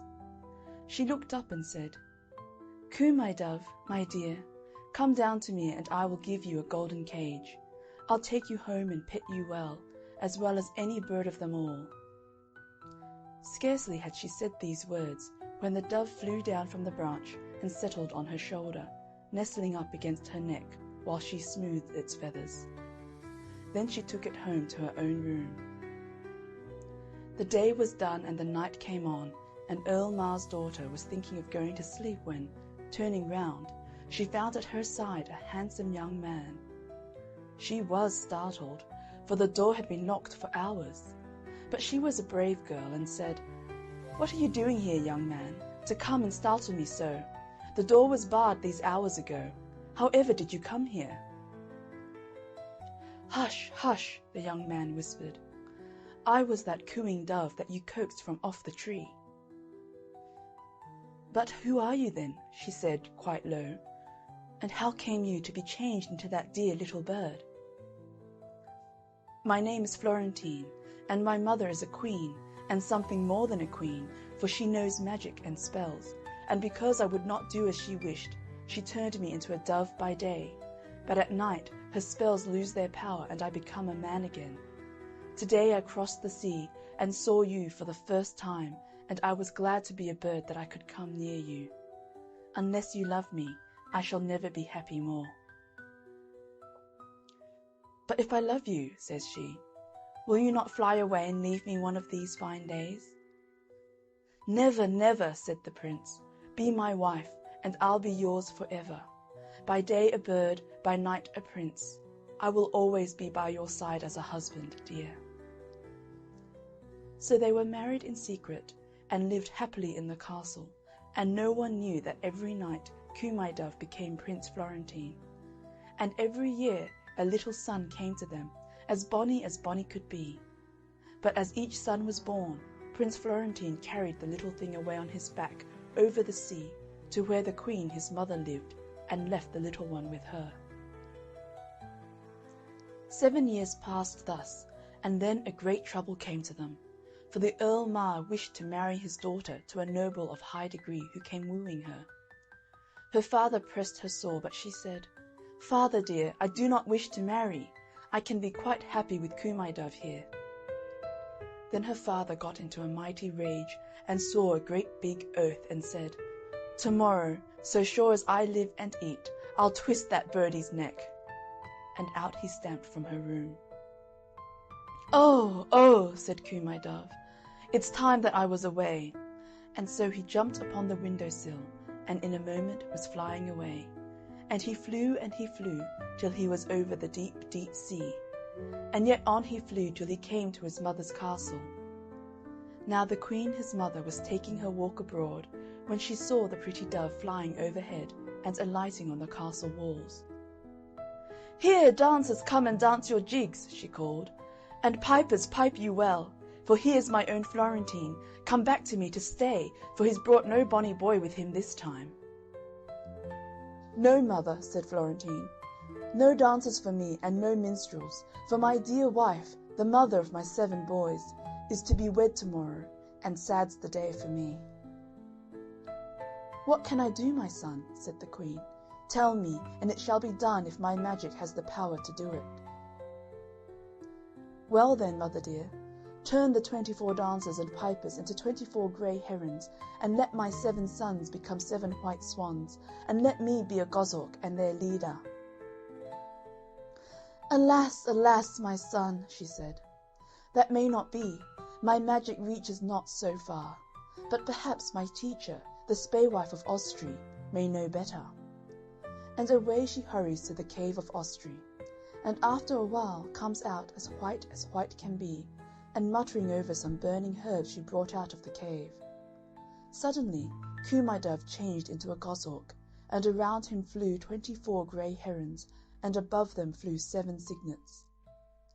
Without a word or a goodbye, off they flew over the deep blue sea, which was tossing and moaning. They flew and they flew, till they swooped down on Earl Mar's castle, just as the wedding party was setting off for the church. First came the men-at-arms, and then the bridegroom's friends, and then Earl Mar's men, and then the bridegroom, and lastly, pale and beautiful, Earl Mar's daughter herself.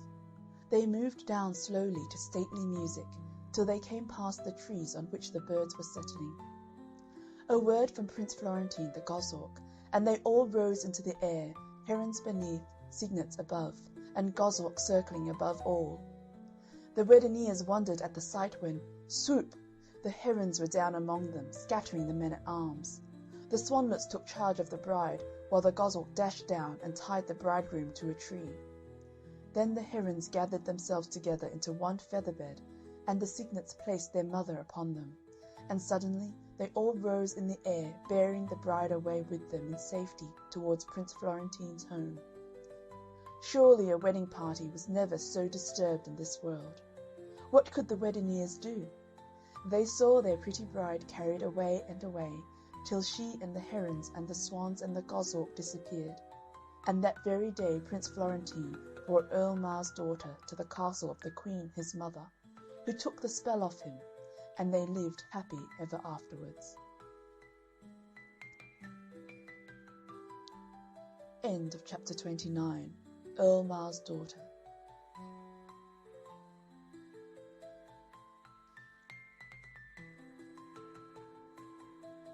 Chapter 30. Mr. Miacca. Tommy Grimes was sometimes a good boy and sometimes a bad boy, and when he was a bad boy, he was a very bad boy. Now his mother used to say to him, "Tommy, Tommy, be a good boy, and don't go out of the street, or else Mr. Miacca will take you." But still, when he was a bad boy, he would go out of the street. And one day, sure enough, he had scarcely got round the corner when Mr. Miacca did catch him and popped him into a bag upside down and took him off to his house. When Mr. Miacca got Tommy inside, he pulled him out of the bag and set him down and felt his arms and legs. "You're rather tough," says he, "but you're all I've got for supper, and you'll not taste bad boiled. But body o' me, I forgot the herbs, and it's bitter you'll taste without herbs. Sally! Here I say, Sally!" And he called Mrs. Miacca. So Mrs. Miacca came out of another room and said, "What do you want, my dear?" "Oh, here's a little boy for supper," said Mr. Miacca, "and I forgot the herbs. Mind him, will ye, while I go for them?" "All right, my love," says Mrs. Miacca, and off he goes. Then Tommy Grimes said to Mrs. Miacca, "Does Mr. Miacca always have little boys for supper?" "Mostly, my dear," said Mrs. Miacca, "if little boys are bad enough and get in his way." "And don't you have anything else but boy meat? No pudding?" asked Tommy. "I loves pudding," says Mrs. Miacca, "but it's not often the likes of me gets pudding." "Why, my mother is making a pudding this very day," said Tommy Grimes, "and I'm sure she'd give you some if I ask her. Shall I run and get some?" "Now that's a thoughtful boy," said Mrs. Miacca. "Only don't be long, and be sure to be back for supper." So off Tommy pelters, and right glad he was to get off so cheap. And for many a long day he was as good could be, and never went round the corner of the street. But he couldn't always be good. and one day he went round the corner, and as luck would have it, he hadn't scarcely got round it when Mr. Miacca grabbed him up, popped him in his bag, and took him home. When he got him there, Mr. Miacca dropped him out, and when he saw him, he said, "Ah, you're the youngster what served me and my missus that shabby trick, leaving us without any supper. Well, you shan't do it again. I'll watch over you myself. Here, get under the sofa, and I'll set on it and watch the pot boil for you." So poor Tommy Grimes had to creep under the sofa, and Mr. Miacca sat on it and waited for the pot to boil. And they waited, but still the pot didn't boil, till at last Mr. Miacca got tired of waiting, and he said, "Here, you under there, I'm not going to wait any longer. Put out your leg, and I'll stop your giving us the slip." So Tommy put out a leg, and Mr. Miacca got a chopper and chopped it off, and pops it in the pot. Suddenly he calls out, "Sally, my dear, Sally!" and nobody answered. So he went into the next room to look out for Mrs. Miacca, and while he was there, Tommy crept out from under the sofa and ran out of the door, for it was a leg of the sofa that he had put out. So Tommy Grimes ran home, and he never went round the corner again till he was old enough to go alone. End of chapter 30. Mr. Miacca.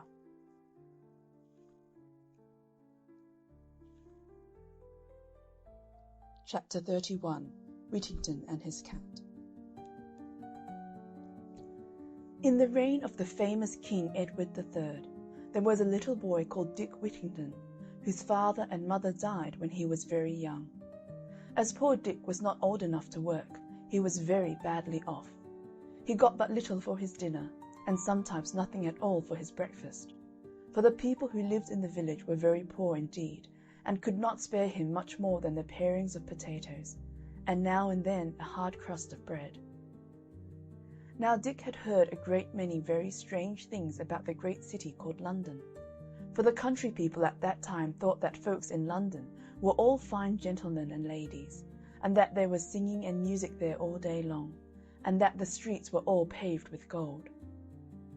One day a large wagon and 8 horses, all with bells at their heads, drove through the village while Dick was standing by the signpost.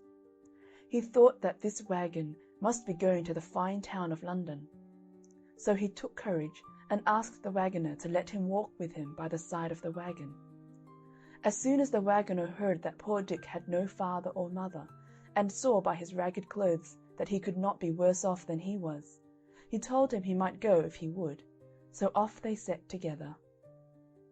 So Dick got safe to London, and was in such a hurry to see the fine streets paved all over with gold, that he did not even stay to thank the kind wagoner, but ran off as fast as his legs would carry him, through many of the streets, thinking every moment to come to those that were paved with gold. For Dick had seen a guinea 3 times in his own little village, and remembered what a deal of money it brought in change.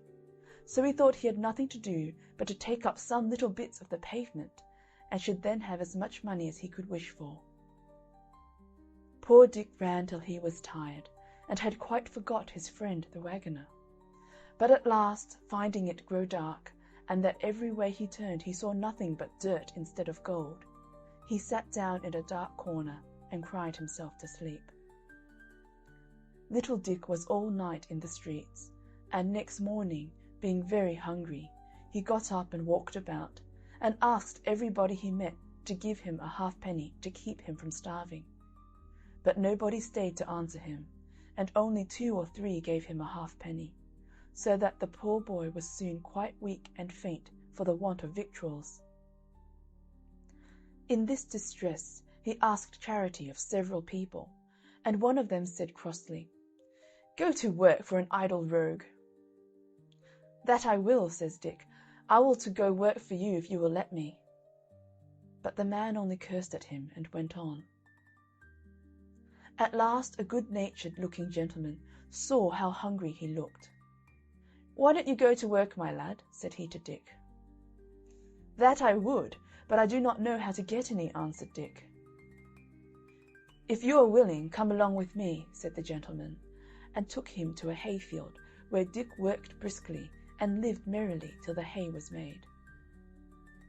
After this he found himself as badly off as before, and being almost starved again, he laid himself down at the door of Mr. Fitzwarren, a rich merchant.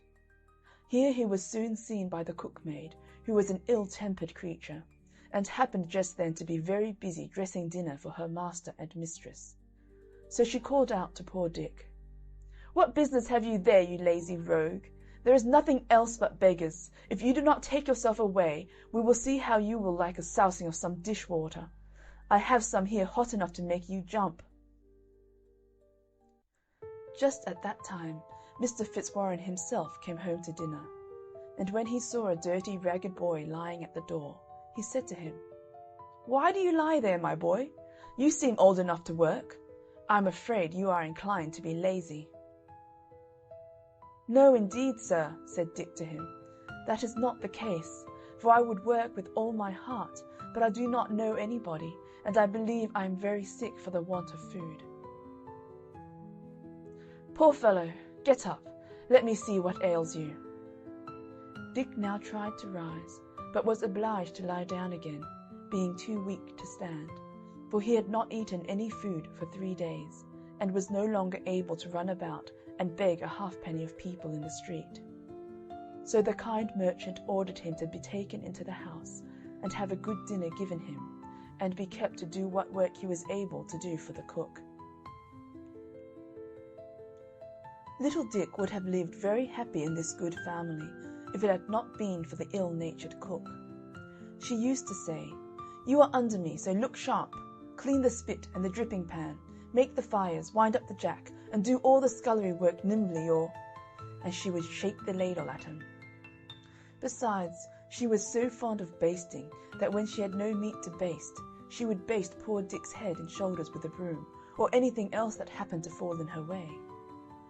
At last her ill usage of him was told to Alice, Mr. Fitzwarren's daughter, who told the cook she should be turned away if she did not treat him kinder.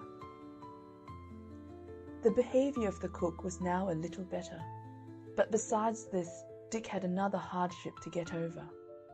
His bed stood in a garret, where there were so many holes in the floor and the walls that every night he was tormented with rats and mice. A gentleman having given Dick a penny for cleaning his shoes, he thought he would buy a cat with it. The next day he saw a girl with a cat and asked her, "Will you let me have that cat for a penny?" The girl said, "Yes, that I will, master, though she is an excellent mouser." Dick hid his cat in the garret, and always took care to carry a part of his dinner to her, and in a short time he had no more trouble with the rats and mice, but slept quite sound every night. Soon after this, his master had a ship ready to sail, and as it was the custom that all his servants should have some chance for good fortune as well as himself, he called them all into the parlour, and asked them what they would send out. They all had something that they were willing to venture except poor Dick, who had neither money nor goods, and therefore could send nothing. For this reason he did not come into the parlour with the rest, but Miss Alice guessed what was the matter, and ordered him to be called in. She then said, "I will lay down some money for him from my own purse." But her father told her, "This will not do, for it must be something of his own." When poor Dick heard this, he said, "I have nothing but a cat which I bought for a penny some time since of a little girl." "Fetch your cat, then, my lad," said Mr. Fitzwarren, "and let her go." Dick went upstairs and brought down poor Puss with tears in his eyes, and gave her to the captain.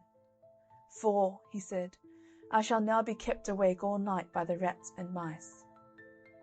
All the company laughed at Dick's odd venture, and Miss Alice, who felt pity for him, gave him some money to buy another cat. This and many other marks of kindness shown him by Miss Alice made the ill-tempered cook jealous of poor Dick, and she began to use him more cruelly than ever, and always made game of him for sending his cat to sea. She asked him, "Do you think your cat will sell for as much money as would buy a stick to beat you?" At last poor Dick could not bear this usage any longer, and he thought he would run away from his place. So he packed up his few things and started very early in the morning, on All Hallows Day, the 1st of November. He walked as far as Holloway, and there sat down on a stone, which to this day is called Whittington's Stone, and began to think to himself which road he should take. While he was thinking what he should do, the bells of Bow Church, which at that time were only 6, began to ring, and their sound seemed to say to him, "Turn again, Whittington, thrice Lord Mayor of London." "Lord Mayor of London," said he to himself. "Why, to be sure, I would put up with almost anything now to be Lord Mayor of London, and ride in a fine coach when I grow to be a man. Well, I will go back and think nothing of the cuffing and scolding of the old cook if I am to be Lord Mayor of London at last." Dick went back, and was lucky enough to get into the house and set about his work before the old cook came downstairs. We must now follow Miss Puss to the coast of Africa. The ship with the cat on board was a long time at sea, and was at last driven by the winds on a part of the coast of Barbary, where the only people were the Moors, unknown to the English. The people came in great numbers to see the sailors, because they were of different colour to themselves, and treated them civilly, and, when they became better acquainted, were very eager to buy the fine things that the ship was loaded with. When the captain saw this, he sent patterns of the best things he had to the king of the country, who was so much pleased with them that he sent for the captain to the palace.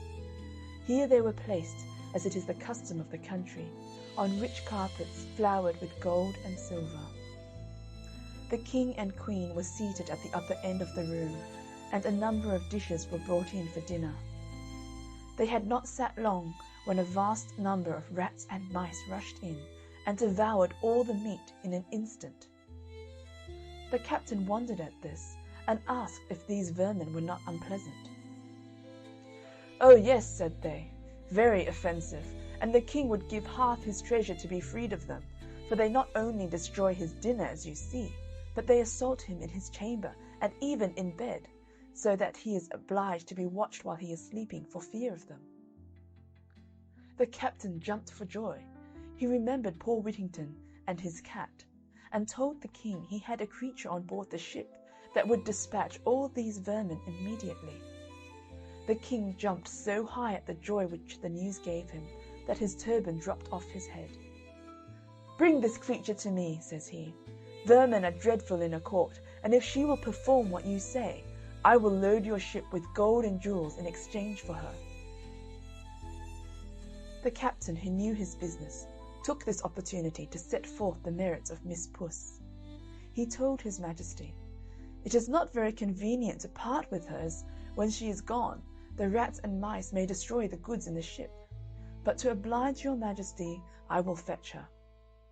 "Run, run," said the Queen, "I am impatient to see the dear creature." Away went the captain to the ship, while another dinner was got ready. He put Puss under his arm, and arrived at the place just in time to see the table full of rats. When the cat saw them, she did not wait for bidding, but jumped out of the captain's arms, and in a few minutes laid almost all the rats and mice dead at her feet. The rest of them in their fright scampered away to their holes. The king was quite charmed to get rid so easily of such plagues, and the queen desired that the creature who had done them so great a kindness be brought to her that she might look at her. Upon which the captain called, "Pussy, pussy, pussy," and she came to him. He then presented her to the queen, who started back and was afraid to touch a creature who had made such a havoc among the rats and mice. However, when the captain stroked the cat and called, "Pussy, pussy," the queen also touched her and cried, "Puddy, puddy," for she had not learned English. He then put her down on the queen's lap, where she purred and played with her Majesty's hand, and then purred herself to sleep.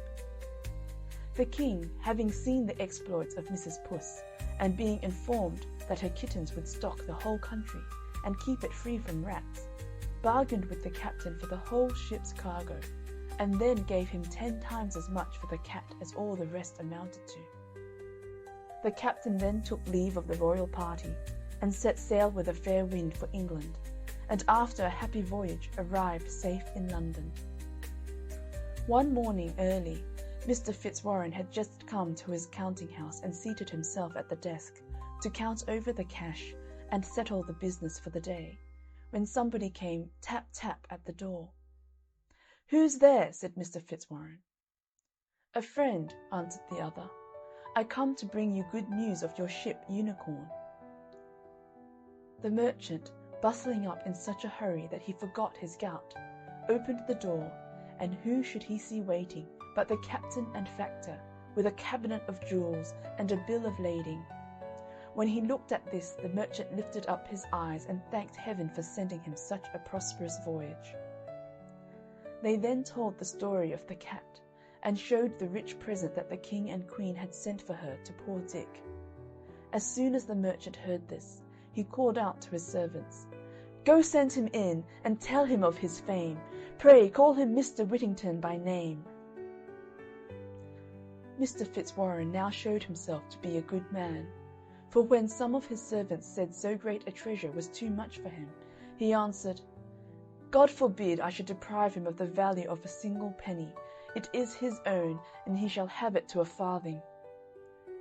He then sent for Dick, who at that time was scouring pots for the cook, and was quite dirty. He would have excused himself from coming into the counting-house, saying, "The room is swept, and my shoes are dirty and full of hobnails," but the merchant ordered him to come in. Mr. Fitzwarren ordered a chair to be set for him, and so he began to think they were making game of him, at the same time said to them, "Do not play tricks with a poor simple boy, but let me go down again, if you please, to my work." "Indeed, Mr. Whittington," said the merchant, "we are all quite in earnest with you, and I most heartily rejoice in the news that these gentlemen have brought you, for the captain has sold your cat to the King of Barbary, and brought you in return for her more riches than I possess in the whole world, and I wish you may long enjoy them." Mr. Fitzwarren then told the men to open the great treasure they had brought with them, and said, "Mr. Whittington has nothing to do but to put it in some place of safety." Poor Dick hardly knew how to behave himself for joy. He begged his master to take what part of it he pleased, since he owed it all to his kindness. "No, no," answered Mr. Fitzwarren. "This is all your own, and I have no doubt but you will use it well." Dick next asked his mistress, and then Miss Alice, to accept a part of his good fortune, but they would not, and at the same time told him they felt great joy at his good success. But this poor fellow was too kind-hearted to keep it all to himself, so he made a present to the captain, the mate, and the rest of Mr. Fitzwarren's servants, and even to the ill-natured old cook. After this, Mr. Fitzwarren advised him to send for a proper tailor and get himself dressed like a gentleman, and told him he was welcome to live in his house till he could provide himself with a better. When Whittington's face was washed, his hair curled, his hat cocked, and he was dressed in a nice suit of clothes, he was as handsome and genteel as any young man who visited at Mr. Fitzwarren's, so that Miss Alice, who had once been so kind to him, and thought of him with pity, now looked upon him as fit to be her sweetheart, and the more so, no doubt, because Whittington was now always thinking what he could do to oblige her, and making her the prettiest presents that could be.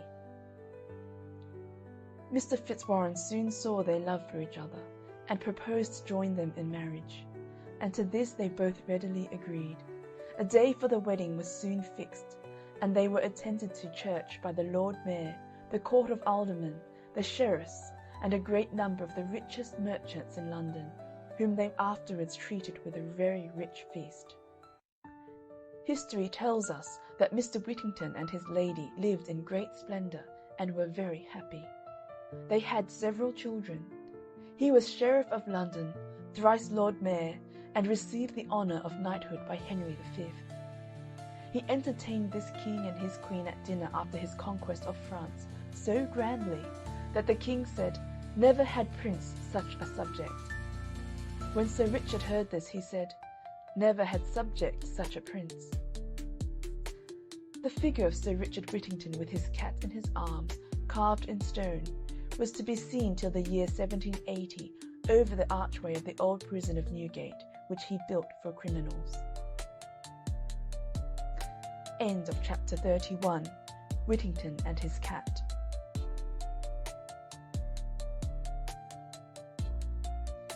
Chapter 32. The Strange Visitor. A woman was sitting at her reel one night, and still she sat, and still she reeled, and still she wished for company. In came a pair of broad soles, and sat down at the fireside. And still she sat, and still she reeled, and still she wished for company. In came a pair of small legs, and sat down on the broad soles. And still she sat, and still she reeled, and still she wished for company. In came a pair of thick knees, and sat down on the small legs. And still she sat, and still she reeled, and still she wished for company. In came a pair of thin thighs, and sat down on the thick knees. And still she sat, and still she reeled, and still she wished for company. In came a pair of huge hips, and sat down on the thin thighs. And still she sat, and still she reeled, and still she wished for company. In came a wee waist, and sat down on the huge hips. And still she sat, and still she reeled, and still she wished for company. In came a pair of broad shoulders, and sat down on the wee waist. And still she sat, and still she reeled, and still she wished for company. In came a pair of small arms, and sat down on the broad shoulders. And still she sat, and still she reeled, and still she wished for company. In came a pair of huge hands, and sat down on the small arms. And still she sat, and still she reeled, and still she wished for company. In came a small neck, and sat down on the broad shoulders. And still she sat, and still she reeled, and still she wished for company. In came a huge head, and sat down on the small neck. "How did you get such broad feet?" quoth the woman. Much tramping, gruffly. "How did you get such small legs?" "I late and wee mole," whiningly. "How did you get such thick knees?" Much praying, piously.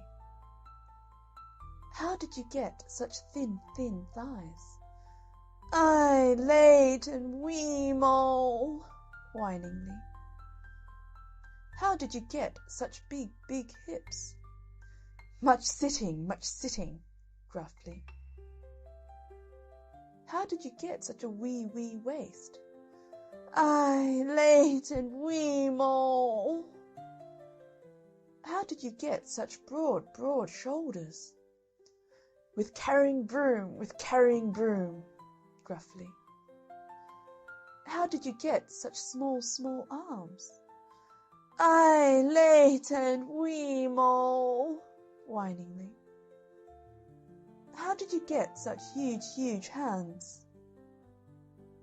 Threshing with an iron flail, gruffly. "How did you get such a small neck?" "I late and wee mole," pitifully. "How did you get such a huge head?" Much knowledge, keenly. "What do you come for?" "For you!" at the top of the voice, with a wave of the arm and a stamp of the feet. End of chapter 32. The Strange Visitor.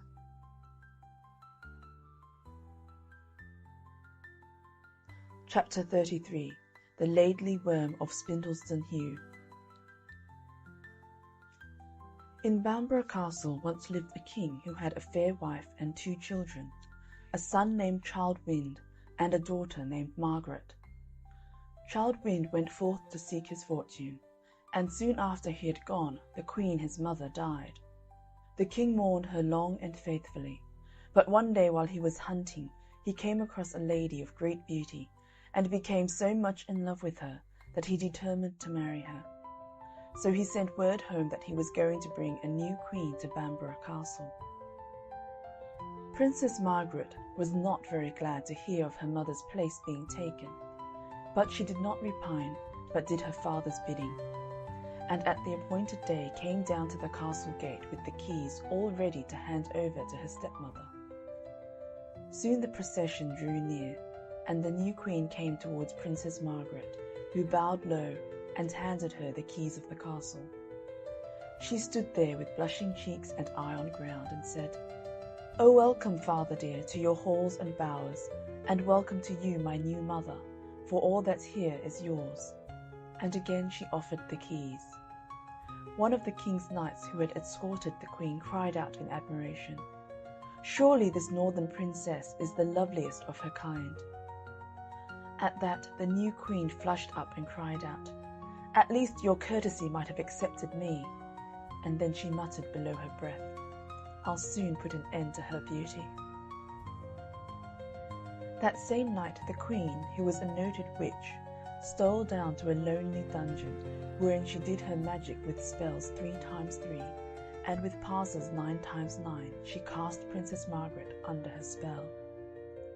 And this was her spell: "I weird ye to be a laidly worm, and borrowed shall ye never be, until Childe Wynd, the king's own son, come to the heugh and thrice kiss thee. Until the world comes to an end, borrowed shall ye never be." So Lady Margaret went to bed a beauteous maiden, and rose up a laidly worm. And when her maidens came in to dress her in the morning, they found coiled up on the bed a dreadful dragon, which uncoiled itself and came towards them. But they ran away shrieking, and the laidly worm crawled and crept and crawled, till it reached the heugh or rock of the spindlestone, round which it coiled itself, and lay there basking with its terrible snout in the air. Soon the country round about had reason to know of the laidly worm of Spindleston Heugh. For hunger drove the monster out from its cave, and it used to devour everything it could come across. So at last they went to a mighty warlock, and asked him what they should do. Then he consulted his works and his familiar, and told them, "The laidly worm is really the Princess Margaret, and it is hunger that drives her forth to do such deeds. Put aside for her 7 kine, and each day as the sun goes down, carry every drop of milk they yield to the stone trough at the foot of the heugh, and the laidly worm will trouble the country no longer. But if ye would that she be borrowed to her natural shape, and that she who bespelled her be rightly punished, send over the seas for her brother Childe Wynd." All was done as the warlock advised. The laidly worm lived on the milk of the 7 kine, and the country was troubled no longer. But when Childe Wynd heard the news, he swore a mighty oath to rescue his sister and revenge her on her cruel stepmother. And 33 of his men took the oath with him. Then they set to work and built a long ship, and its keel they made of the rowan tree. And when all was ready, they out with their oars and pulled sheer for Bamborough Keep. But as they got near the keep, the stepmother felt by her magic power that something was being wrought against her. So she summoned her familiar imps and said, "Childe Wynd is coming over the seas. He must never land. Raise storms or bore the hull, but nohow must he touch shore." Then the imps went forth to meet Childe Wynd's ship. But when they got near, they found they had no power over the ship, for its keel was made of the rowan tree. So back they came to the Queen Witch, who knew not what to do. She ordered her men-at-arms to resist Childe Wynd if he should land near them, and by her spells she caused the laidly worm to wait by the entrance of the harbour. As the ship came near, the worm unfolded its coils, and dipping into the sea, caught hold of the ship of Child Wind, and banged it off the shore. 3 times Child Wind urged his men on to row bravely and strong, but each time the laidly worm kept it off the shore. Then Child Wind ordered the ship to be put about, and the Witch Queen thought he had given up the attempt. But instead of that, he only rounded the next point and landed safe and sound in Budle Creek, and then, with sword drawn and bow bent, rushed up followed by his men to fight the terrible worm that had kept him from landing. But the moment Child Wind had landed, the Witch Queen's power over the laidly worm had gone, and she went back to her bower all alone, not an imp nor a man-at-arms to help her, for she knew her hour was come. So when Child Wind came rushing up to the laidly worm, it made no attempt to stop him or hurt him. But just as he was going to raise his sword to slay it, the voice of his own sister Margaret came from its jaws, saying, "Oh, quit your sword, unbend your bow, and give me kisses 3, for though I am a poisonous worm, no harm I'll do to thee." Child Wind stayed his hand, but he did not know what to think if some witchery were not in it. Then said the laidly worm again, "Oh, quit your sword, unbend your bow, and give me kisses 3. If I'm not one year's set of sun, one never shall I be." Then Child Wind went up to the laidly worm and kissed it once, but no change came over it. Then Child Wind kissed it once more, but yet no change came over it. For a 3rd time he kissed the loathsome thing, and with a hiss and a roar, the laidly worm reared back, and before Child Wind stood his sister Margaret. He wrapped his cloak about her, and then went up to the castle with her. When he reached the keep, he went off to the Witch Queen's bower, and when he saw her, he touched her with a twig of a rowan tree. No sooner had he touched her than she shriveled up and shriveled up, till she became a huge, ugly toad, with bold, staring eyes and a horrible hiss. She croaked and she hissed, and then hopped away down the castle steps, and Child Wind took his father's place as king, and they all lived happy afterwards. But to this day the loathsome toad is seen at times, haunting the neighbourhood of Bamborough Keep, and the wicked Witch Queen is a laidly toad. End of chapter 33. The Laidly Worm of Spindleston Heugh. Chapter 34. The Cat and the Mouse. The cat and the mouse played in the malt house. The cat bit the mouse's tail off. "Pray, puss, give me my tail." "No," says the cat, "I'll not give you your tail till you go to the cow and fetch me some milk." First she leapt and then she ran, till she came to the cow and thus began, "Pray, cow, give me milk, that I may give cat milk, that cat may give me my own tail again." "No," said the cow, "I will give you no milk till you go to the farmer and get me some hay." First she leapt and then she ran, till she came to the farmer and thus began, "Pray, farmer, give me hay, that I may give cow hay, that cow may give me milk, that I may give cat milk, that cat may give me my own tail again." "No," says the farmer, "I'll give you no hay till you go to the butcher and fetch me some meat." First she leapt and then she ran, till she came to the butcher and thus began, "Pray, butcher, give me meat, that I may give farmer meat, that farmer may give me hay, that I may give cow hay, that cow may give me milk, that I may give cat milk, that cat may give me my own tail again." "No," says the butcher, "I'll give you no meat till you go to the baker and fetch me some bread." First she leapt and then she ran, till she came to the baker and thus began, "Pray, baker, give me bread, that I may give butcher bread, that butcher may give me meat, that I may give farmer meat, that farmer may give me hay, that I may give cow hay, that cow may give me milk, that I may give cat milk, that cat may give me my own tail again." "Yes," says the baker, "I'll give you some bread, but if you eat my meal, I'll cut off your head."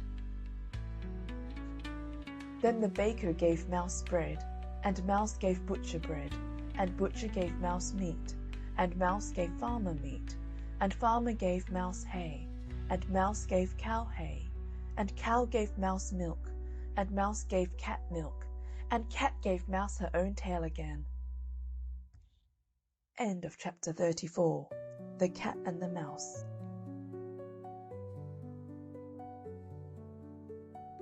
Chapter 35. The Fish and the Ring. Once upon a time there was a mighty baron in the north country who was a great magician that knew everything that would come to pass. So one day when his little boy was 4 years old, he looked into the book of fate to see what would happen to him. And to his dismay, he found that his son would wed a lowly maid that had just been born in a house under the shadow of York Minster. Now the baron knew the father of the little girl was very, very poor, and he had 5 children already.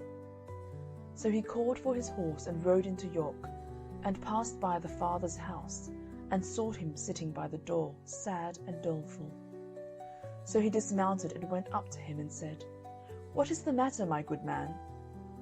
And the man said, "Well, your honour, the fact is, I've 5 children already, and now a 6th come, a little lass, and where to get the bread from to fill their mouths, that's more than I can say." "Don't be downhearted, my man," said the baron. "If that's your trouble, I can help you. I'll take away the last little one, and you won't have to bother about her." "Thank you kindly, sir," said the man, and he went in and brought out the lass and gave her to the baron, who mounted his horse and rode away with her. And when he got by the bank of the river Ouse, he threw the little thing into the river and rode off to his castle. But the little lass didn't sink. Her clothes kept her up for a time, and she floated, till she was cast ashore just in front of a fisherman's hut. There the fisherman found her, and took pity on the poor little thing, and took her into his house, and she lived there till she was 15 years old, and a fine, handsome girl. One day it happened that the baron went out hunting with some companions along the banks of the river Ouse, and stopped at the fisherman's hut to get a drink, and the girl came out to give it to them. They all noticed her beauty, and one of them said to the baron, "You can read fates, baron. Whom will she marry, do you think?" "Oh, that's easy to guess," said the baron, "some yokel or other. But I'll cast her horoscope. Come here, girl, and tell me on what day you were born." "I don't know, sir," said the girl. "I was picked up just here after having been brought down by the river about 15 years ago." Then the baron knew who she was, and when they went away, he rode back and said to the girl, "Hark ye, girl, I will make your fortune. Take this letter to my brother in Scarborough, and you'll be settled for life." And the girl took the letter and said she would go. Now this was what he had written in the letter: "Dear brother, take the bearer and put her to death immediately. Yours affectionately, Albert." So soon after the girl set out for Scarborough, and slept for the night at a little inn. Now that very night a band of robbers broke into the inn and searched the girl, who had no money and only the letter. So they opened this and read it, and thought it a shame. The captain of the robbers took a pen and paper and wrote this letter: "Dear brother, take the bearer and marry her to my son immediately. Yours affectionately, Albert." And then he gave it to the girl, bidding her be gone. So she went on to the baron's brother at Scarborough, a noble knight with whom the baron's son was staying. When she gave the letter to his brother, he gave orders for the wedding to be prepared at once, and they were married that very day. Soon after, the baron himself came to his brother's castle, and what was his surprise to find that the very thing he had plotted against had come to pass. But he was not to be put off that way, and he took out the girl for a walk, as he said, along the cliffs. And when he got her all alone, he took her by the arms, and was going to throw her over. But she begged hard for her life. "I have not done anything," she said. "If you will only spare me, I will do whatever you wish. I will never see you or your son again till you desire it." Then the Baron took off his gold ring and threw it into the sea, saying, "Never let me see your face till you can show me that ring." And he let her go. The poor girl wandered on and on, till at last she came to a great noble's castle, and she asked to have some work given to her, and they made her the scullion girl of the castle, for she had been used to such work in the fisherman's hut. Now one day, who should she see coming up to the noble's house but the Baron and his brother and his son, her husband? She didn't know what to do, but thought they would not see her in the castle kitchen. So she went back to her work with a sigh, and set to cleaning a huge big fish that was to be boiled for their dinner. And as she was cleaning it, she saw something shine inside it. And what do you think she found? Why, there was the Baron's ring, the very one he had thrown over the cliff at Scarborough. She was right glad to see it, you may be sure. Then she cooked the fish as nicely as she could, and served it up. Well, when the fish came on the table, the guests liked it so well that they asked the noble who cooked it. He said he didn't know, but called to his servants, "Ho there! Send up the cook that cooked that fine fish." So they went down to the kitchen and told the girl she was wanted in the hall. Then she washed and tidied herself, and put the Baron's gold ring on her thumb, and went up into the hall. When the banqueters saw such a young and beautiful cook, they were surprised. But the Baron was in a tower of a temper, and started up as if he would do her some violence. So the girl went up to him with her hand before her with the ring on it, and she put it down before him on the table. Then at last the Baron saw that no one could fight against fate, and he handed her to a seat, and announced to all the company that this was his son's true wife. And he took her and his son home to his castle, and they all lived as happy as could be ever afterwards. End of chapter 35. The Fish and the Ring.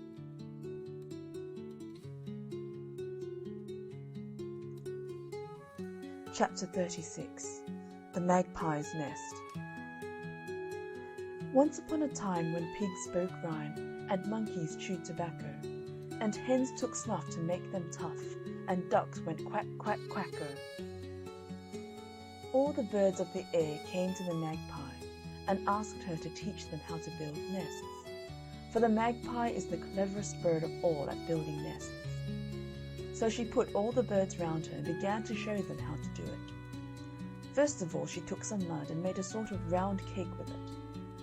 "Oh, that's how it's done," said the thrush, and away it flew, and so that's how thrushes build their nests. Then the magpie took some twigs and arranged them round in the mud. "Now I know all about it," says the blackbird, and off he flew, and that's how the blackbirds make their nests to this very day. Then the magpie put another layer of mud over the twigs. "Oh, that's quite obvious," said the wise owl, and away it flew, and owls have never made better nests since. After this, the magpie took some twigs and twined them round the outside. "The very thing," said the sparrow, and off he went. So sparrows make rather slovenly nests to this day. Well, the magpie took some feathers and stuff, and lined the nest very comfortably with it. "That suits me," cried the starling, and off it flew, and very comfortable nests have starlings. So it went on, every bird taking away some knowledge of how to build nests, but none of them waiting to the end. Meanwhile, Madge Magpie went on working and working, without looking up, till the only bird that remained was the turtle dove, and that hadn't paid any attention all along, but only kept on saying its silly cry, "Take two, Taffy, take two!" At last the magpie heard this just as she was putting a twig across, so she said, "One's enough."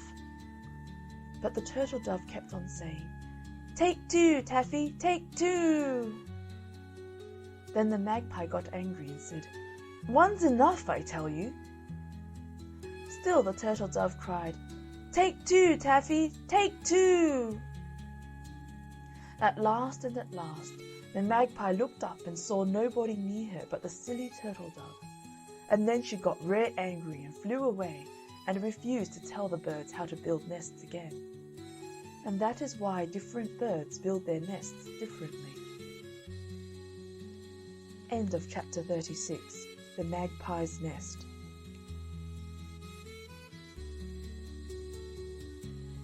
Chapter 37, Kate Crackernuts. Once upon a time there was a king and a queen, as in many lands have been. The king had a daughter, Anne, and the queen had one named Kate. But Anne was far bonnier than the queen's daughter, though they loved one another like real sisters. The queen was jealous of the king's daughter being bonnier than her own, and cast about to spoil her beauty. So she took counsel of the henwife, who told her to send the lassie to her next morning fasting. So next morning early the queen said to Anne, "Go, my dear, to the henwife in the glen, and ask her for some eggs." So Anne set out, but as she passed through the kitchen she saw a crust, and she took and munched it as she went along. When she came to the henwife's, she asked for eggs, as she had been told to do. The henwife said to her, "Lift the lid off that pot there and see." The lassie did so, but nothing happened. "Go home to your Minnie and tell her to keep her larder door better locked," said the henwife. So she went home to the queen and told her what the henwife had said. The queen knew from this that the lassie had had something to eat, so watched the next morning and sent her away fasting. But the princess saw some country folk picking peas by the roadside, and being very kind, she spoke to them and took a handful of the peas, which she ate by the way. When she came to the henwife, she said, "Lift the lid off that pot and you'll see." So Anne lifted the lid, but nothing happened. Then the henwife was rare angry and said to Anne, "Tell your Minnie the pot won't boil if the fire's away." So Anne went home and told the queen. The third day the queen goes along with the girl herself to the henwife. Now this time, when Anne lifted the lid off the pot, off falls her own pretty head, and on jumps a sheep's head. So the queen was now quite satisfied and went home. Her own daughter Kate, however, took a fine linen cloth and wrapped it round her sister's head, and took her by the hand, and they both went out to seek their fortune. They went on and they went on and they went on, till they came to a castle. Kate knocked at the door and asked for a night's lodging for herself and a sick sister. They went in and found it was a king's castle who had 2 sons, and one of them was sickening away to death, and no one could find out what ailed him. And the curious thing was that whoever watched him at night was never seen any more. So the king had offered a peck of silver to anyone who would stop up with him. Now Katie was a very brave girl, so she offered to sit up with him. Till midnight all goes well. As 12 o'clock rings, however, the sick prince rises, dresses himself, and slips downstairs. Kate followed, but he didn't seem to notice her. The prince went to the stable, saddled his horse, caught his hound, jumped into the saddle, and Kate leapt lightly up behind him.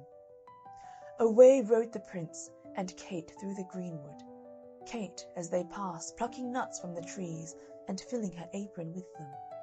They rode on and on till they came to a green hill. The prince here drew bridle and spoke, "Open, open, green hill, and let the young prince in with his horse and his hound." And Kate added, "And his lady him behind." Immediately the green hill opened and they passed in. The prince entered a magnificent hall, brightly lighted up, and many beautiful fairies surrounded the prince and led him off to the dance. Meanwhile Kate, without being noticed, hid herself behind the door. There she sees the prince dancing and dancing and dancing, till he could dance no longer and fell upon a couch. Then the fairies would fan him till he could rise again and go on dancing. At last the cock crew, and the prince made all haste to get on horseback. Kate jumped up behind and home they rode. When the morning sun rose, they came in and found Kate sitting down by the fire and cracking her nuts. Kate said the prince had a good night, but she would not sit up another night unless she was to get a peck of gold. The second night passed as the first had done. The prince got up at midnight and rode away to the green hill and the fairy ball, and Kate went with him, gathering nuts as they rode through the forest. This time she did not watch the prince, for she knew he would dance and dance and dance. But she sees a fairy baby playing with a wand, and overhears one of the fairies say, 3 strokes of that wand would make Kate's 6 sister as bonny as ever she was.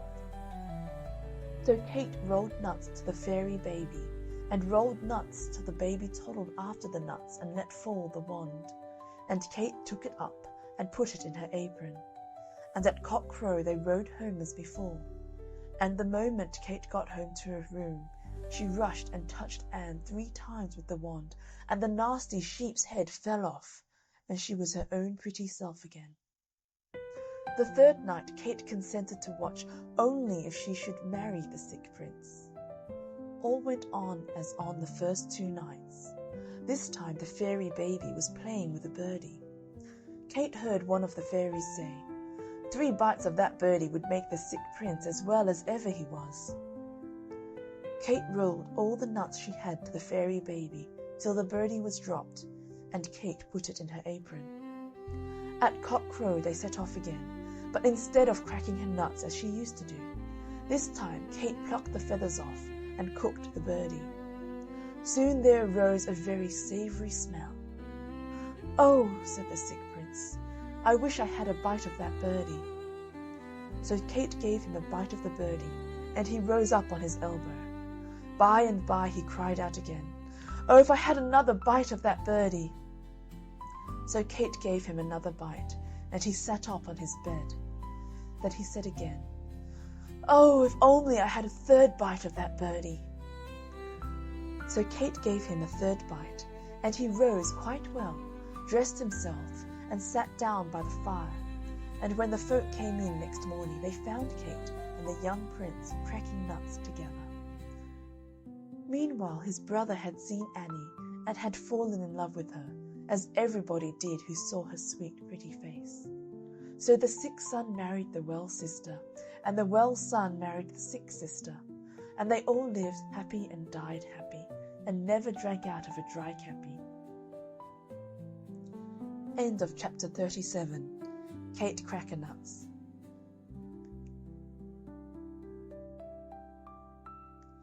Chapter 38. The Cold Lad of Hilton. At Hilton Hall, long years ago, there lived a brownie that was the contrariest brownie you ever knew. At night, after the servants had gone to bed, it would turn everything topsy-turvy, put sugar in the salt cellars, pepper into the beer, and was up to all kinds of pranks. It would throw the chairs down, put tables on their backs, rake out fires, and do as much mischief as could be.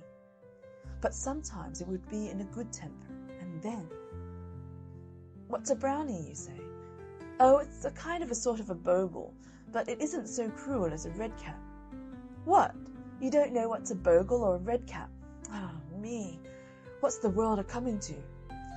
Of course a brownie is a funny little thing, half man, half goblin, with pointed ears and hairy hide. When you bury a treasure, you scatter over it blood drops of a newly slain kid or lamb, or better still, bury the animal with the treasure, and a brownie will watch over it for you and frighten everybody else away. Where was I? Well, as I was a-saying, the brownie at Hilton Hall would play at mischief, but if the servants laid out for it a bowl of cream, or a knuckle cake spread with honey, it would clear away things for them, and to make everything tidy in the kitchen. One night, however, when the servants had stopped up late, they heard a noise in the kitchen, and, peeping in, saw the brownie swinging to and fro on the jack-chain and saying, "Woe's me, woe's me, the acorn's not yet fallen from the tree. That's to grow the wood, that's to make the cradle, that's to rock the bairn, that's to grow to the man, that's to lay me. Woe's me, woe's me." So they took pity on the poor brownie, and asked the nearest henwife what they should do to send it away. "That's easy enough," said the henwife, and told them that a brownie that's paid for its service in aught that's not perishable goes away at once. So they made a cloak of Lincoln green with a hood to it, and put it by the hearth and watched. They saw the brownie come up, and seeing the hood and cloak, put them on and frisk about, dancing on one leg and saying, "I've taken your cloak, I've taken your hood, the cold lad of Hilton will do no more good." And with that it vanished, and was never seen or heard of afterwards. End of chapter 38. The Cold Lad of Hilton.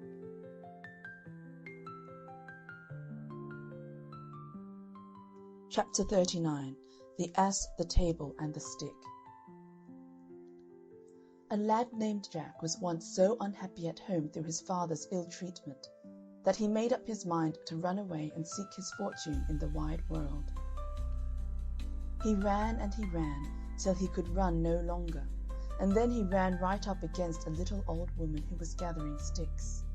He was too much out of breath to beg pardon, but the woman was good-natured, and she said he seemed to be a likely lad, so she would take him to be her servant and would pay him well.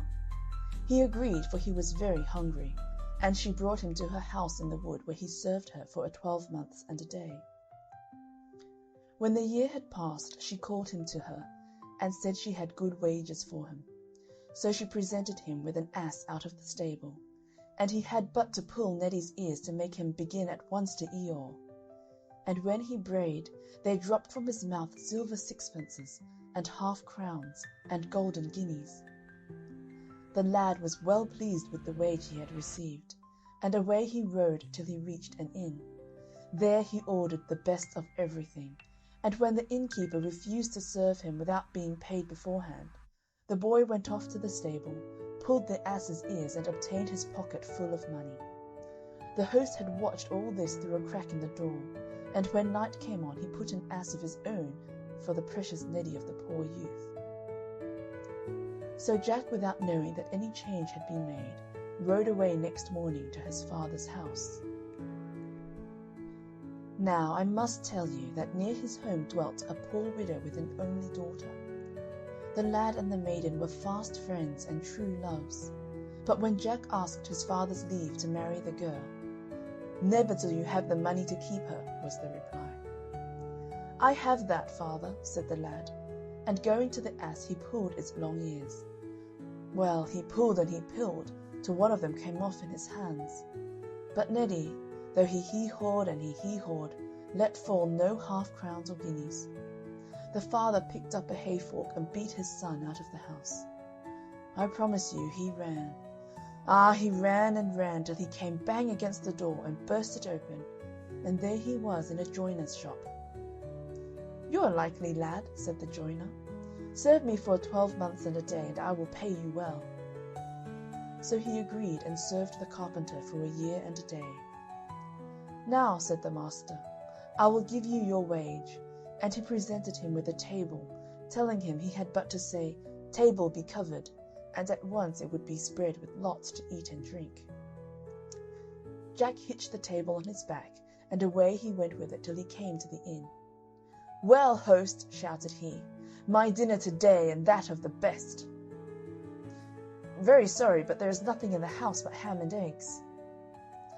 "Ham and eggs for me!" exclaimed Jack. "I can do better than that. Come, my table, be covered." At once the table was spread with turkey and sausages, roast mutton, potatoes, and greens. The publican opened his eyes, but he said nothing, not he. That night he fetched down from his attic a table very like that of Jack, and exchanged the two. Jack, none the wiser, next morning hitched the worthless table onto his back and carried it home. "Now, father, may I marry my lass?" he asked. "Not unless you can keep her," replied the father. "Look here!" exclaimed Jack. "Father, I have a table which does all my bidding." "Let me see it," said the old man. The lad set it in the middle of the room, and bade it be covered, but all in vain, the table remained bare. In a rage, the father caught the warming pan down from the wall and warmed his son back with it, so that the boy fled howling from the house, and ran till he came to a river and tumbled in. A man picked him out and bade him assist him in making a bridge over the river. And how do you think he was doing it? Why, by casting a tree across. So Jack climbed up to the top of the tree and threw his weight on it, so that when the man had rooted the tree up, Jack and the tree head dropped on the farther bank. "Thank you," said the man, "and now for what you have done I will pay you." So saying, he tore a branch from the tree and fettled it up into a club with his knife. "There," exclaimed he, "take this stick, and when you say to it, 'Up stick and bang him,' it will knock any one down who angers you." The lad was overjoyed to get this stick, so away he went with it to the inn, and as soon as the publican appeared, "Up stick and bang him," was his cry. At the word, the cudgel flew from his hand and battered the old publican on the back, rapped his head, bruised his arms, tickled his ribs, till he fell groaning on the floor. Still the stick belaboured the prostrate man, nor would Jack call it off till he had got back the stolen ass and table. Then he galloped home on the ass with the table on his shoulders and the stick in his hand. When he arrived there, he found his father was dead. So he brought his ass into the stable and pulled its ears till he had filled the manger with money. It was soon known through the town that Jack had returned rolling in wealth, and accordingly all the girls in the place set their caps at him. "Now," said Jack, "I shall marry the richest lass in the place, so tomorrow do you all come in front of my house with your money and your aprons." Next morning the street was full of girls with aprons held out, and gold and silver in them. But Jack's own sweetheart was among them, and she had neither gold nor silver, naught but 2 copper pennies, that was all she had. "Stand aside, lass," said Jack to her, speaking roughly. "Thou hast no silver nor gold. Stand off from the rest." She obeyed, and the tears ran down her cheeks and filled her apron with diamonds. "Up stick and bang them!" exclaimed Jack, whereupon the cudgel leapt up, and running along the line of girls, knocked them all on the heads and left them senseless on the pavement. Jack took all their money and poured it into his true love's lap. "Now, lass," he exclaimed, "thou art the richest, and I shall marry thee." End of chapter 39. The Ass, the Table, and the Stick.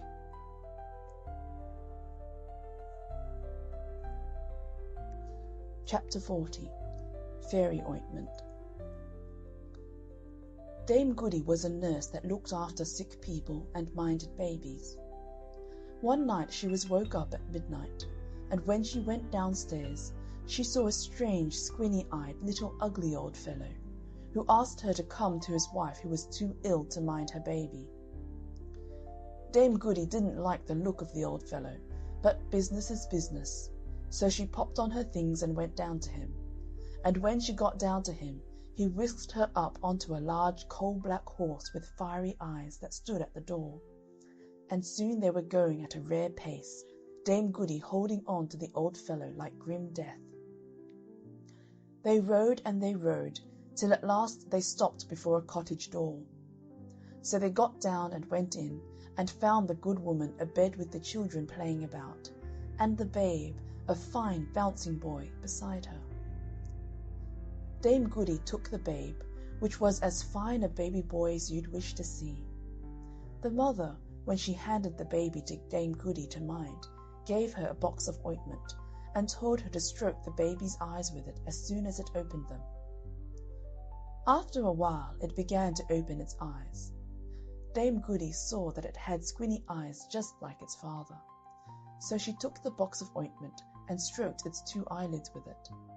But she couldn't help wondering what it was for, as she had never seen such a thing done before.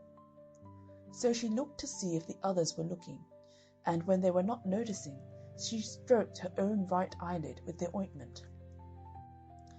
No sooner had she done so than everything seemed to change about her. The cottage became elegantly furnished.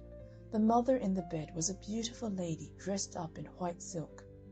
The little baby was still more beautiful than before, and its clothes were made of a sort of silvery gauze. Its little brothers and sisters around the bed were flat-nosed imps with pointed ears who made faces at one another and scratched their poles.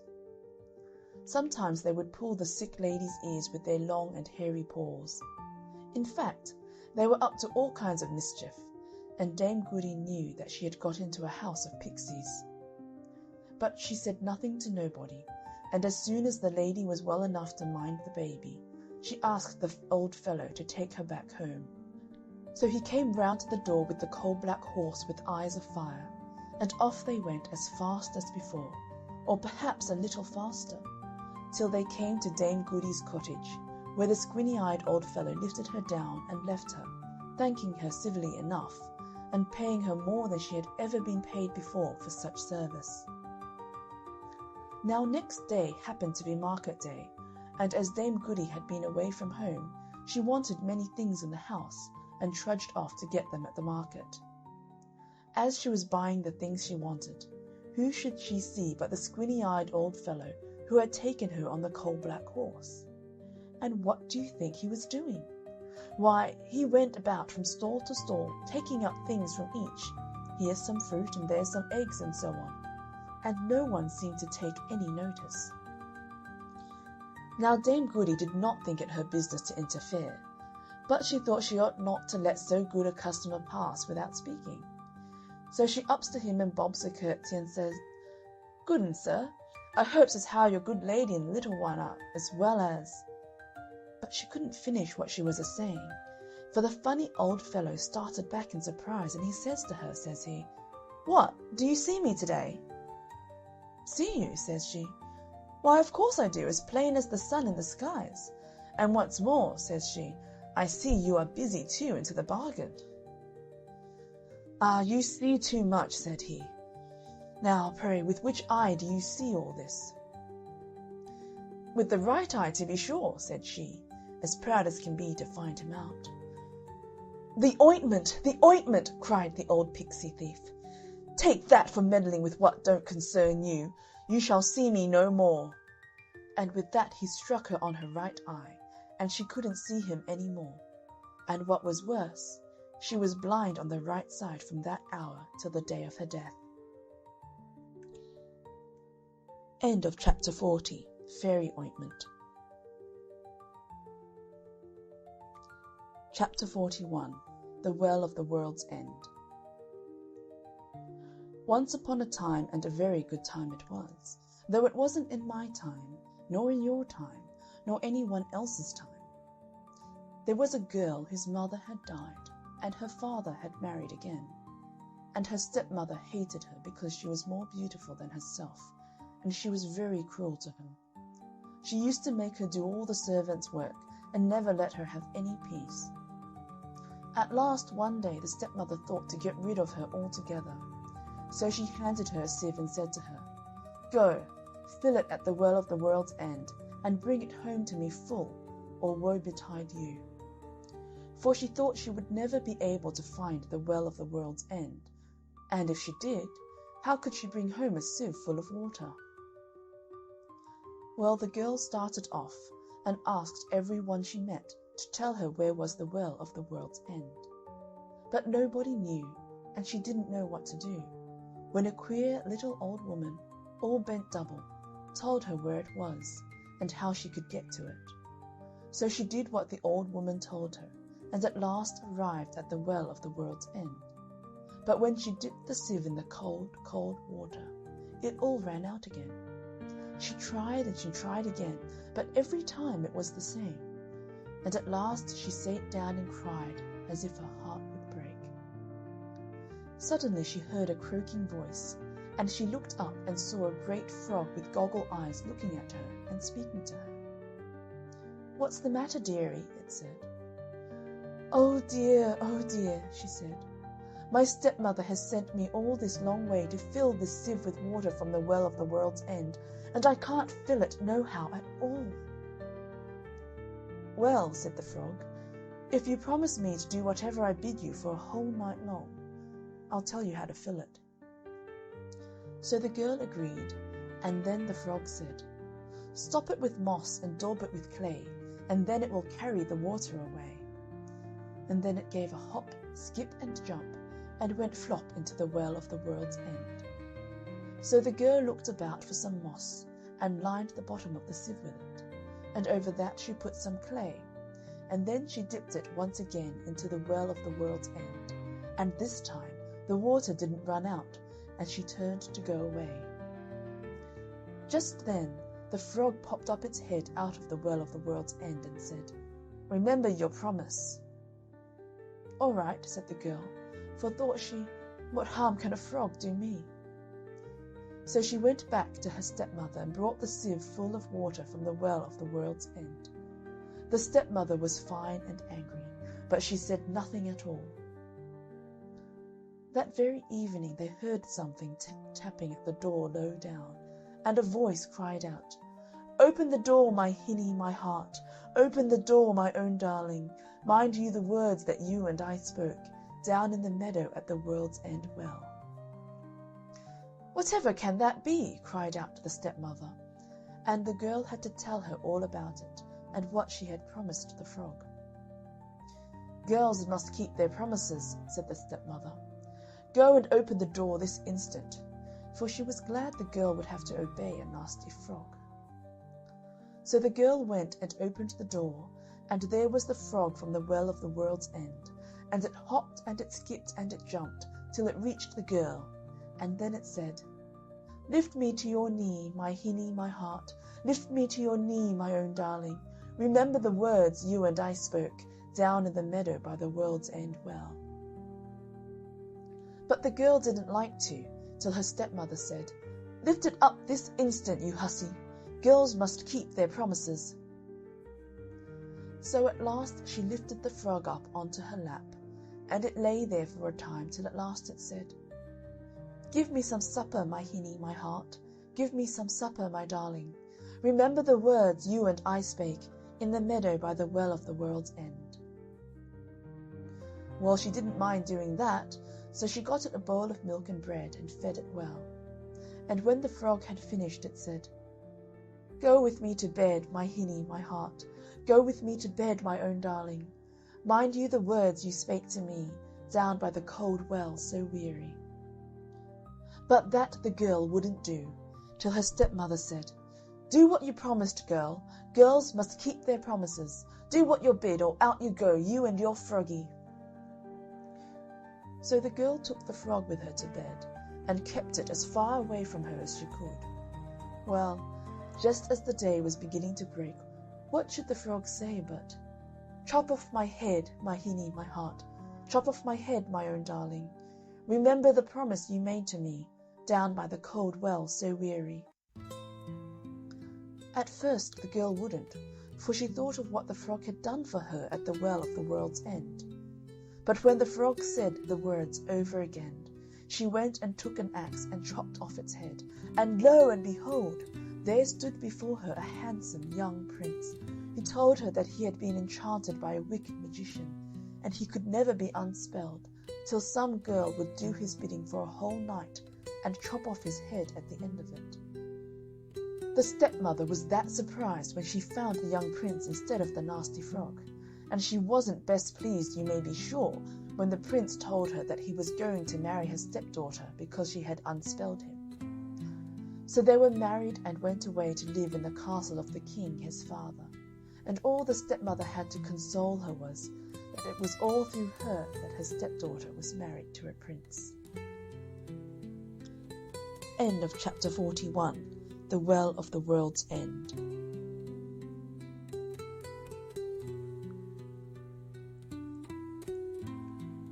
Chapter 42. Master of all masters. A girl once went to the fair to hire herself for servant. At last a funny-looking old gentleman engaged her, and took her home to his house. When she got there, he told her that he had something to teach her, for that in his house he had his own names for things. He said to her, "What will you call me?" "Master or Mister, or whatever you please, sir," says she. He said, "You must call me master of all masters." "And what would you call this?" pointing to his bed. "Bed or couch or whatever you please, sir." "No, that's my barnacle." "And what do you call these?" said he, pointing to his pantaloons. "Breeches or trousers or whatever you please, sir." "You must call them squibs and crackers." "And what would you call her?" pointing to the cat. "Cat or kit or whatever you please, sir." "You must call her white-faced simile." "And this now," showing the fire, "what would you call this?" "Fire or flame or whatever you please, sir." "You must call it hot cockalorum." "And what's this?" he went on, pointing to the water. "Water or wet or whatever you please, sir." "No, pondalorum is its name." "And what do you call all this?" asked he, as he pointed to the house. "House or cottage or whatever you please, sir." "You must call it High Topper Mountain." That very night the servant woke her master up in a fright and said, "Master of all masters, get out of your barnacle and put on your squibs and crackers, for white-faced simile has got a spark of hot cockalorum on its tail, and unless you get some pondalorum, High Topper Mountain will be all on hot cockalorum." That's all. End of chapter 42, Master of all Masters.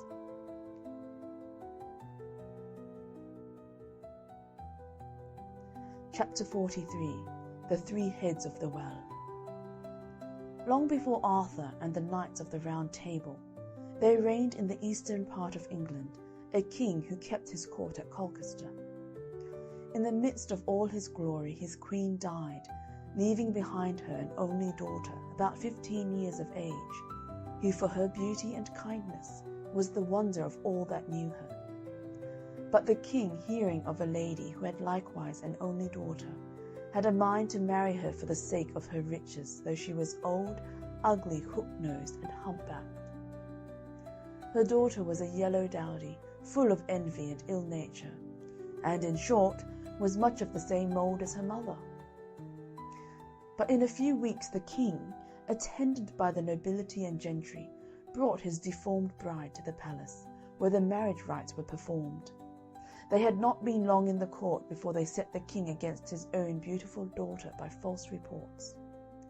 The young princess, having lost her father's love, grew weary of the court, and one day, meeting with her father in the garden, she begged him, with tears in her eyes, to let her go and seek her fortune, to which the king consented, and ordered her mother-in-law to give her what she pleased. She went to the queen, who gave her a canvas bag of brown bread and hard cheese, with a bottle of beer, though this was but a pitiful dowry for a king's daughter. She took it with thanks, and proceeded on her journey, passing through groves, woods, and valleys, till at length she saw an old man sitting on a stone at the mouth of a cave, who said, "Good morrow, fair maiden. Whither away so fast?" "Aged father," says she, "I am going to seek my fortune." "What have you got in your bag and bottle?" "In my bag I have got bread and cheese, and in my bottle good small beer. Would you like to have some?" "Yes," said he, "with all my heart." With that the lady pulled out her provisions, and bade him eat and welcome. He did so, and gave her many thanks, and said, "There's a thick thorny hedge before you, which you cannot get through. But take this wand in your hand, strike it 3 times, and say, 'Pray, hedge, let me come through,' and it will open immediately. Then a little further you will find a well. Sit down on the brink of it, and there will come up 3 golden heads which will speak, and whatever they require, that do."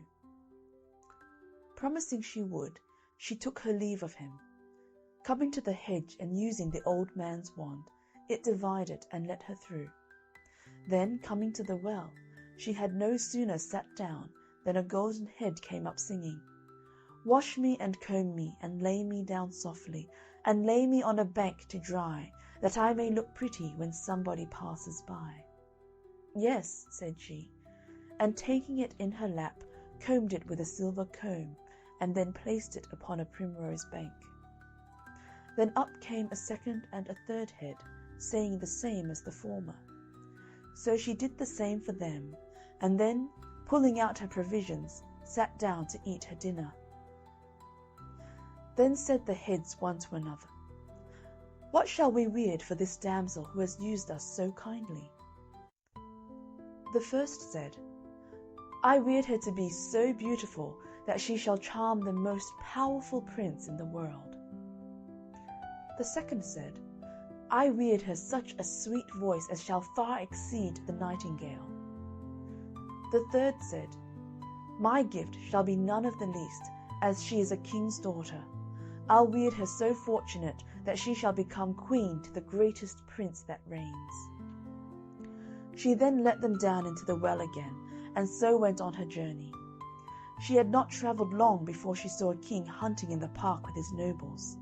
She would have avoided him, but the king, having caught a sight of her, approached, and what with her beauty and sweet voice, fell desperately in love with her, and soon induced her to marry him.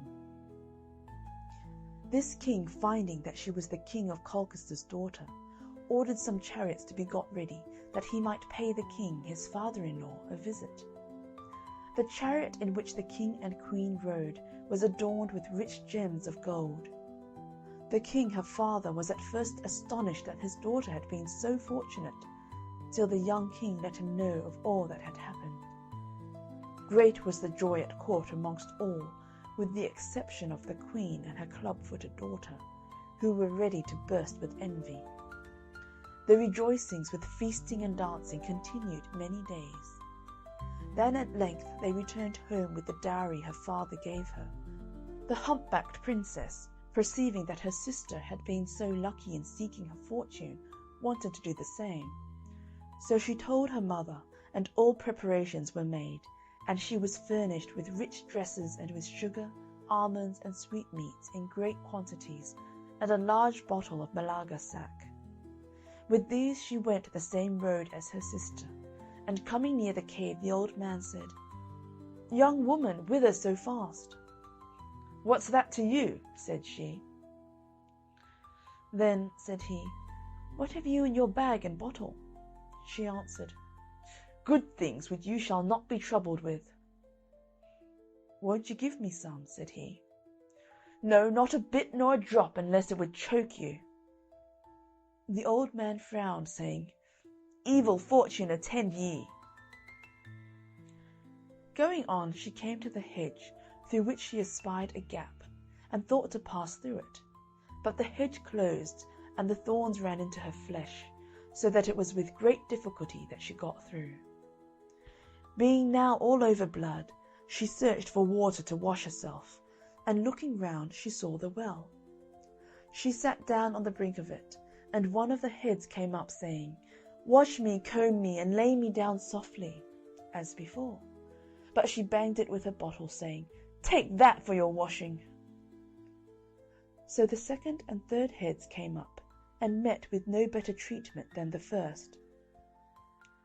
Whereupon the heads consulted among themselves what evils to plague her with for such usage. The first said, "Let her be struck with leprosy in her face." The second, "Let her voice be as harsh as a corncrake's." The third said, "Let her have for husband but a poor country cobbler."